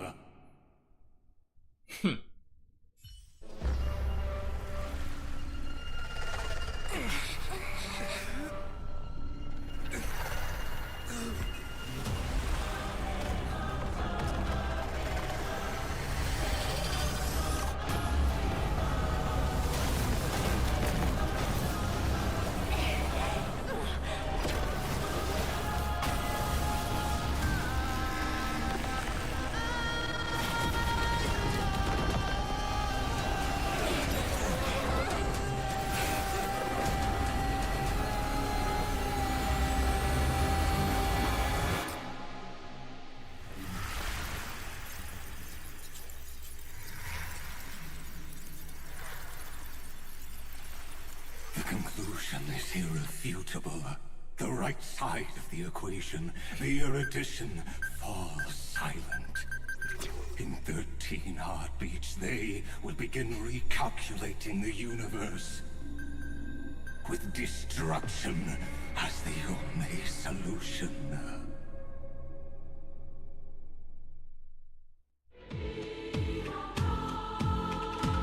Madam Herda, Strongholds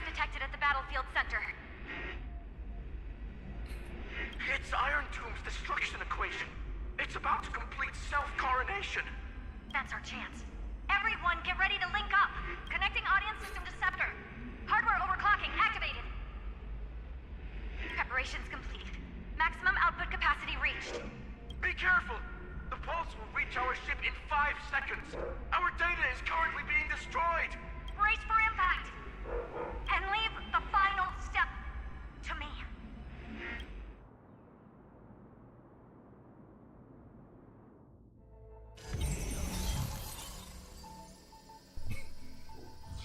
Uh-oh. That's not good.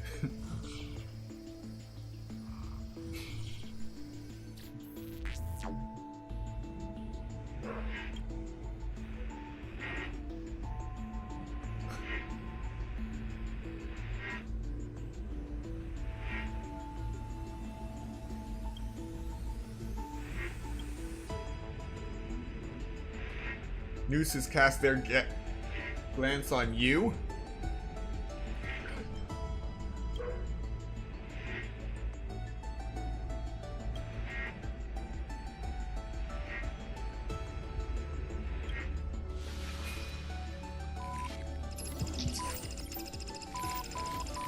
Noose Herda.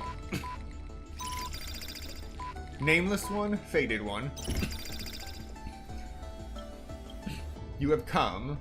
You must have arrived. You and I must have met countless times at the beginning and end of the universe. Just like the preceding first, second, third, and fourth instances must surely have arrived. The Border Star Trade War, the First Emperor's War, the fall of the Emperor, the war among the Eons. I ask, if so, why do you trailblaze?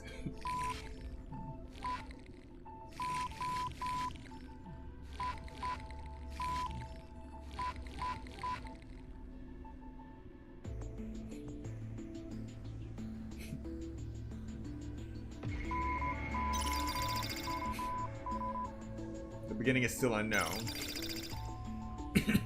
But if the finality has been born, the destination must already exist. There are 4 possibilities, 3 of which are known: destruction, nihility, and harmony. Regardless of the 4th, the Trailblaze has surely already marched towards finality, or become the finality itself. I ask, if so, why do you trailblaze?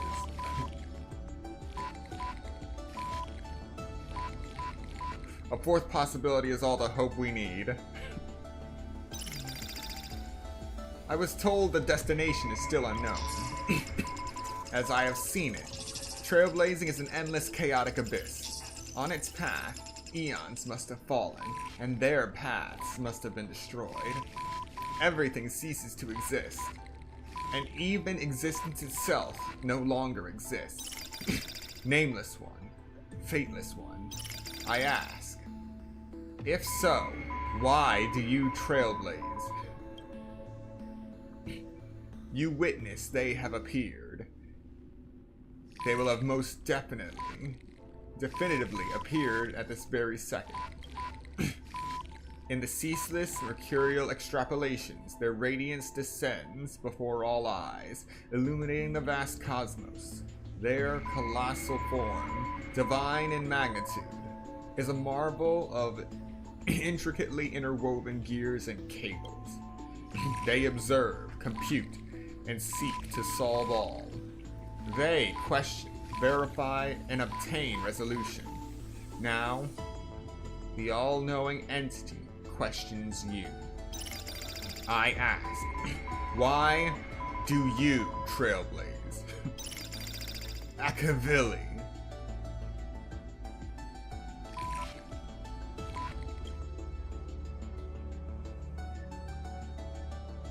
Well, that's a name drop right there. You witness, they disappear, leaving only a symbol behind.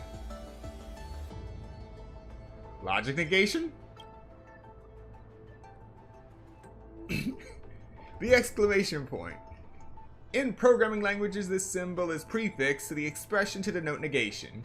Perhaps it signifies an enduring skepticism toward all that is yet to arrive. But they speak no more. Therein lies the entirety of the answer. Perhaps you have completed the reply, or perhaps not. All has come to pass. Good job, your choice became a new variable. Noose's extrapolation did not stop. The final battle's still going on. Click, return to reality. The future of the cosmos is in your hands. Open this book. Write a new ending to the story.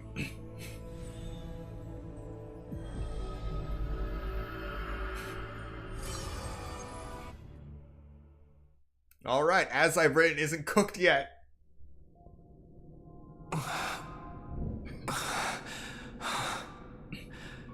Oh. Cyrene. We're in the path space again. Friend, you're finally awake.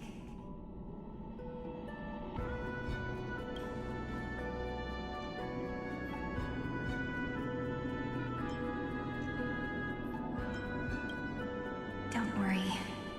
Time does not flow in this place.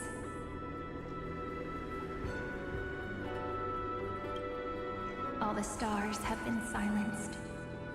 Iron Tomb is dissolving everything that I can sense.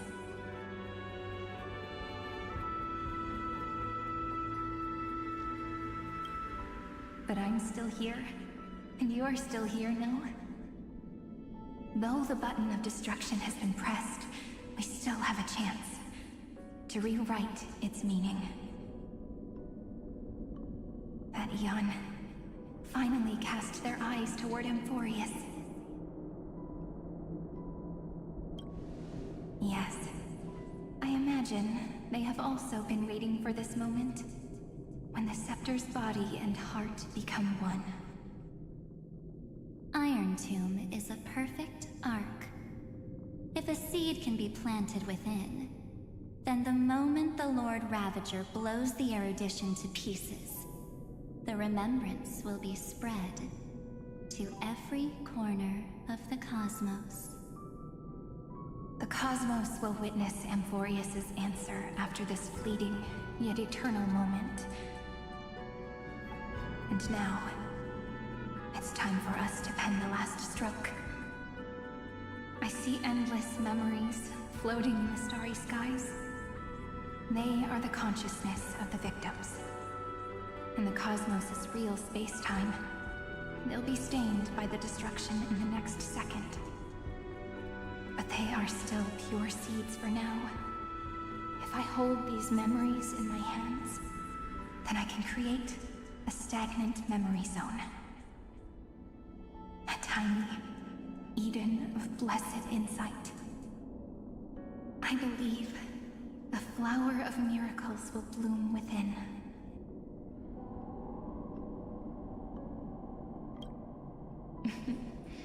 Friend, you're already right next to me. I can still hear your voice in this bottomless void. Looks like we're still connected by one heart, even as the cosmos reaches its end. In that case, I won't feel alone or be scared. Because as long as you follow the memories in your heart, you'll definitely find me in this fleeting eternity, right?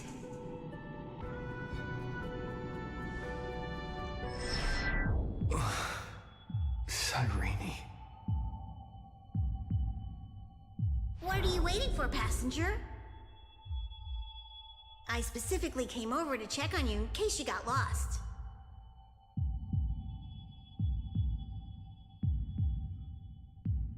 Yeah, that ain't good. Pom-Pom is the conductor after all. At long last, you've embarked on this road as well. Many, many years ago, They were standing at the start of the road in hesitation, just like you are now. So, Pom-Pom came over to give you one message. Run. Don't think about anything else. Just run. Even if the entire cosmos has stopped. Even if everyone else is tripped by the darkness. You still need to keep running. Picture yourself as the Express, moving forward at full speed. Because that's what the Trailblaze means.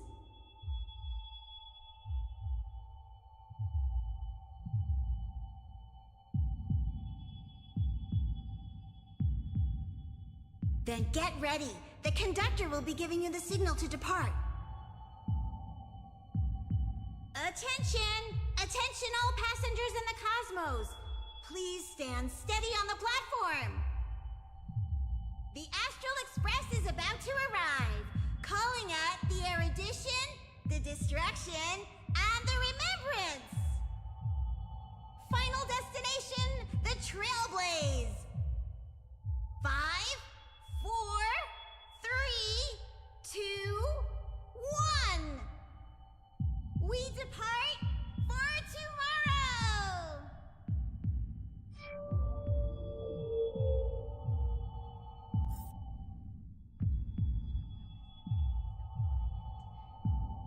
The end is also the primordial chaos. It's as if I can hear the sound. If the view in your memory ever grows fuzzy, store its power. Just reach out.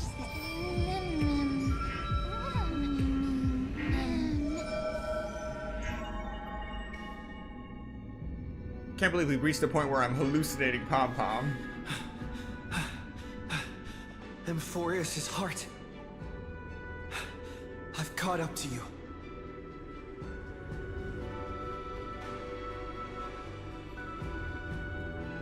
Let the first light illuminate chaos.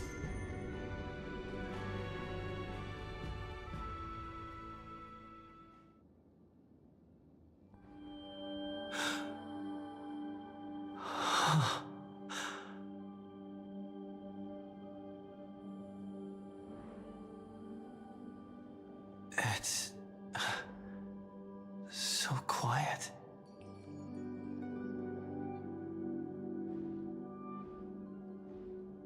Everything's frozen in the most beautiful moment. This garden is your memory. I'm here, Cyrene. I knew you'd find this place. And walk into my heart as you've always done. Then let us both do our duty. The hero who trailblazes the way forward, and the fairy who watches over remembrance. We never changed at all, did we?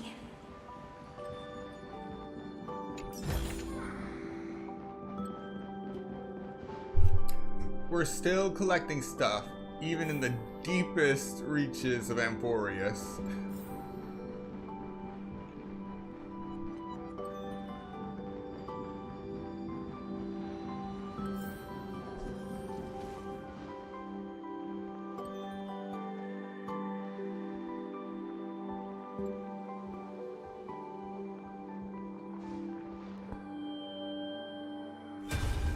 Seed of memory. These memoria are what Cyrene took in. They're the memories of all of the cosmos's life forms. Did her sense of self already become so weak in order to protect them? The path characteristic you exhibit is very special. There's no way you're just a simple memo sprite. However, I'm sure about one thing. You are a memetic entity born in Amphorius, yet you only awakened with the Little One's arrival, and only matured as he embarked on the path of remembrance. That means your existence is completely attached to his memories. If ever there comes a day when he forgets about you, for even a few seconds, or loses his last connection with Amphorius, then you must be prepared for the worst. You will disappear in the memory zone, utterly gone, without even a single line of data to remember you by. In that case...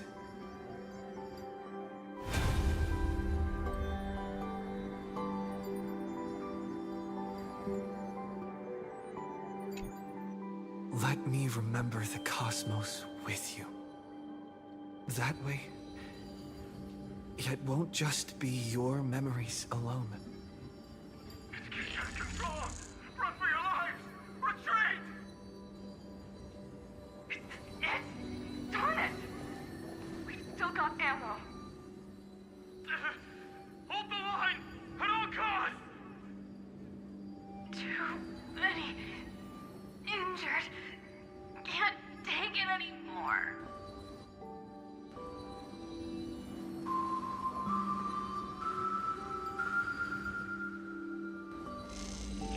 These memories are so heavy. Me? Do you feel better now? Hang in there, Deliverer. I finally get it now. The instants Droid had calculated aren't about the destruction. What they want to prove is how the cosmos would come back after being destroyed. If a new life is to be born, its seed has to be dead. When the remembrance converges with the trailblaze, lead us to witness the miracle. Of course I will. I won't give up. Nervous center, not responding. It's the same nonsense. Look at this mess! World, my child. You'll see.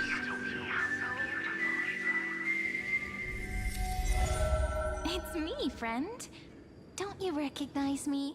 Or did I really change that much?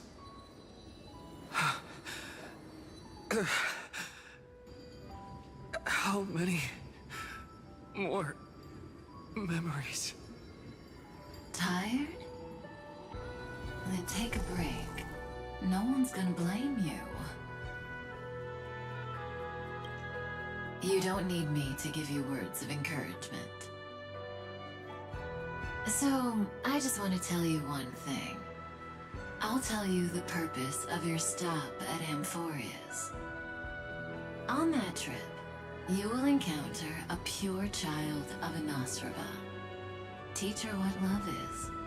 And then you will directly face the destruction for the first time. From this point, your choice will split destiny in twain. In the darker of the two outcomes, the trailblazing journey will turn into a flawless memory. She will carefully treasure and protect everything you and the Astral Express have experienced until that magnificent war between the gods, when she, with love in her heart, will ascend at the end of time to become the master of causality. The universe will be snuffed out in the destruction, and you and she will become the beginning and the end of the Eden of blessed insight. You shall become the only two lives in all of existence, and you shall live in an eternal past, present, and future. You shall sow as many seeds as the sands of Ganga, trim an awesome kea of leaves, and harvest a Nayuta of flowers. That is the cosmos's fourth kind of finality, the remembrance. But for now, you still have a chance to make a choice. You still have a long way to go on your trailblazing journey, child. I'll keep this brief. The journey has only just begun. Welt, our other companions, and I still have many secrets we've yet to share with you. So, aren't you curious? We kept these stories to ourselves because we believed we had a long future ahead of us. Even a cosmos-spanning crisis, once the dust has settled, is nothing more than a memory of the journey, a single point on our long road. There will come a day when we tell each other everything. So, for the sake of that day, don't give up. We all know what kind of decision you'll make, and I believe the script will not progress toward the wrong ending. So relax. Listen, when you have the chance to make a choice, make one that you know you won't regret. Keep moving forward. Keep trailblazing. And when tomorrow comes, share with me the miracle you've created with your own hands. See you on the Express, kid. See you in Destiny. I will reach tomorrow. The drop has arrived. The world beyond the sky was never gazing up at the sky. Look! There's a red light in the sky. Cyrene, wake up. Together, we will tread on the path of remembrance. No wonder I always had a weird hunch. But that also means I was right in thinking. As long as Friend and I are together, we can do anything. Our friend's shoulders are really dependable.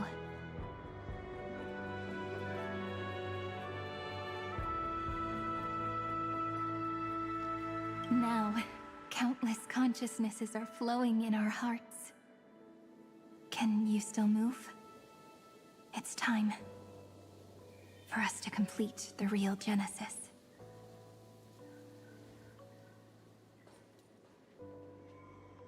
In the instant Iron Tomb's hatred devoured everything, a gaze fell upon me. The remembrance. That was the god who appeared in Cyrene's dream. Their figure and speech were both so blurred.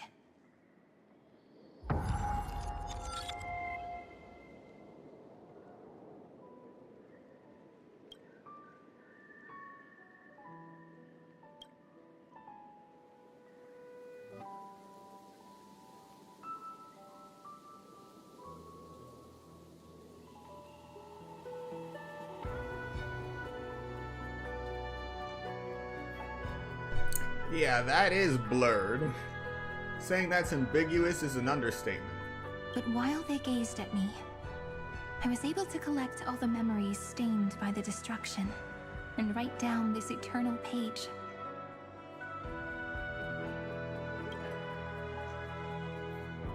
And now, we will use this tranquility to cleanse Iron Tomb's rage.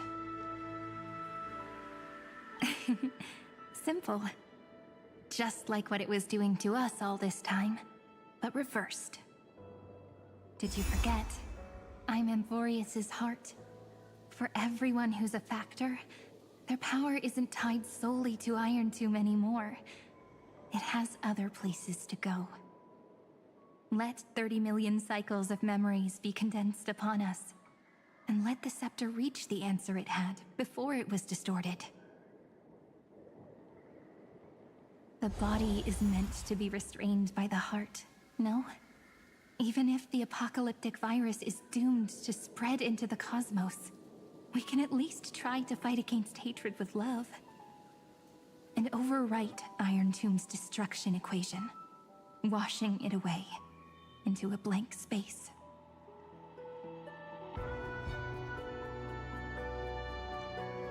It means we will embark on the true hero's journey.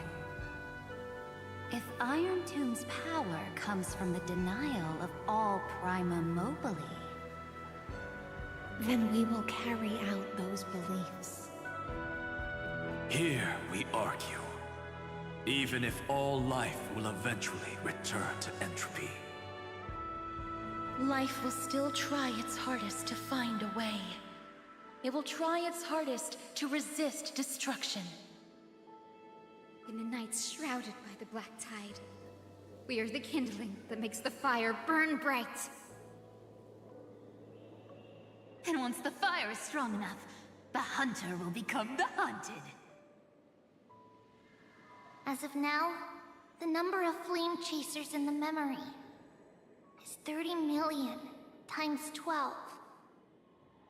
And 400 million core flames await their return.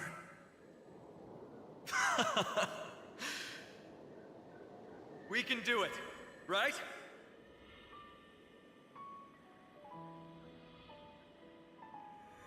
That's right. So trust us, partner. Everyone, let's head out together. And we'll burn this horrible ending to ashes!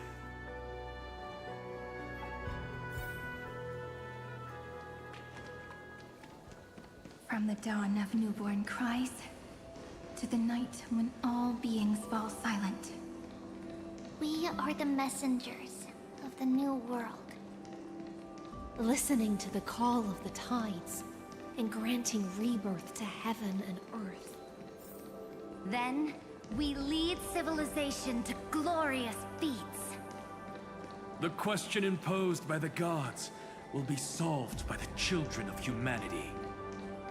We will tell them that the flame chase cannot possibly have been a lie. When starlight illuminates the sea of flowers at the end of the west wind, all living things will stir, roused from the cradle of sleep. Then, through a single battle, let the cosmos witness how we light up the blood. What a poignant yet warm journey. And it's still not over yet, is it?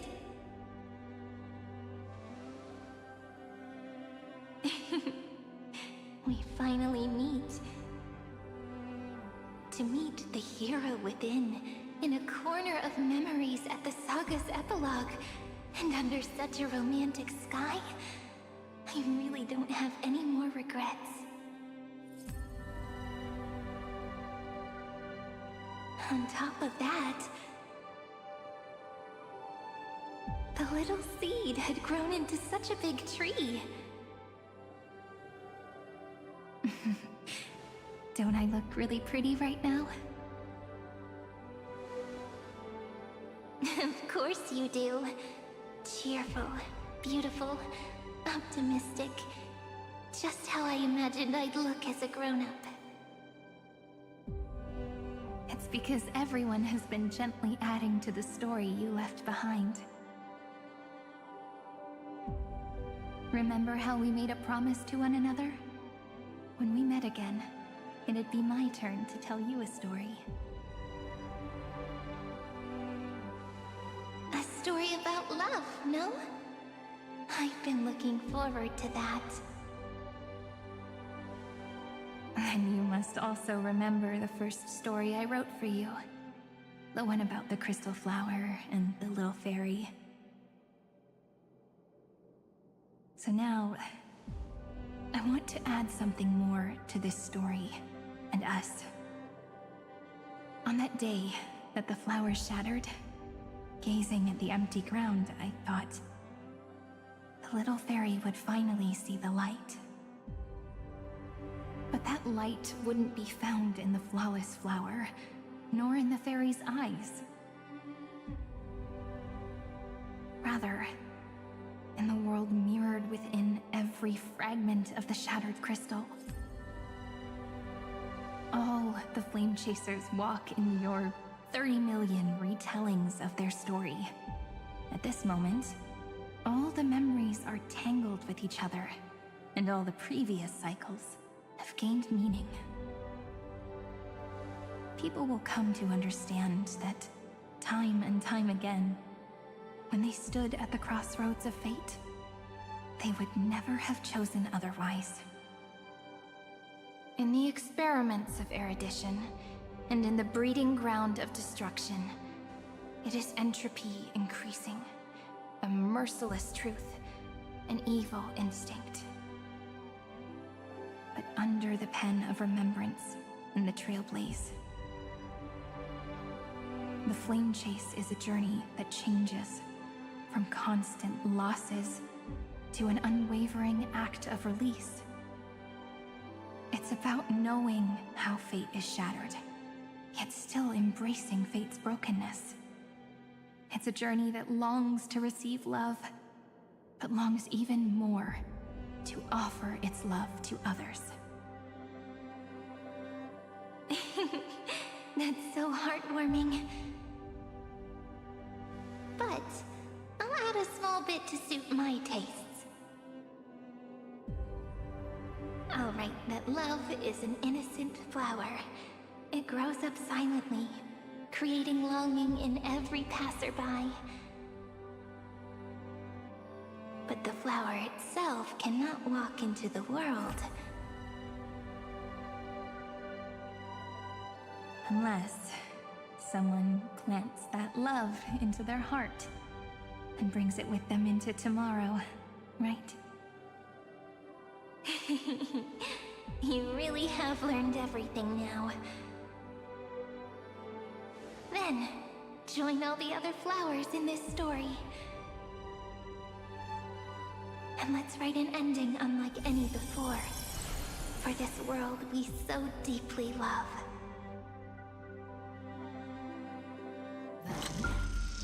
Why did you set out? Why do you trailblaze? Who is it? I did not see that coming. Don't be afraid. Take my hand if you feel nervous. Honestly, I've always thought you were really incredible. After all, no god guided the path of the Trailblaze. It could only be forged by those who dare to take their steps one at a time. So, that's why I'm asking you. Step up as a senior and show everyone in Amphorius how it's done.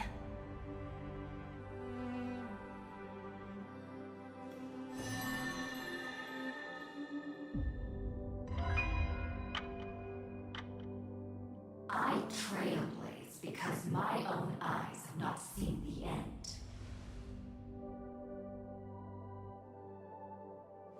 But I'm different. I chose to trailblaze because I am already on this road.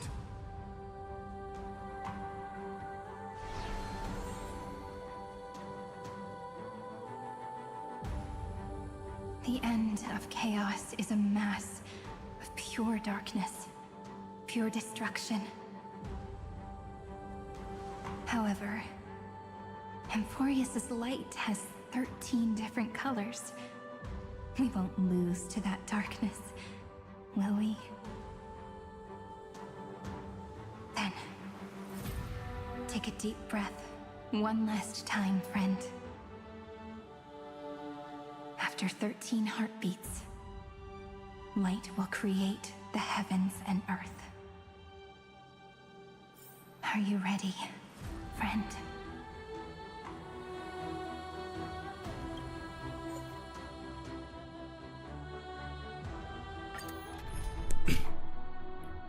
All right.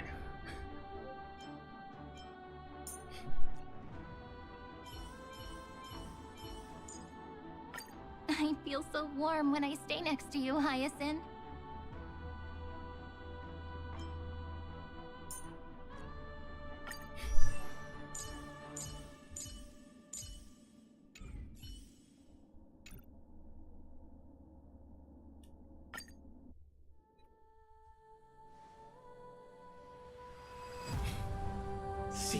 the 13 factors of life, and let them converge into the primordial chaos. Using the remembrance of the past, we will trailblaze tomorrow's destiny, infusing a world-bearing love into destruction, and inscribe the opening stroke of Genesis.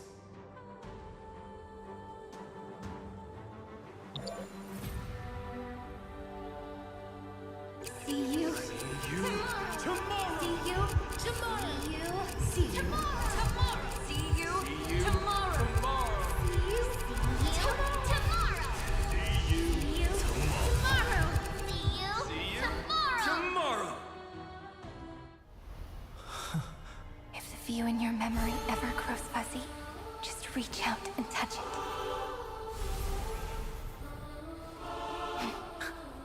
Then, restore its power to nourish the spirit. My friend, on the next page we write together, there's only one thing we need to do. Let's give this long, painful, nearly hopeless tale a truly gentle ending.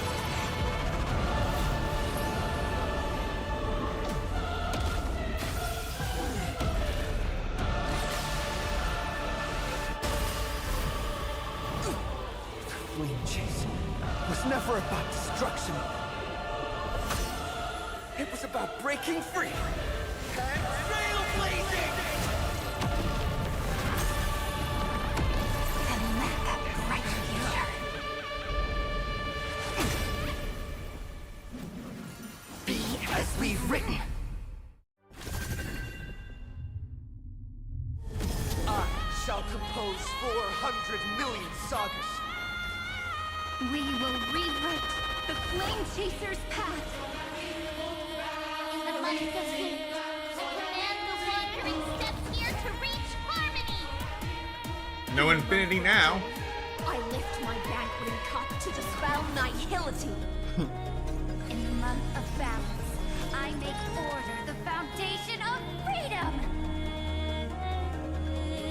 May this faint light dispel the gloom, restore the skies. Thanks. All energized.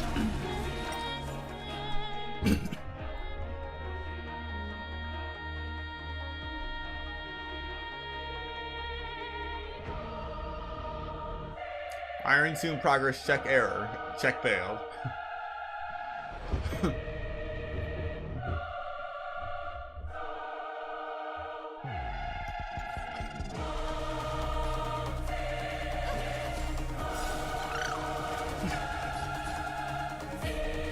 Oh wow. No more infinite health bars, but still alive. This is eternity. Embrace a new life. Return to dust. That won't work, you know. Look, with this divine power, I reforge all things. We're all here. May life and death sprout new buds.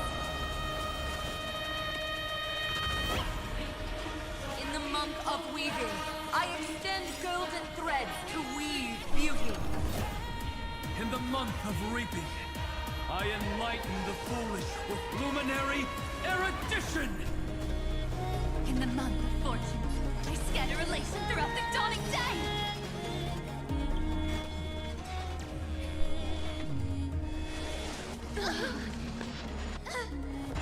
That won't work, you know.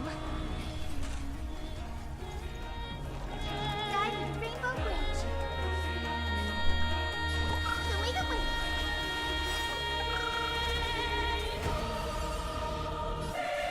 Darkness with me.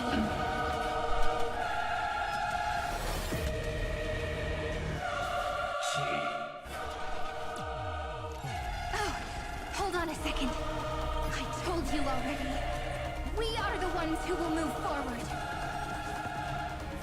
In the month of strife, I become the glory of the eternal hunt. In the month of mourning, I bid death to no longer be equilibrium. Then, In the month of Everday, I form twilight into the faint sparks of preservation. I'm just a frail scholar. Insanity. In the month of cultivation, I turn into the ridges and peaks of permanent. In the month of Evernight, I weave remembrance into countless stars in the sky! In the month of freedom, I impart destruction onto the shackles of destiny!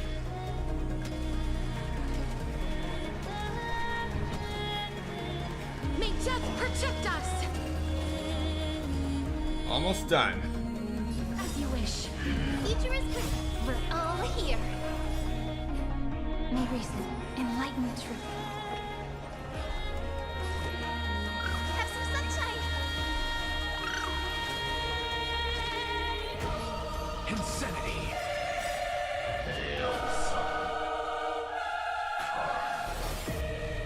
Headless giant. If you never had a chance to be the master of your own destiny, why not give us that choice? Let humanity prove to you that even the breeding grounds of destruction can bloom with gentle flowers! To the soul at the end. We shall trailblaze a dawn for the road ahead. And pen a genesis, as I've written!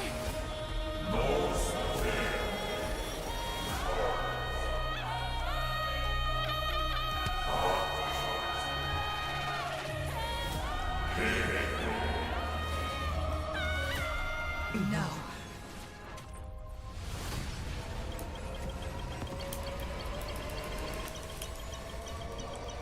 We will reject this false answer!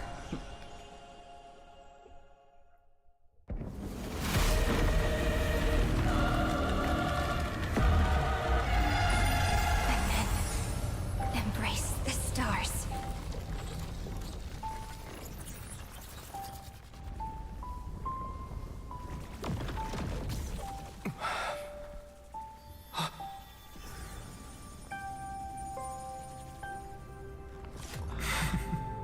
To end the destruction with destruction. At last, we can sit together and watch the victory fireworks, partner. Why not come a little closer? This warmth is proof that we live.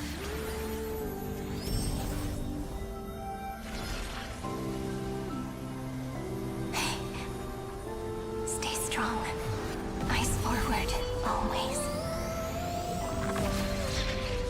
This arrow isn't the end, but the beginning of hope.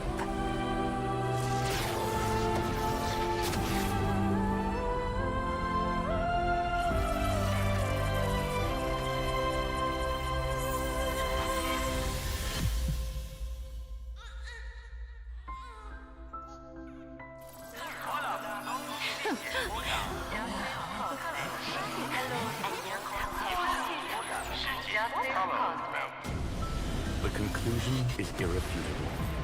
Noose's answer was never destruction. But they kept silent, leaving the solution in the hands of the cosmos. The universe will keep searching and struggling to endure. In the face of the destruction, it may once again stand on the edge of annihilation. But the stars will always rise to ride the waves and embrace existence once more.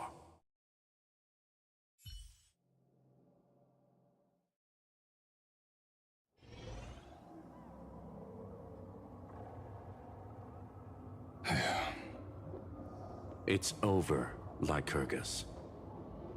Yes, another failure. How is Madame Herta? She's fine. The IPC's keeping her under observation. She'll recover soon enough.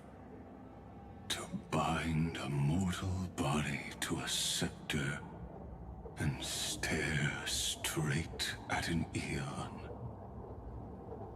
I respect her for that. I still remember the terror of witnessing a single gaze crushing the entire world. No wonder you chose the destruction. Question: is all this worth it? There's no point in debating. This is Xandar One Kuwabara's fate. The prime mover of the universe. The first genius. And the first to fail. Correction. I was asking Lycurgus. I don't know how to measure the worth of curiosity being satisfied. But in its presence, all the bitter fruits I've sown seem to turn sweet. But your harvest was watered in blood. Answer me. Is all this worth it? It doesn't matter to me.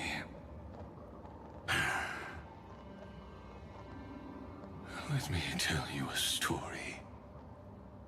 Back when he was a student, Xandar's first experiment was slipping poison into his mentor's pipe, just to see how it would affect the lungs. And? There was no conclusion. His conscience got the better of him. Even so, the truth came out.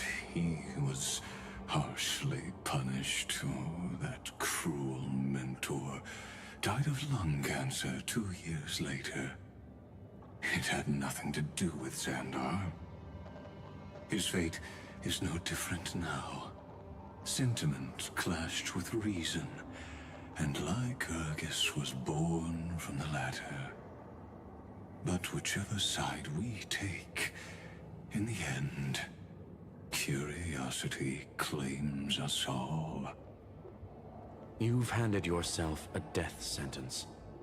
And yet, Iron Tomb's fall still isn't sealed, right? Fu Li, the key variable, still hasn't made their move. As the Theoros, Lycurgus has reached the end of his road. If you can, take my body to the fallen Adlevin. There, you'll find a formula. It is Xandar's final gift to you. If the day ever comes when you must destroy the erudition with your own hands, it'll come to your aid. A foolish last wish. I won't grant it. You will. Not for yourself, but for your conscience.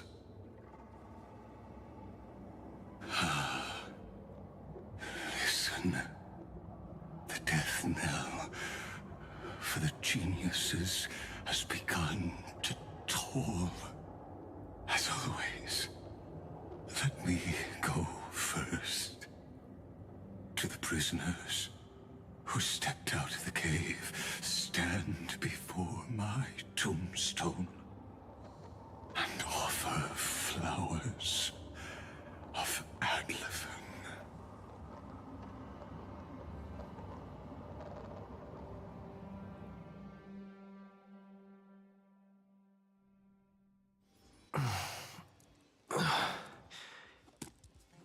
Here. I'm back on the Express?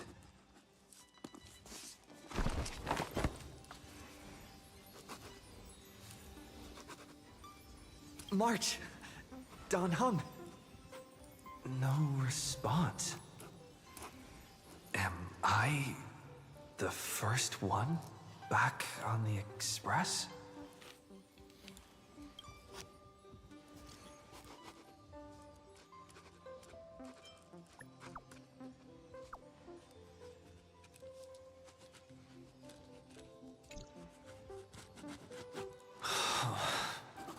Nobody's here.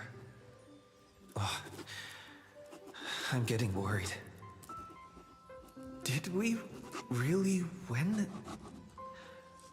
Why does it feel so unreal? Who's doing all that writing? Looks like they are waking up. Hey, I told you not to talk. Someone's in the bathroom? An intruder. Better be careful and check it out.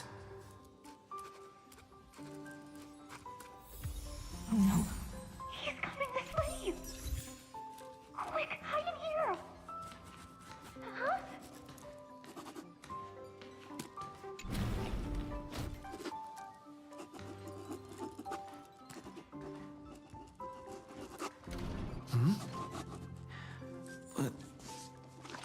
Nobody's here? Could it be my imagination? Huh.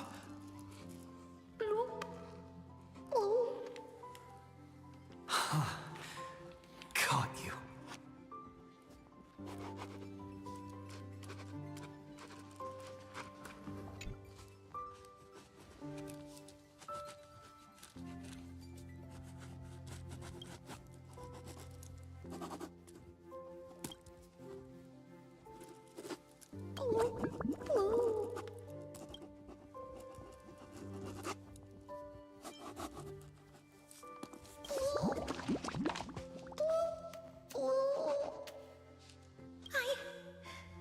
I can't go on.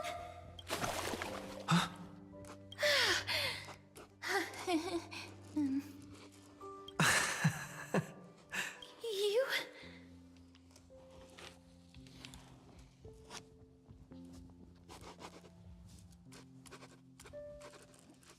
So it's a dream after all. I'm out.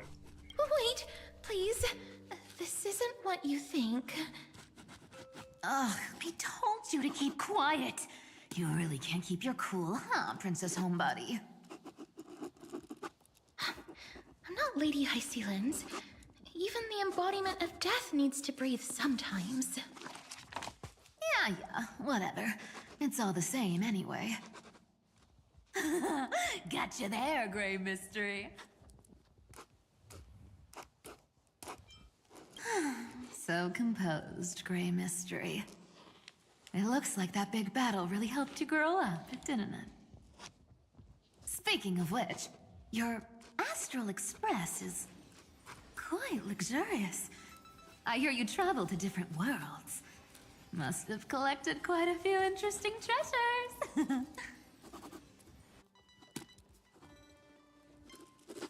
Hey now, don't go throwing wild accusations around.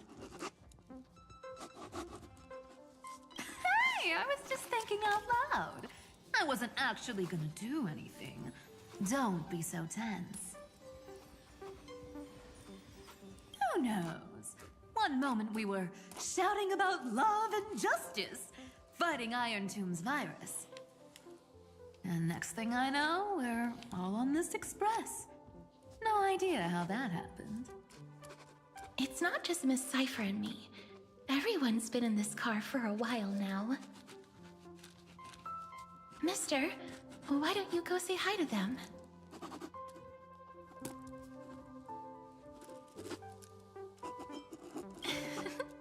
Don't worry.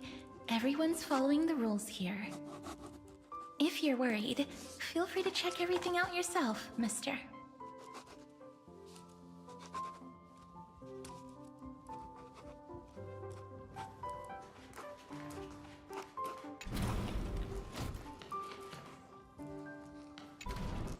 Wow! What a spacious car! And these floor tiles are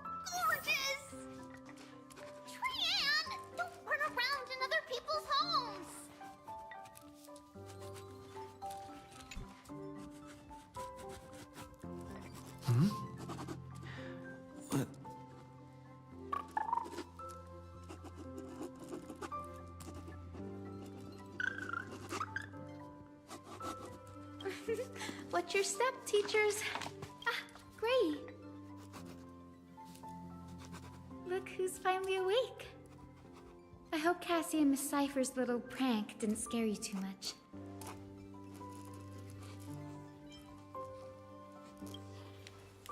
They were so enthusiastic. I didn't have the heart to stop them.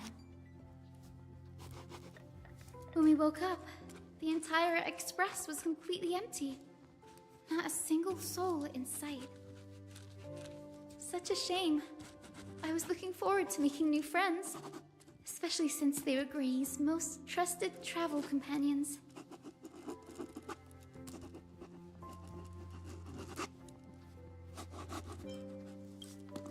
Did you also wake up from total chaos? I'm afraid none of us here has the answer to that question.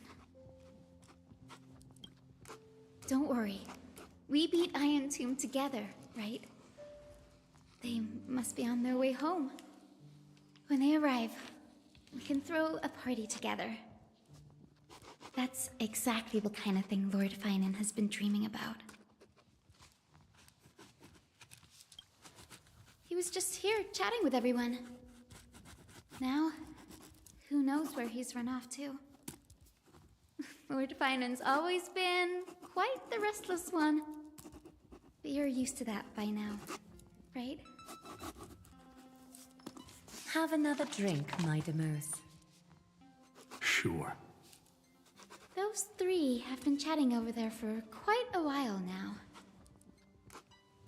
Why don't you go say hi to them, Bree?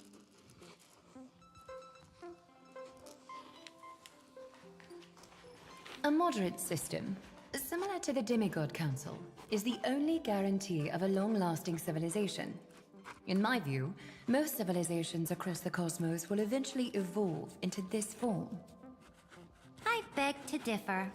In such a vast jungle, the dictatorship system exhibited by early Akama is the only example of guaranteed survival.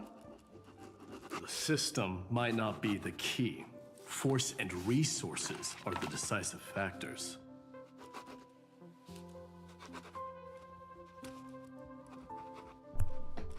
I don't know what's weirder. The fact that these three are having a conversation or the topic of the conversation. Look who's here. If it isn't the master of the Astral Express. It's good to see you. Glad to see you're safe and sound. I helped myself to some equipment and drinks from this, bar of yours. Hope you don't mind.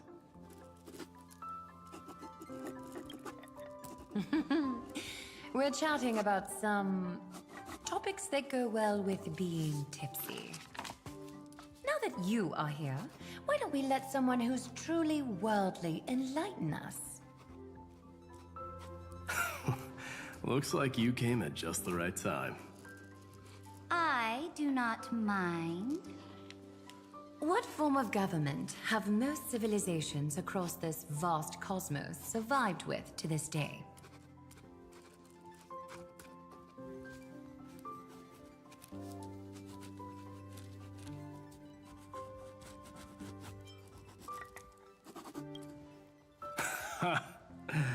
That's exactly the kind of answer I'd expect from you.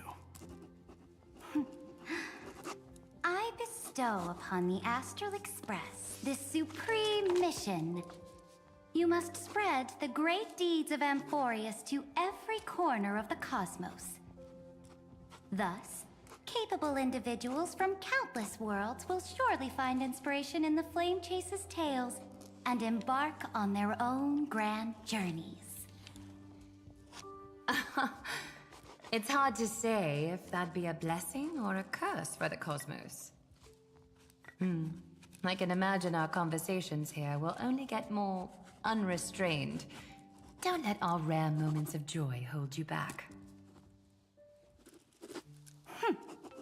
This banquet on the Express truly lacks manners.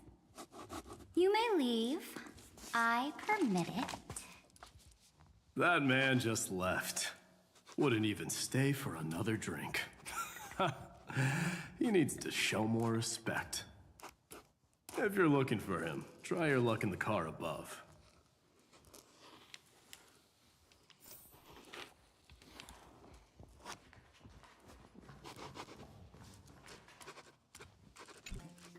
I finally caught you, Trian. Running so fast in someone else's home? How rude of you! All according to plan. Trian lured you here on purpose. Look, there are several adorable outfits here. Trian wants you to try them on so Trian can draw you looking all cute. Oh my!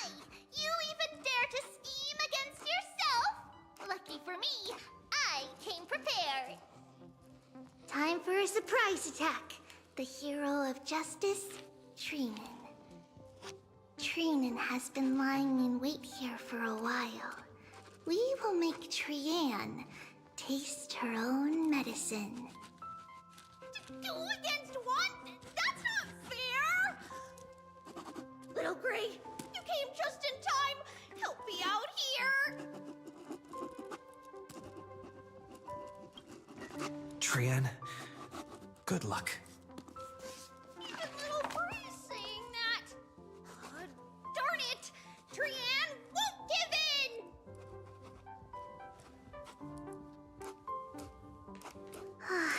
Trian ran away. Trinan will fulfill the ambush duty. The Treevios is all laughing and playing around together. That must be quite a rare sight in Little Gray's memories, huh? Yeah, everyone will be alright. Look, every hero has put down their burden and returned to their innocent, childlike selves. After all, just thinking about how warm and bright Little Gray's tomorrow will be fills us with genuine joy and lets us breathe a sigh of relief. So, today, why don't you let Treevee enjoy some rare moments of childhood too? Wait up! Trian, don't you dare run away!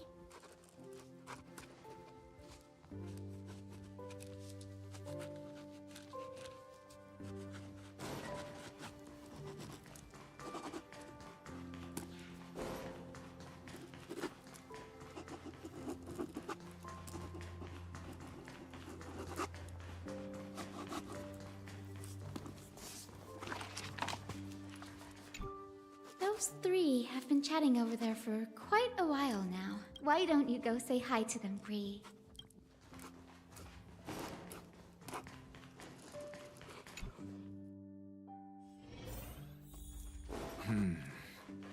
Based on my calculations, there are countless celestial bodies with water in the cosmos. But I'm afraid not all oceans are suitable for life to inhabit. You must take this into consideration as well. As expected of a professor from the Grove, to be so certain even about things you've never seen with your own eyes. I'll take that as a compliment. By the way, I heard that the Imperator's Flame Chase army like to hold feasts at the Luminary Throne. That's true. However, sometimes Dux Carminum and I feel it's a bit inappropriate to drink so freely before the throne of the most revered Titan in the Grove. Inappropriate? What's inappropriate about it? I only wish I were born earlier. I would have partied like that from the month of Gate all the way to the month of Fortune.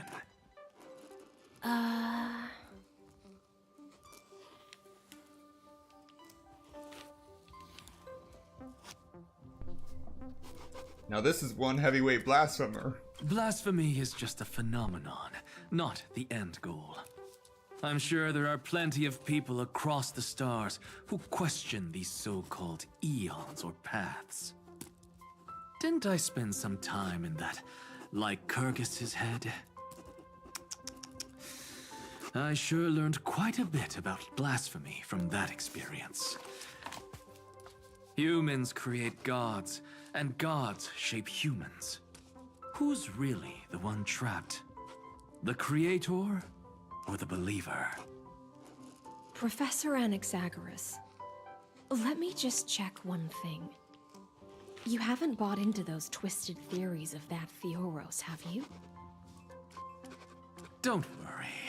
The difference between a genius and a madman is that a genius shares lethal truths, while a madman tries to force them upon others. I see. It's like drinking honey brew at a banquet.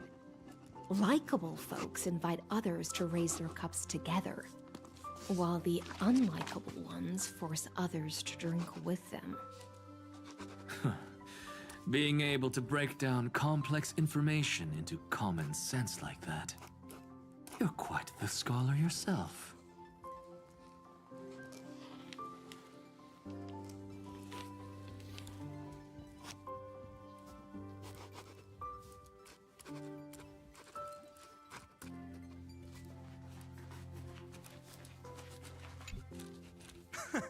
You're here, partner. That celebration party I've been mentioning to you has finally become a reality.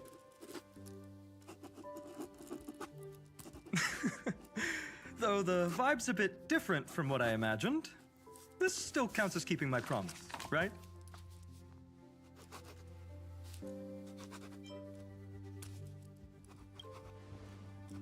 What you speak of has indeed already come to pass.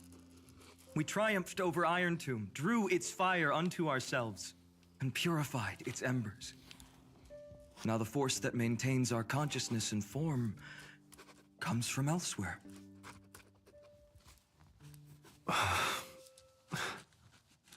Worried about your companions on the Express, huh? I understand how you're feeling right now. Don't worry. They'll be safe and sound. She promised.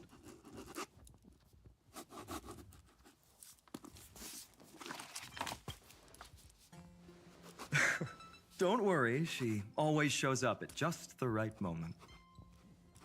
The Astral Express. Honestly, it really feels like home. I can imagine how much you, Dun Hung, and Miss March must have missed everything here when you were trapped in Amphorius. The beautiful windows, the soothing music, your fellow travelers on the Express. Like how golden wheat stalks sway in my dreams every night through the countless cycles.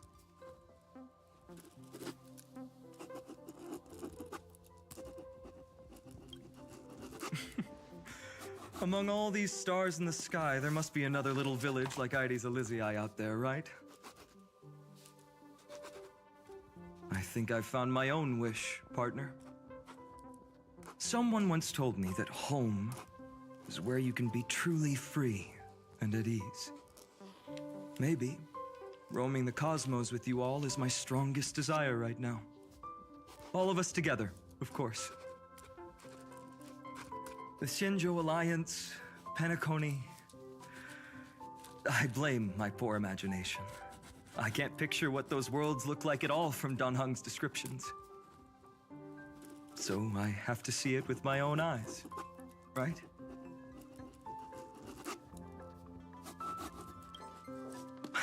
You're finally here. He has something to ask you. Well then, I'll leave you two to chat. Thank you, Finan.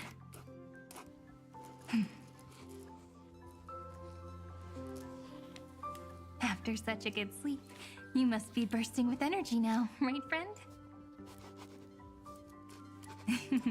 Sorry about that. Since it's our first time visiting the Express, I was hoping everyone would behave. But it turns out everyone's quite the character, aren't they? You know what I mean, right?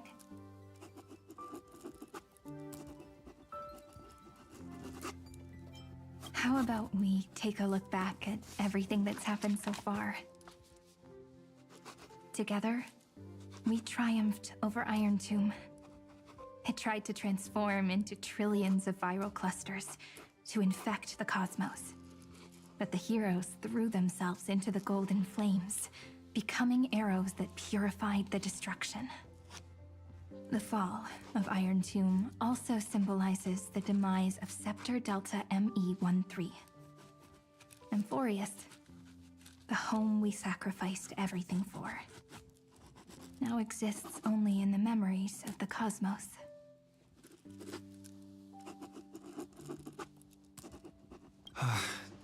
So, this isn't real. Just a dream. An illusion. Oops. Wrong answer. What? In that instant when you broke through space-time with the Trailblaze, carrying all the world's memories back to reality, that world, once shackled by data, became a seed waiting to sprout in the cosmos. Did we really manage all that? Just as Kaslana's rage of 30 million cycles made the destruction shed a drop of golden blood. Perhaps we too have already left long trails on our respective paths.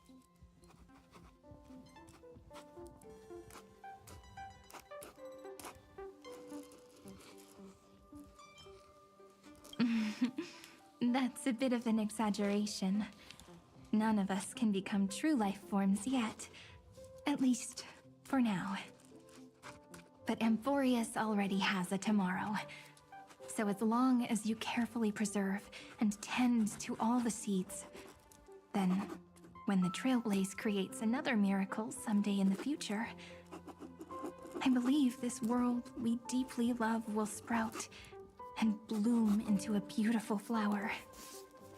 Don't worry, I've already kept all the seeds safe in the first fruit for you. And its name is As I've Written.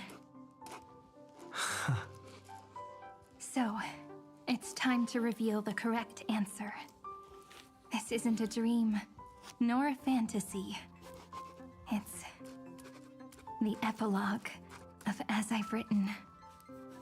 At the end of the story, the characters take their final bow and embark on a journey of no return. The one who wasn't part of the story, yet helped write its romantic ending. He bid farewell to his friends and returned to his home beyond the tale. Promise me one last thing, friend. When we say goodbye, give me a smile, okay?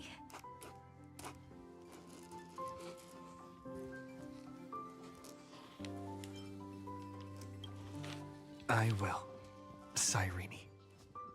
Every star that the Trailblaze passes by will remember the name of Amphorius.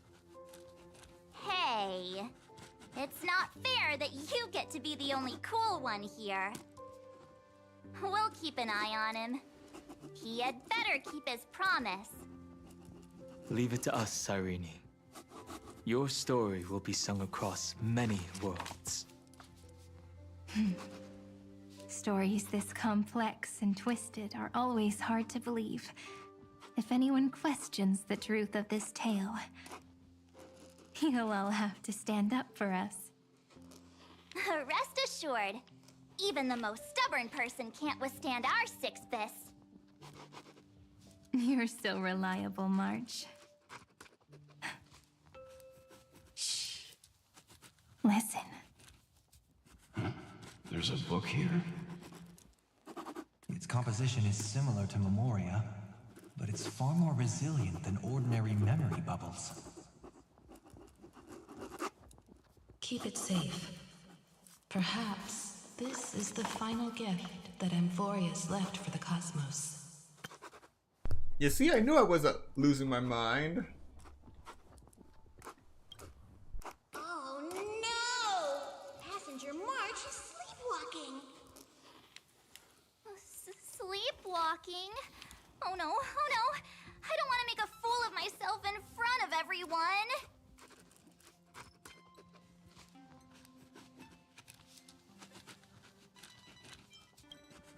Huh, dream on! March, Dunhung, my friend. In the countless days and nights ahead, you must continue to support each other. Time to head home, everyone.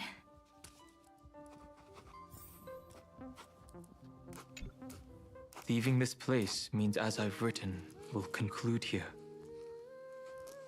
No one will have the chance to revise it, and no one can continue writing it. Don't leave any regrets. What magnificent words could possibly do justice to the finale of such an epic tale? I've been pondering this while you were sleeping. Now, I finally have the answer. Let's keep it simple and sweet. In our virtual extrapolations, we've lived through epochs longer than the lifespans of many stars. No language in this world, no written words, could ever carry the weight of this journey. In that case, let's not be bound by the minutiae of words. Those who understand its passion and romance will naturally be moved to tears by the final period placed at the end. And now, it's time to say goodbye to our readers. And so we reach the final page of As I've Written. Let's not leave behind any regrets, everyone.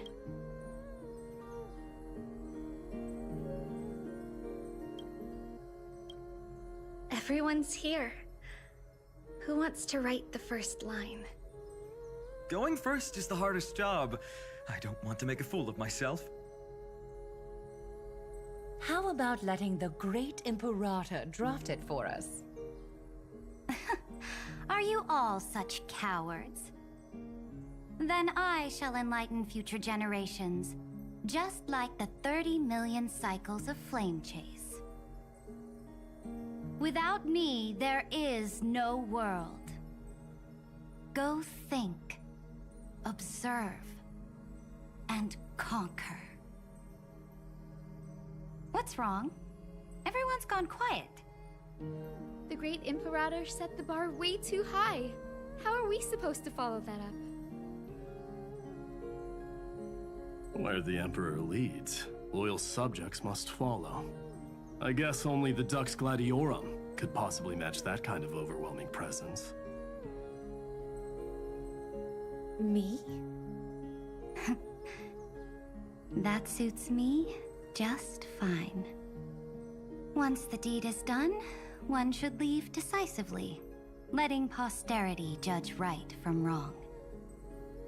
Until we meet again in our next conquest, my dear dukes. The stars shall sing of the Imperator's great journey. I should have shared a drink with you all, Dux Goldweaver. Loosen up, High Sealants. Life is like the ocean. Tides rise and fall, and everything eventually dissolves into the waves. So, sing your heart out in every moment of your existence. Whether it's a feast or the nihility that awaits ahead, I will find its radiance and sing its praises. May the next feast be eternal. Miss High Sealand's toast is so poetic. Does everyone have to be so poetic? In my opinion, we should leave some real words of wisdom for future generations. Next up. Any volunteers? I'll do it. There's no dragging one's feet in the Kremnoan language. Does the Kremnoan language even...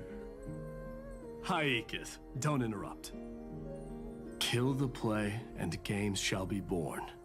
Kill the strife, and glory shall descend. Not bad at all. But now I can rest easy. After all, the lines I prepared are way more profound than yours. Ha! If nothing else, you're certainly unmatched when it comes to singing your own praise. Farewell, everyone. If we meet again, I shall once more become your steadfast support. That's a promise I won't back down from. Mighty Mouse, become king. What's up, Cass? It's nothing, Lady Trebios. I just finally realized something. Then speak your mind, and let your words be immortalized on the page, Cass. If your heart still has room to spare, share a bit of gentleness and softly cherish all the beautiful things around you. That's so beautifully said, Cassie. Thank you, Miss Hyacinth.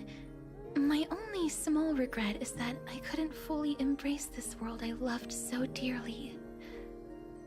I hope those who read these words can fulfill this wish in my place. Everyone, let's meet again at the end of the West Wind.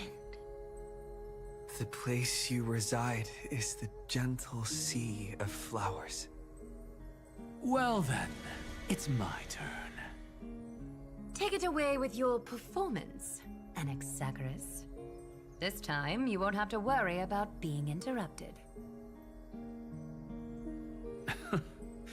Then I must thank you all for being such a captive audience. Now, with this golden opportunity, I shall reveal to the world my insights into the world's ultimate truth. Truth is a solvent that dissolves all things in the world, and thus cannot objectively exist. I have a brilliant proof for this in mind, but since we're nearing the end of the story, I shall not elaborate. Is this your final question for future generations? No. This is an established fact, not up for debate. I call it Anaxagoras' last theorem. Oh, you. Still as profound as ever, Professor. We've got time, you know. If you don't explain it clearly, future readers might not grasp your true meaning. The true meaning isn't important. What matters is the emotion that stirs within them when they read these words.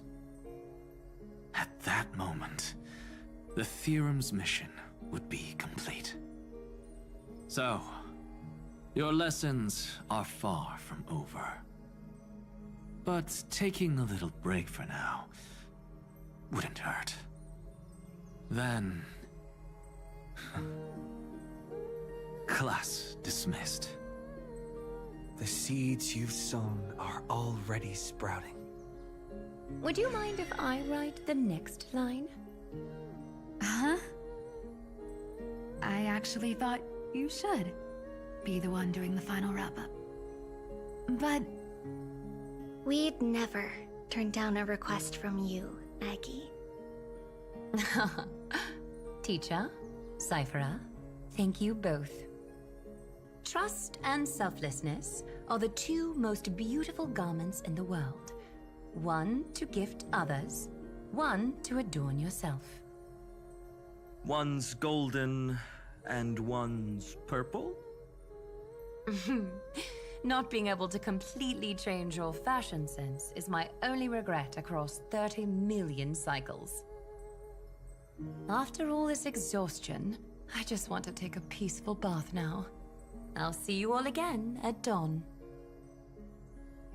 Thank you for your hard work all this while.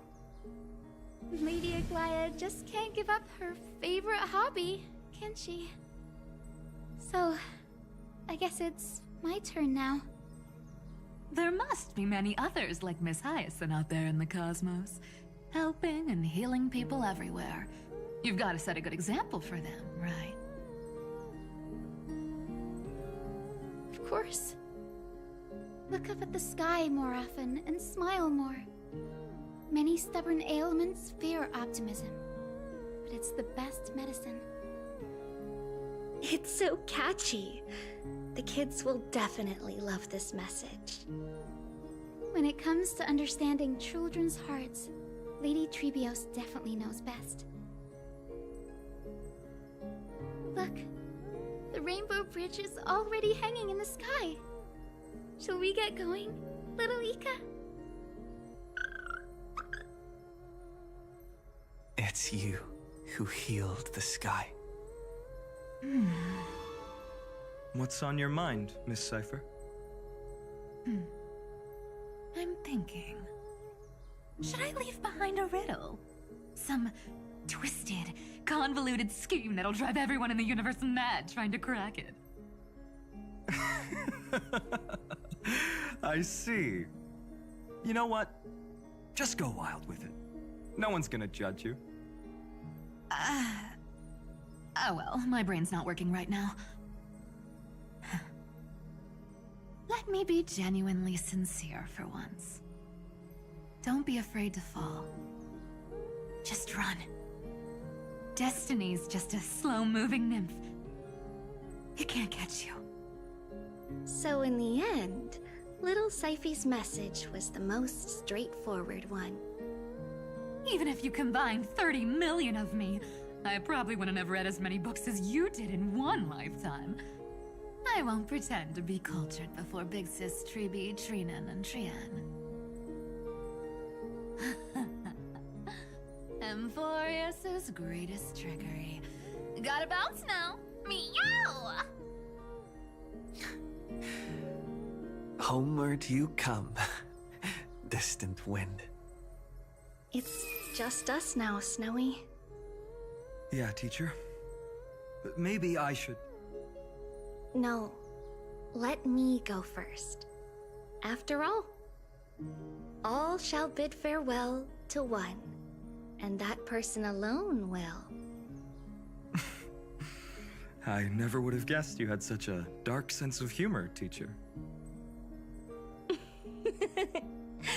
You still know so little about the complete Trebios, Snowy. Jokes aside, I want to leave these words at the end of the story. Whether it's a sunny day or a rainy day, remember to tell yourself before you drift off to sleep, see you tomorrow. See you tomorrow. Times 1,000. Prophecy received, times 1,000. From now on, no more goodbyes. Finally. The time has come to say farewell. I'm grateful that you could be here to witness this moment, partner.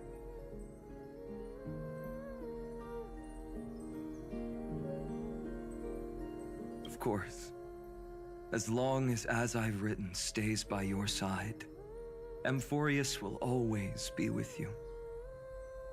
The last line I want to write down is, a hero is living in everyone's heart. Embrace it and chase after the sun. I hope those who read this will find the courage to face their burning lives. See you at the next pale dawn, partner. Did you see? Emphorius has ushered in the dawn. The characters in the book have taken their final bow. It's time for us to return to our own reality. But as people who lived through it, we can still add the final touches to this story, right? Of course. The pen will eventually break, the ink will run dry, and life will ultimately fade.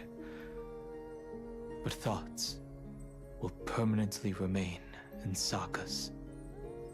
If time is an endless cycle, then forget the bitterness that keeps repeating, and remember only the moments of happiness.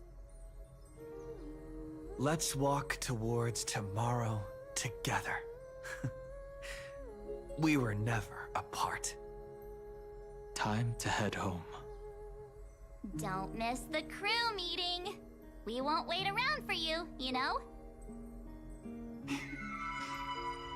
See you later, Donhung, March. And with this, as I've written, officially comes to an end.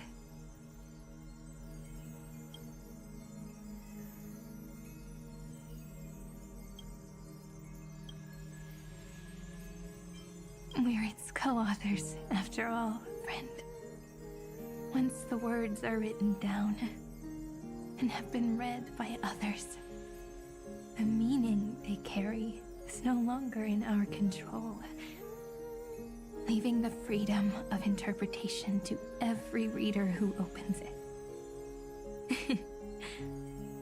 Don't you think there's something romantic about that? As for what this story means to you and me, let's keep it close to our hearts.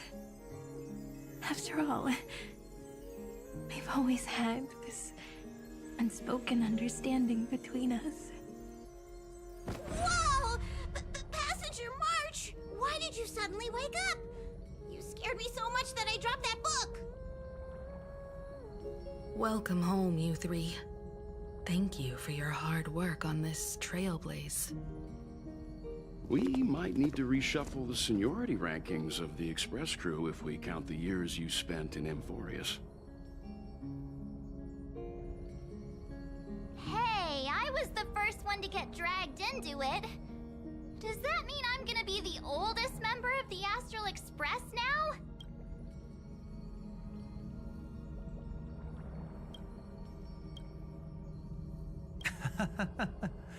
Miss March hasn't lost her innocent nature even after all these long years. In other words, she hasn't really grown up at all. Hey! This is the first time I've been able to examine as I've written up close.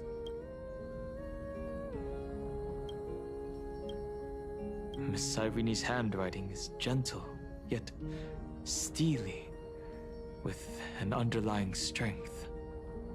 I had no idea it was so sophisticated. Looks like I need to brush up on my knowledge in this area.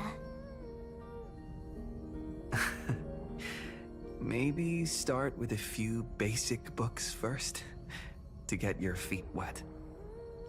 Look who's talking. As if you're not glued to your phone in your room all day. Huh? Wait, something fell out. It's... Is that a bookmark? In a corner, unknown to everyone. There was actually an untold interlude that took place. I left it out of the story because it involved a choice. A choice I made for my own selfish reasons. Can you forgive me, friend? I made a decision on my own while you were away. I wrote everything about it on this little card. If you can find it in your heart to forgive me after reading it, please. Add this final note to the conclusion of As I've Written.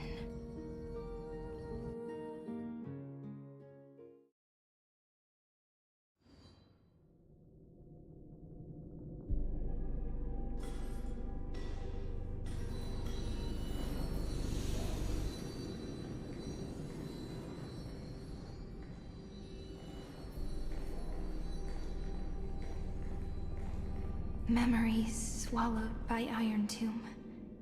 Return now to reality.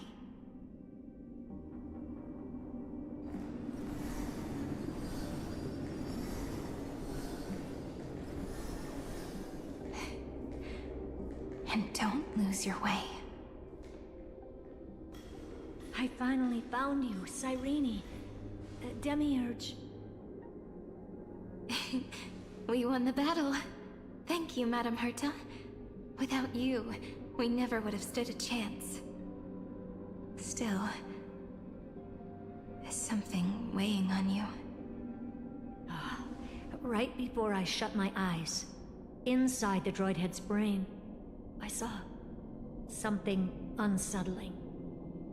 The fourth instant, this turning point in cosmic destiny, anchored by the erudition. It's not a single instant, but a process, a chain of events. So, this victory isn't the final piece of that chain? Far from it. This is only the beginning. The first toll of the death knell for the cosmos. That sorrowful look doesn't suit you, Madame Herta. Don't hold it in. Tell me. Not long ago, you crossed paths with the Eon of Remembrance again, didn't you? Yes. Even if the figure was hazy, I knew right away. That was the god from Cyrene's dreams. Causality has gone wrong, just as I thought. Causality? Let me put it in your favorite fairy tale terms. The universe began as a seed. It grew into a great tree. And the present is its branches and leaves. The erudition calculates how the future will sprout. With so many possible outcomes, they choose to anchor one path, cutting away the crooked or fragile branches. But if things continue that way, the branches grow endlessly, the leaves multiply, and one day the tree collapses under its own weight.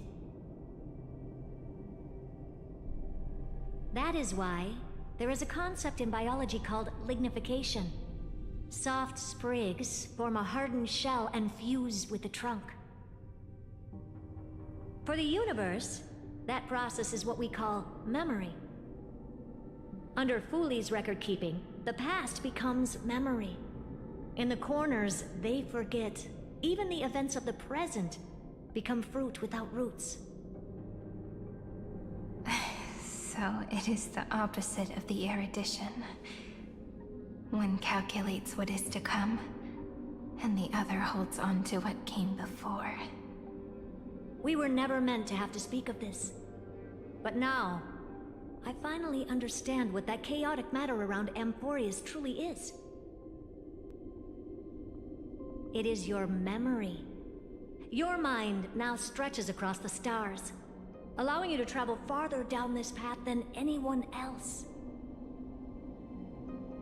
My memory? Yes, you live in the now, but your memory remains in the past. Just like the Eon of Remembrance, a being made entirely of memories. What does that mean? Did they fall?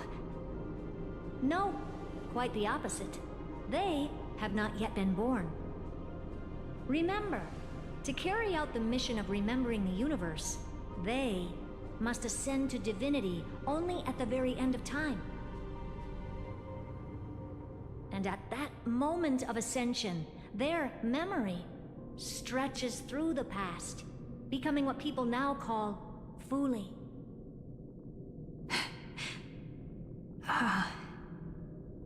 That is why they feel so distant, so cold. That crystalline form is just an empty shell. I do not know how the Garden of Recollection managed to hide this until now. They must have their reasons, but none of that matters now. Here in the present, we cannot know who will become Fooley. But one thing is certain. They will be born. And those who might become Fuli all share the same characteristics. They are known as Children of Remembrance, pure child of Anasrava. Both of you, Children of Remembrance. So help us. Find where Amphorius's memory began, and bring it out. We are the sacrifice the garden used us. The pure child of Anasrava abandoned us. So that name, it was never my past. It was my future.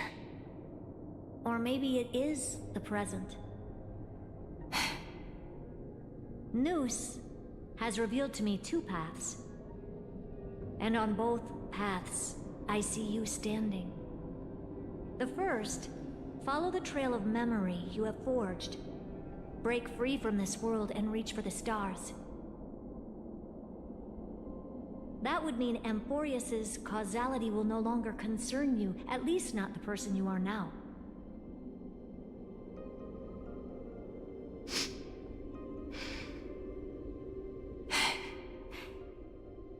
Go on. The second, you come to a stop and fade, offering yourself to become the memory that carries through Amphorius. Perhaps this is the choice every pure child of Anasrava must face. That choice means I'll remain in the past forever. And more than that, it means you will close off Amphorius's causality. This world is sealed. The effect that the remembrance brings to it will all converge on one thing. That one thing is you. No more eons will interfere with this part of history. No more blank spaces in causality. The present will be set in stone and become indestructible. There are two paths, and only one leads to the right end. Droidhead didn't tell me the answer. But I can guess what might happen if you choose wrong. With causality incomplete, there is a chance Iron Tomb could rise again. So even the gods of the cosmos are unreasonable. If you want my advice, stop thinking so much. Ask yourself what your heart truly wants. Choose the first path, and you might survive as a memo sprite. You may even walk beside them for a while. Even I can tell how much they mean to you. Especially the little one. But if you take the second one, then you may have already lost the chance to say goodbye.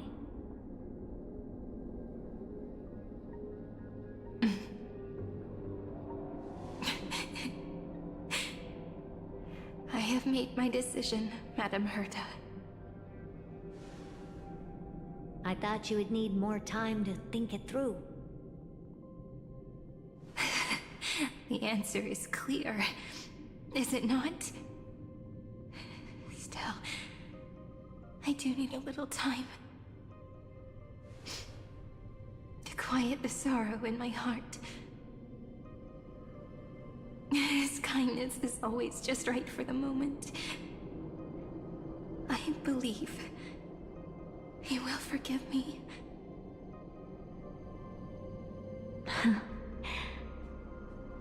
I will say no more. I would rather not break the mood. But may I ask you one last thing? Of course. Why?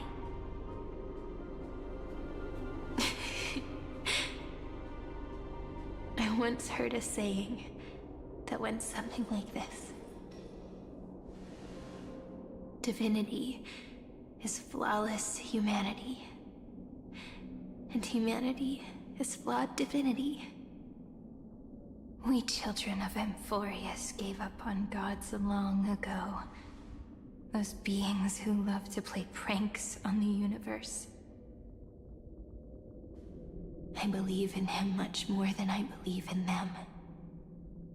And I believe in who I am. As a human. Oh.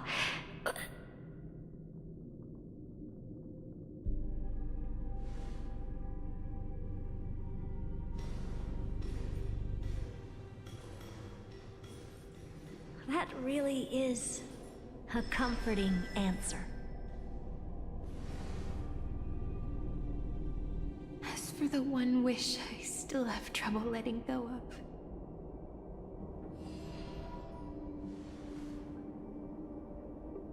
One will remain in the past. One will walk toward the future. I believe that the one I cared for most will witness on behalf of the ripples of past reverie. Every starlit tomorrow.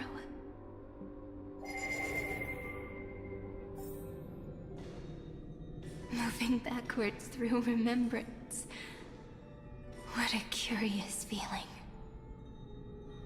Is this the moment Iron Tomb declares victory and casts the destruction upon the stars?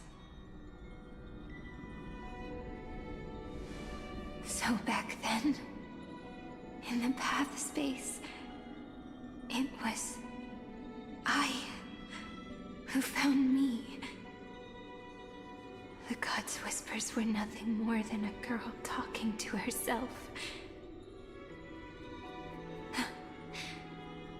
Now that I remember, what I heard back then was...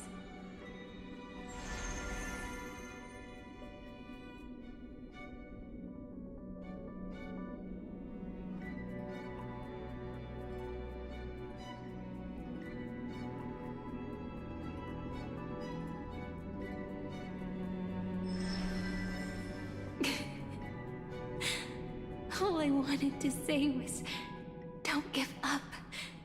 He will find you. Memory truly is amazing. Then let me wield this power and plant the seed of causality for the miracle that is destined to bloom.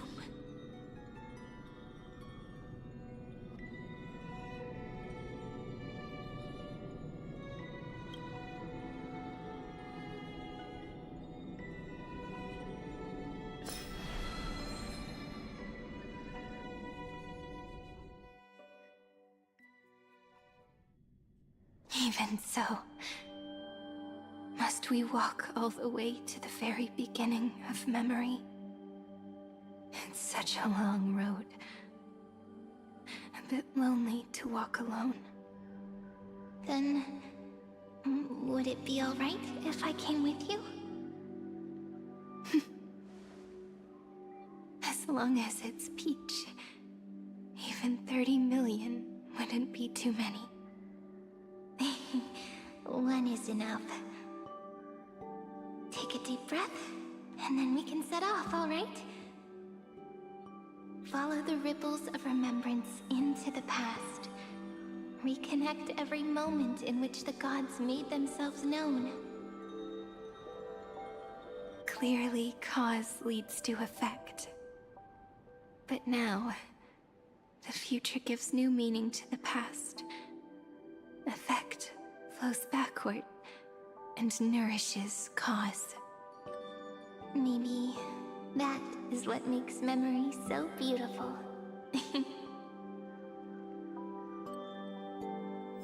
So, let us return the way we came. Look back at every ripple that formed. Go back home.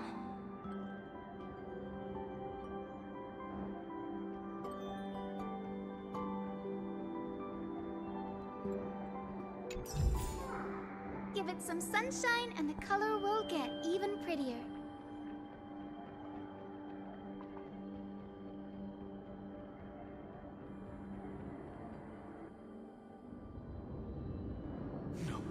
No! How is this possible? Breathe! Breathe! Partner! Partner! No. I have to get you out of here first! Just hold on!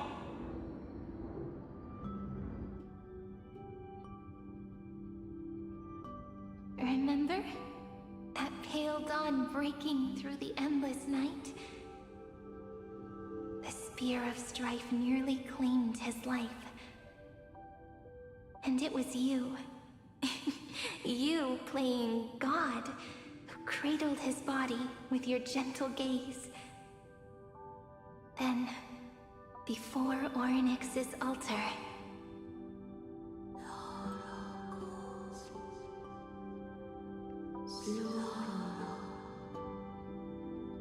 even the Titan of Time mistook you for someone else. I never imagined there was a hidden truth behind our first meeting. The first time was also the last time I saw you, friend.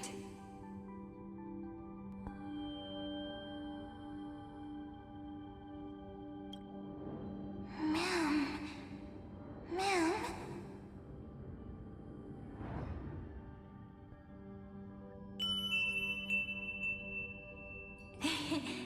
That melody from the memory.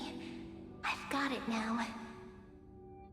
And so, the miracle was able to slip away from death temporarily. I'll leave him to the casteress of the past. She will keep him here, in the world of the living.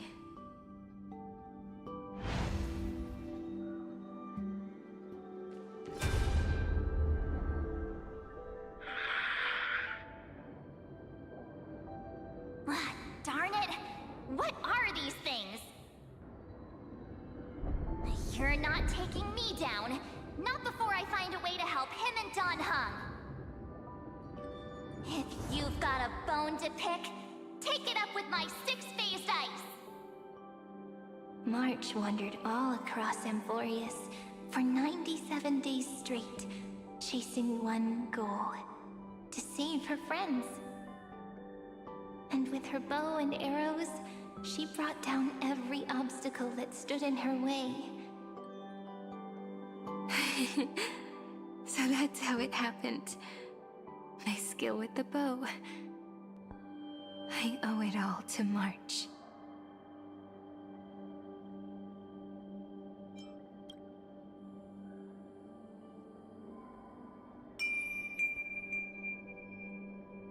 What a sweet note. I've got it now. And so, in a memory from the past, you inherited March's mastery of the bow. And that arrow bearing golden flames will streak across the stars in the future, becoming a glimmer of hope for the cosmos.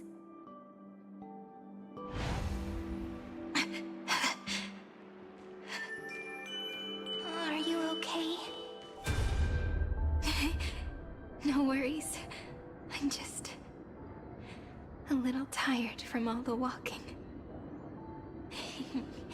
You really need to work out more.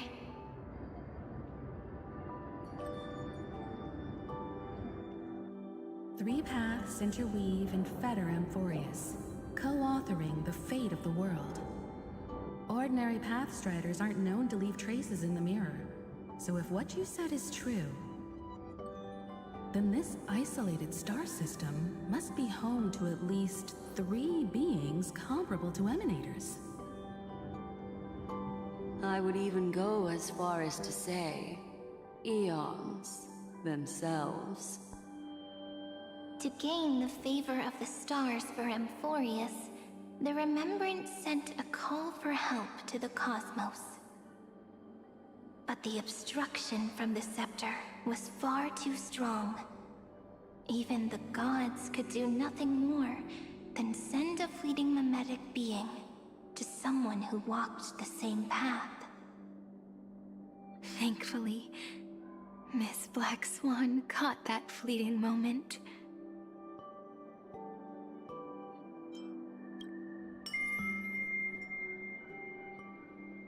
Though, that signal drew some unpleasant attention as well. Looking back now, it was all worth it.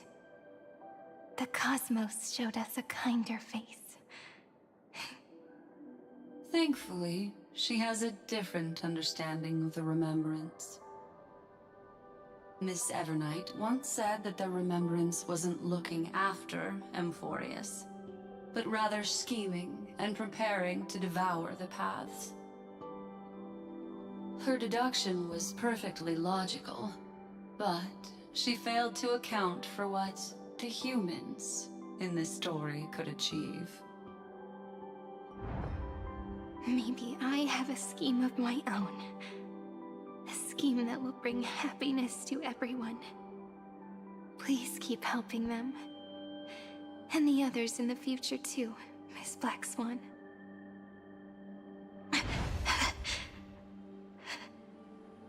Looking back on the past really does wear down the mind. And wears out the body too. You need to hold tight to this ceremonial blade. After I'm gone, it will take you back to the beginning of time. The start of a new story. I believe that in that story, or in countless stories, each alike yet unique, everyone, all the companions who sacrificed themselves, alongside the deliverer we once dreamed of as children, will reunite beneath a vast, endless sky. If we can never break free from this prison, I will stand my ground. Until the day someone shatters this endless cycle and writes the final chapter of Emphorius' fate. In the blink of an eye, we have returned to the turning point of fate. With nothing but a fragile sliver of hope, we embraced 30 million cycles of futility and began the eternal recurrence. I still remember the first time I saw the god appear in a dream, looking at me from behind a thin veil of crystal. Back then, I wondered if they might be someone with ill intent. But now, I finally understand. She was always standing beside me, and she is so very beautiful.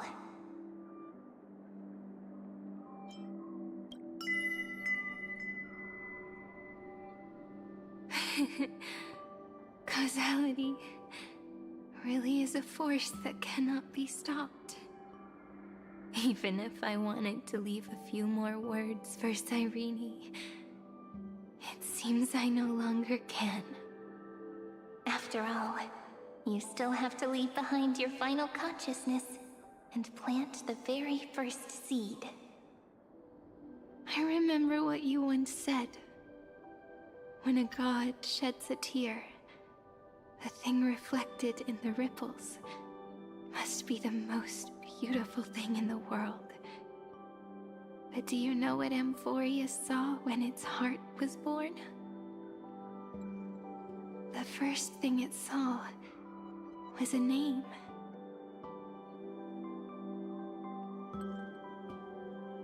0, 9, 3. Looks like you figured it out. Sometimes, all it takes is a change in perspective to reveal something truly unexpected. Don't you agree? That's right. Turn these numbers upside down, and you'll see a beautiful eternity. Something we believe in. The ego.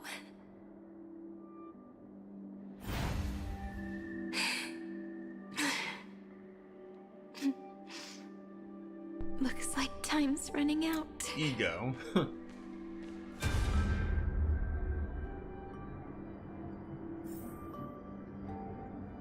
One big ego trip.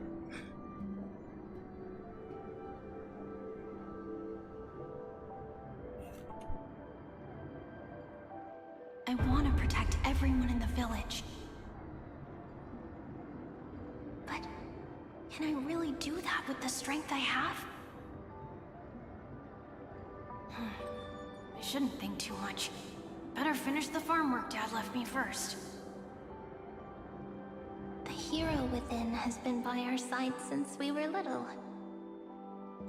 Finan has always been strong, but without that faint glimmer of hope lingering in his mind. Would the weight of fate and endless recurrence finally break him? If only someone could place even a sliver of hope inside his heart, he would hold on and keep going. Yes, just a single spark. And he would guard that fragile light until it turned into a blazing sun.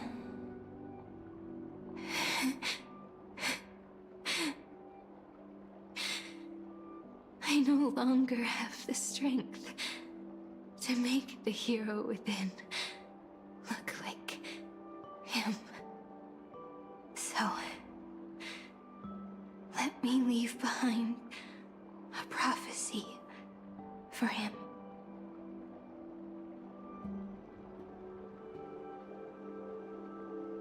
Take this wish with you. Be the hero who begins the mission of deliverance. As prophecy foretold, you will bear the blazing sun until the pale dawn breaks. Continue onward, bearing this world upon your shoulders until the Ashen Hero, the nameless deliverer, ushers in the dawn.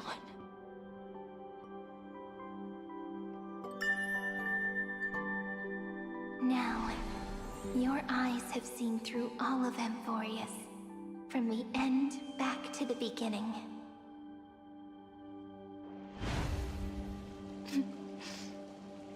Looks like time's running out. The first ripple was where it all began for me. 1, 2, 3, 4, 5, 6, 7. I thought they were just musical notes scattered aimlessly throughout memory. But they had already become part of... Behind this door, I can smell it. The scent of wheat fields. You're clever. I bet you figured it out long ago, didn't you? The end of this journey back. The final gap in Amphorius. It leads to the place we both call home. We can finally go home. Are you ready? If you leave memory at the very beginning of the story and cast the first stone, that final gap in Amphorius will close. The causal loop of Amphorius will become a fixed point in the stars. And if I don't do that, then this world and the cosmos beyond the sky might still fall into the destruction. There's no way we would let something like that happen, right? Exactly. I remember that tree in Ide Silicii. It grew all alone, unable to go anywhere. It watched the sea in silence, dreaming of a faraway shore it could never reach. But now, a tiny boat set sail. It carries a seed of hope plucked from the tree and heads into the great beyond. Even if the boat's shadow fades quickly from sight, the tree knows that its wish will bloom on the other side of the sea. In that moment, it must feel happiness, right? The way you brought it up, now I kind of miss that tree too. Come on, let's go home together. Take it with us, back to the Sacrament Courtyard. Let it become Remembrance's anchor, tying together the times we knew so well.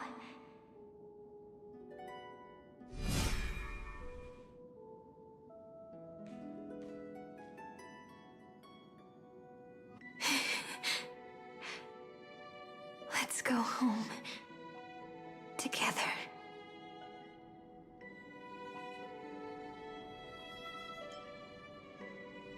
Oh, that final note.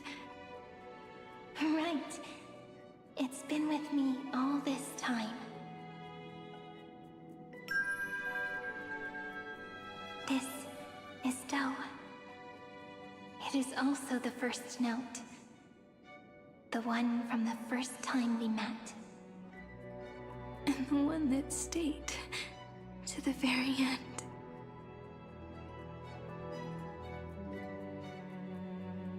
Heidi Silicii. The place where it all began. It's like time itself has stopped. And the breeze and the sound of the waves never seem to rest.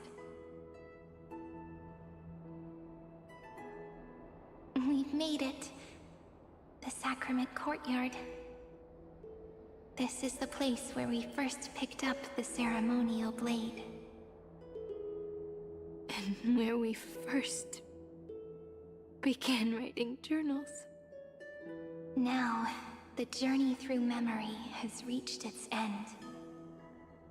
Once the anchor is placed, what awaits us is 30 million lifetimes of reunion.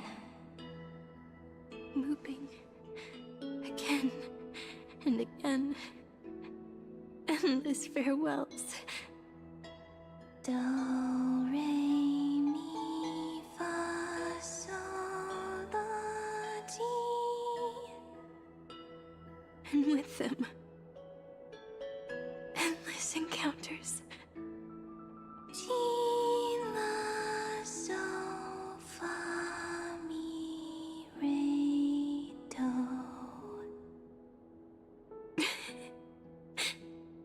Such a happy scale. Whether it's for Cyrene, the Deliverer, or every sprouting branch of Emphorius, I leave this tale of love here. May the river of time flow backward, bringing scenes of the future before our gaze. In the eternal land that no one remembers. The legend of the Trail Place is about to begin.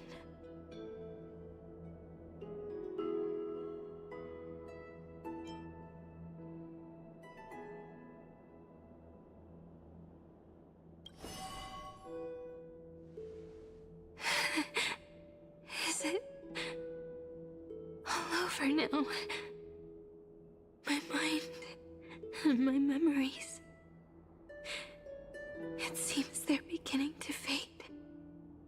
The breeze is warm, but my body is shivering for some reason. If you're feeling cold,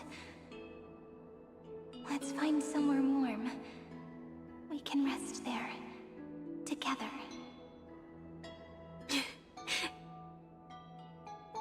Somewhere warm. I know just the spot. 405. 504. 093. 365. 432. 252. 496. 720. 618. 600. 216. 945.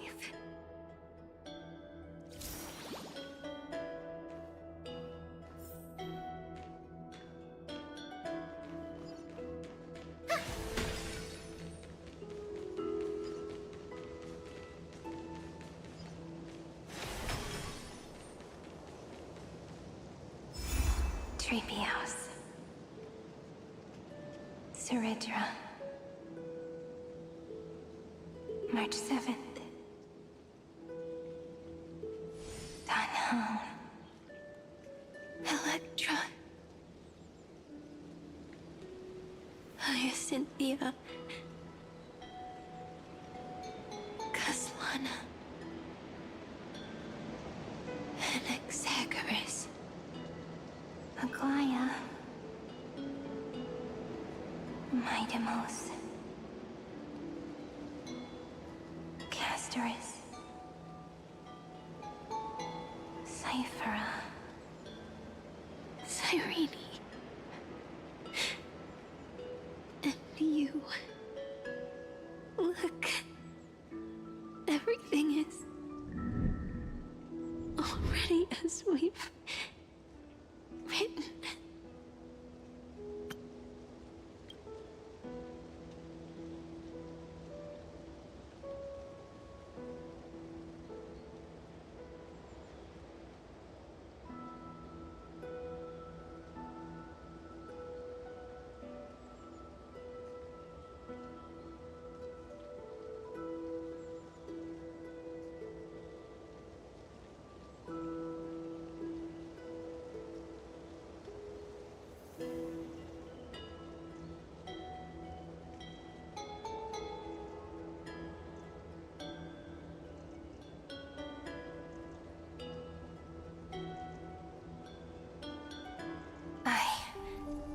Gaze that looks back on the world.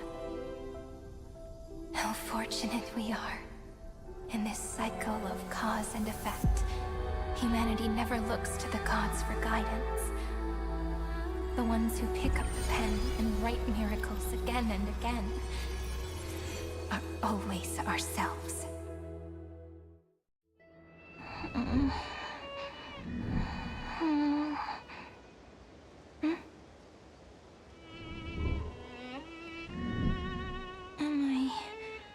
Still awake?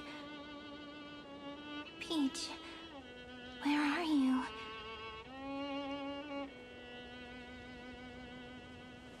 Are you still here?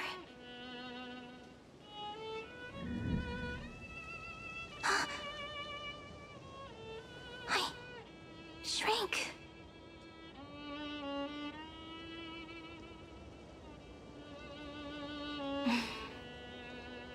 So that's how it works. When memory drifts away with the breeze, love leaves behind a seed and turns into lament.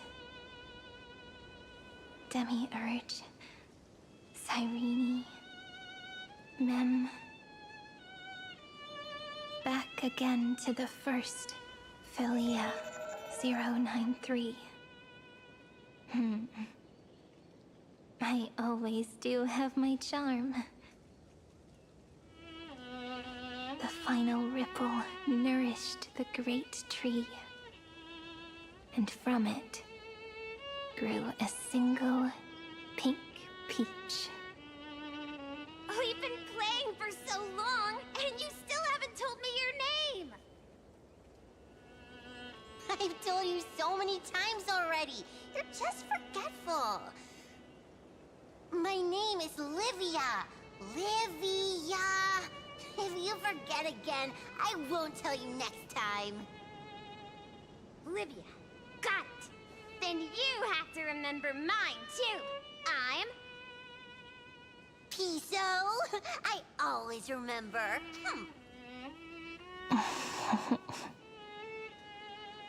So, Cyrene was just a pen name after all. So sleepy. That drowsy little fairy barged into my mind again. The last of my memories are slipping away. I wonder what this world will look like when I wake up again. I remember a cry and my name, daughter of Mighty Celestii. We...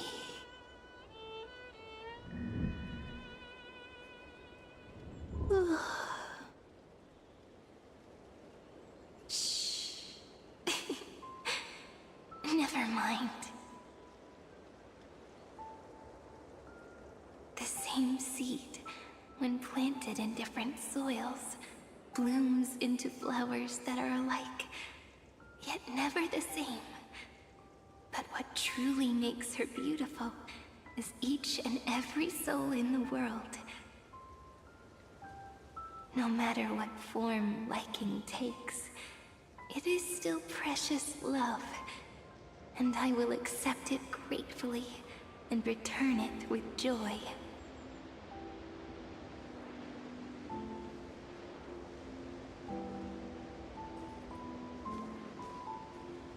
Do you remember my favorite story?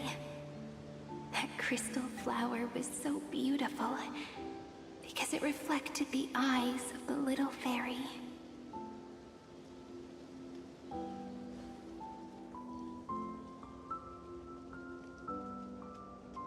The stars across the cosmos will know.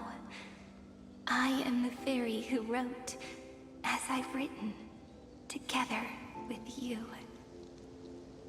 And in your heart, I know I will always be given the name I love most. The one you gave me. After all, we've always been in sync. Hey, don't rush! Slow down. Let the words settle. We have plenty of time. In Amphorius's month of mourning, all conflicts across the land come to rest. On the 11th day and night of the month of mourning, the dead will part. The living will embrace. The snow will fall. And bonfires will rise to warm every heart aching with lament. So the month of mourning is the 11th month. On the 11th day and night in the month of mourning, 11/11, and that's just so happens to be today. You can't make this up. It may sound heavy, right? But on this day, laughter always rises louder than tears. Because people understand that parting is for the next reunion, and sorrow is so we may love more deeply. That is why this day is her favorite of the year. Under the same sky, across 8 phases of the moon, 13 heroes composed an epic together. 1 plus 8 plus 13 equals 2 11s. Would it feel more fitting if the rest were written in Miss Cyrene's voice? Agreed. Then, we'll add 1. A 1 like none that has come before. A 1 that blazes new trails. I make this wish. On the 12th day of the 11th month, 13 heroes will take every core flame ignited across 30 million lifetimes and scatter them among the stars. Later, when the people who know this story gaze upon the cosmos, they will discover that the countless stars in the sky now glow pink. And after 13 seconds, that radiant light will quietly fade away. It will be such a romantic, yet puzzling sight. But that's all right. They will keep that mystery close to their hearts, constantly pondering. Pondering what the ego truly is. They will love. They will get hurt. They will rage. And in 30 million moments of helplessness, they will stitch their shattered hearts back together. Again and again. But remember this well. Losses are a constant on the flame chase journey. There may be pain along the way, but you and I will never be alone. They will come to understand what it means to lose, and in the end, they will choose to let go. They will offer their hearts to this world, to every companion they walk beside. And they will take in the hearts of others and pass them onward. For every soul that exists in this world, there is a different ego, a different prime mover of life. There will never be just one answer, not even for love. But when people gaze into the night sky and love what is fading with the same resolve they have to praise the stars, I want that soft, gentle pink in the sky to tell them, love will always be answered. This is a story about love, and a story about how to answer it. Whether it is one we have already written, or one you are yet to write, it will be a romantic story, like none that has come before. You think so too, right? And the romantic story deserves an ending that is free and complete. When every clue and thread has found its end, and the weight of the pen is no longer constrained, pour the spirit of trailblazing into it, and end this tale with the most pure and romantic period.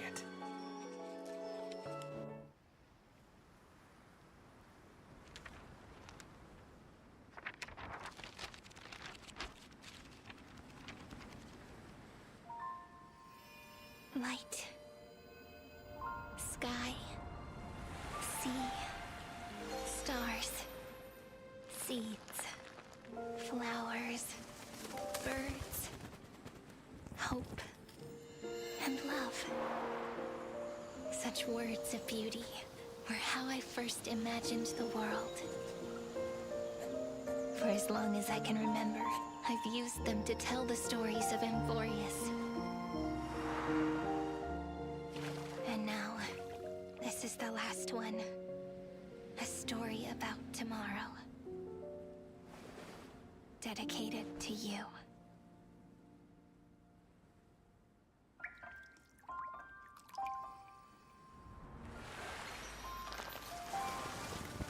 Once upon a time, morning glow, scattered light, shone on you and I. The fading poems, frozen rhymes, are traces on the breeze, whispers of past reverie. Please let me linger for now, enveloped in your sound. Love on the pages, the ink our stories penned. No matter how it ends, I'll do it all again.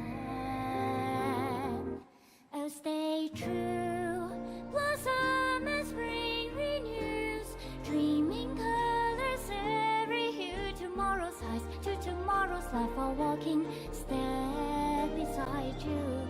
So stay true. The winter's rhyme anew, woven memories are blue. And like a melody, sing a song of reverie.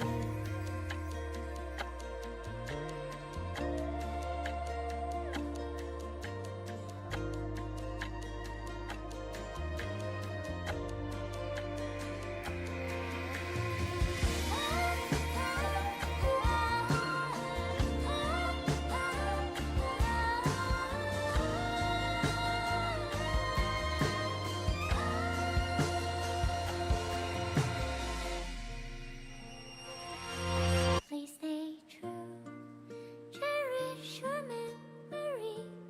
Go with love, your heart's your key as rivers flow, as gardens grow. I hope you bloom in beauty. See you soon, after the end of time, in the mountain frozen rime.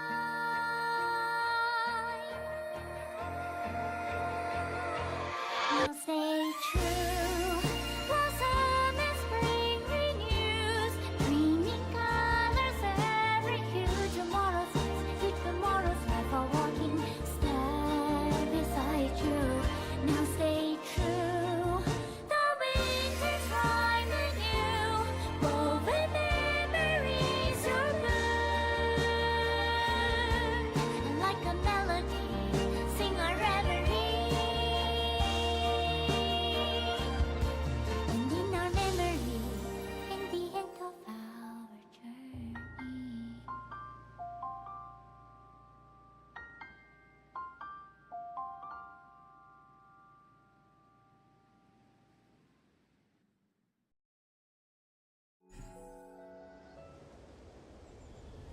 Amphorius, the Eternal Land, and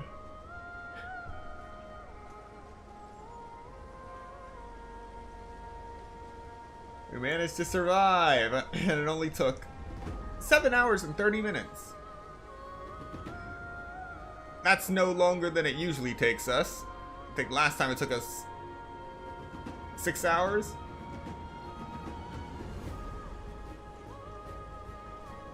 Yeah, this was pretty good.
Wait, it's not over?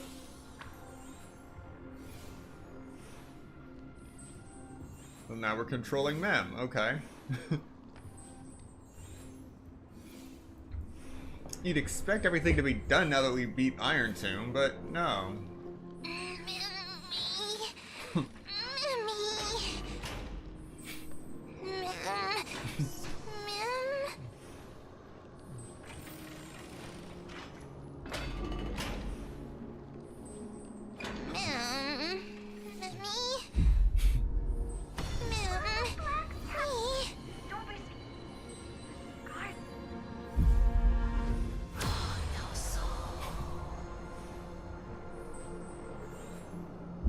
I guessed as much. It's no longer working.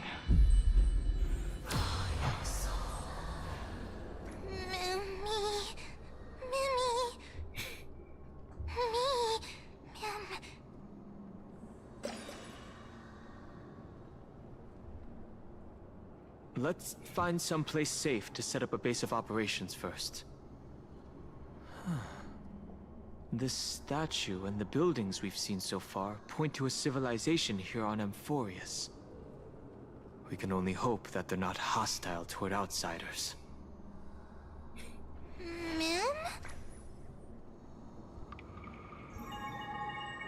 I've reunited with you so many times, and every time feels like the first time we met. Each time, love breaks through the stubborn cycles and takes flight toward a pink tomorrow.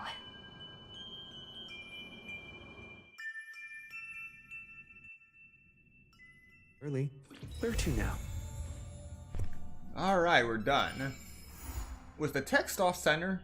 Or was it the box that was off center? Fly to a pink tomorrow.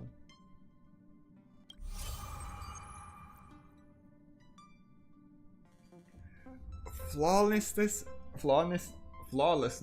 shines due to memories, and stories find completion by looking back. The verses memorized through your travels. Head to the book and write it down. Trace unlocked. Trailblazer Remembrance unlocked the trace. Unfinished epilogue. Using the ultimate enhances basic attack into one instance of joint attack. Oh Muse, tell me.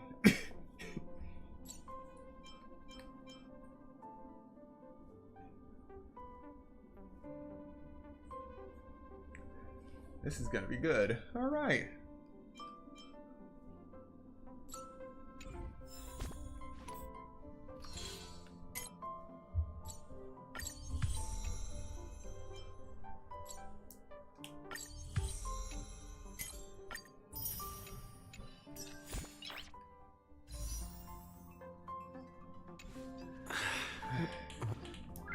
Nice. Alright.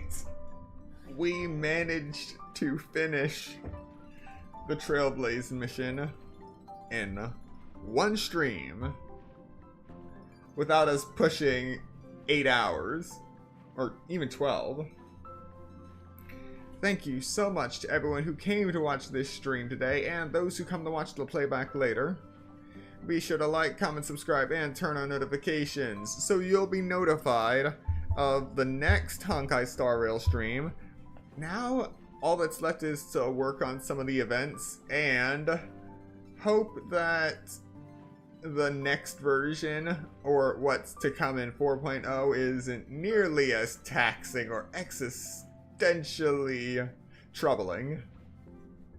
So far, we've been to a planet that's been frozen to the core. That was a good adventure, standard. Then basically the Xianshu Alliance Lofu. Also good. Basically intergalactic spaceship. Then Penacony. A resort dreamscape. Which is a dream instead of a dream instead of a dream until you hit dream bedrock. And then just when you think you're done, you get incepted into another dream. That is that's where things started to take a turn for me. Trying to wondering, when am I getting out of this place? Then Amphoria started. And then I thought it was just going to be normal adventure, closed off world. You'd expect that, but no. After the first 3 patches, it felt like I was inside a simulation inside of a simulation. I was just waiting for them to tell me that I never left Penacony. But yes, hopefully version 4.0 maintains my interest in the story, but at the same time, I hope it's not as taxing. At least not in the same way that Amphorius and Penacony were taxing. But that's it for today, or at least for Honkai Star Rail. Gonna take a small break and see how I feel. If I'm still up for more, we'll be streaming more Hyrule Warriors Age of Imprisonment. Once again, thank you so much for watching, and I will see you next time.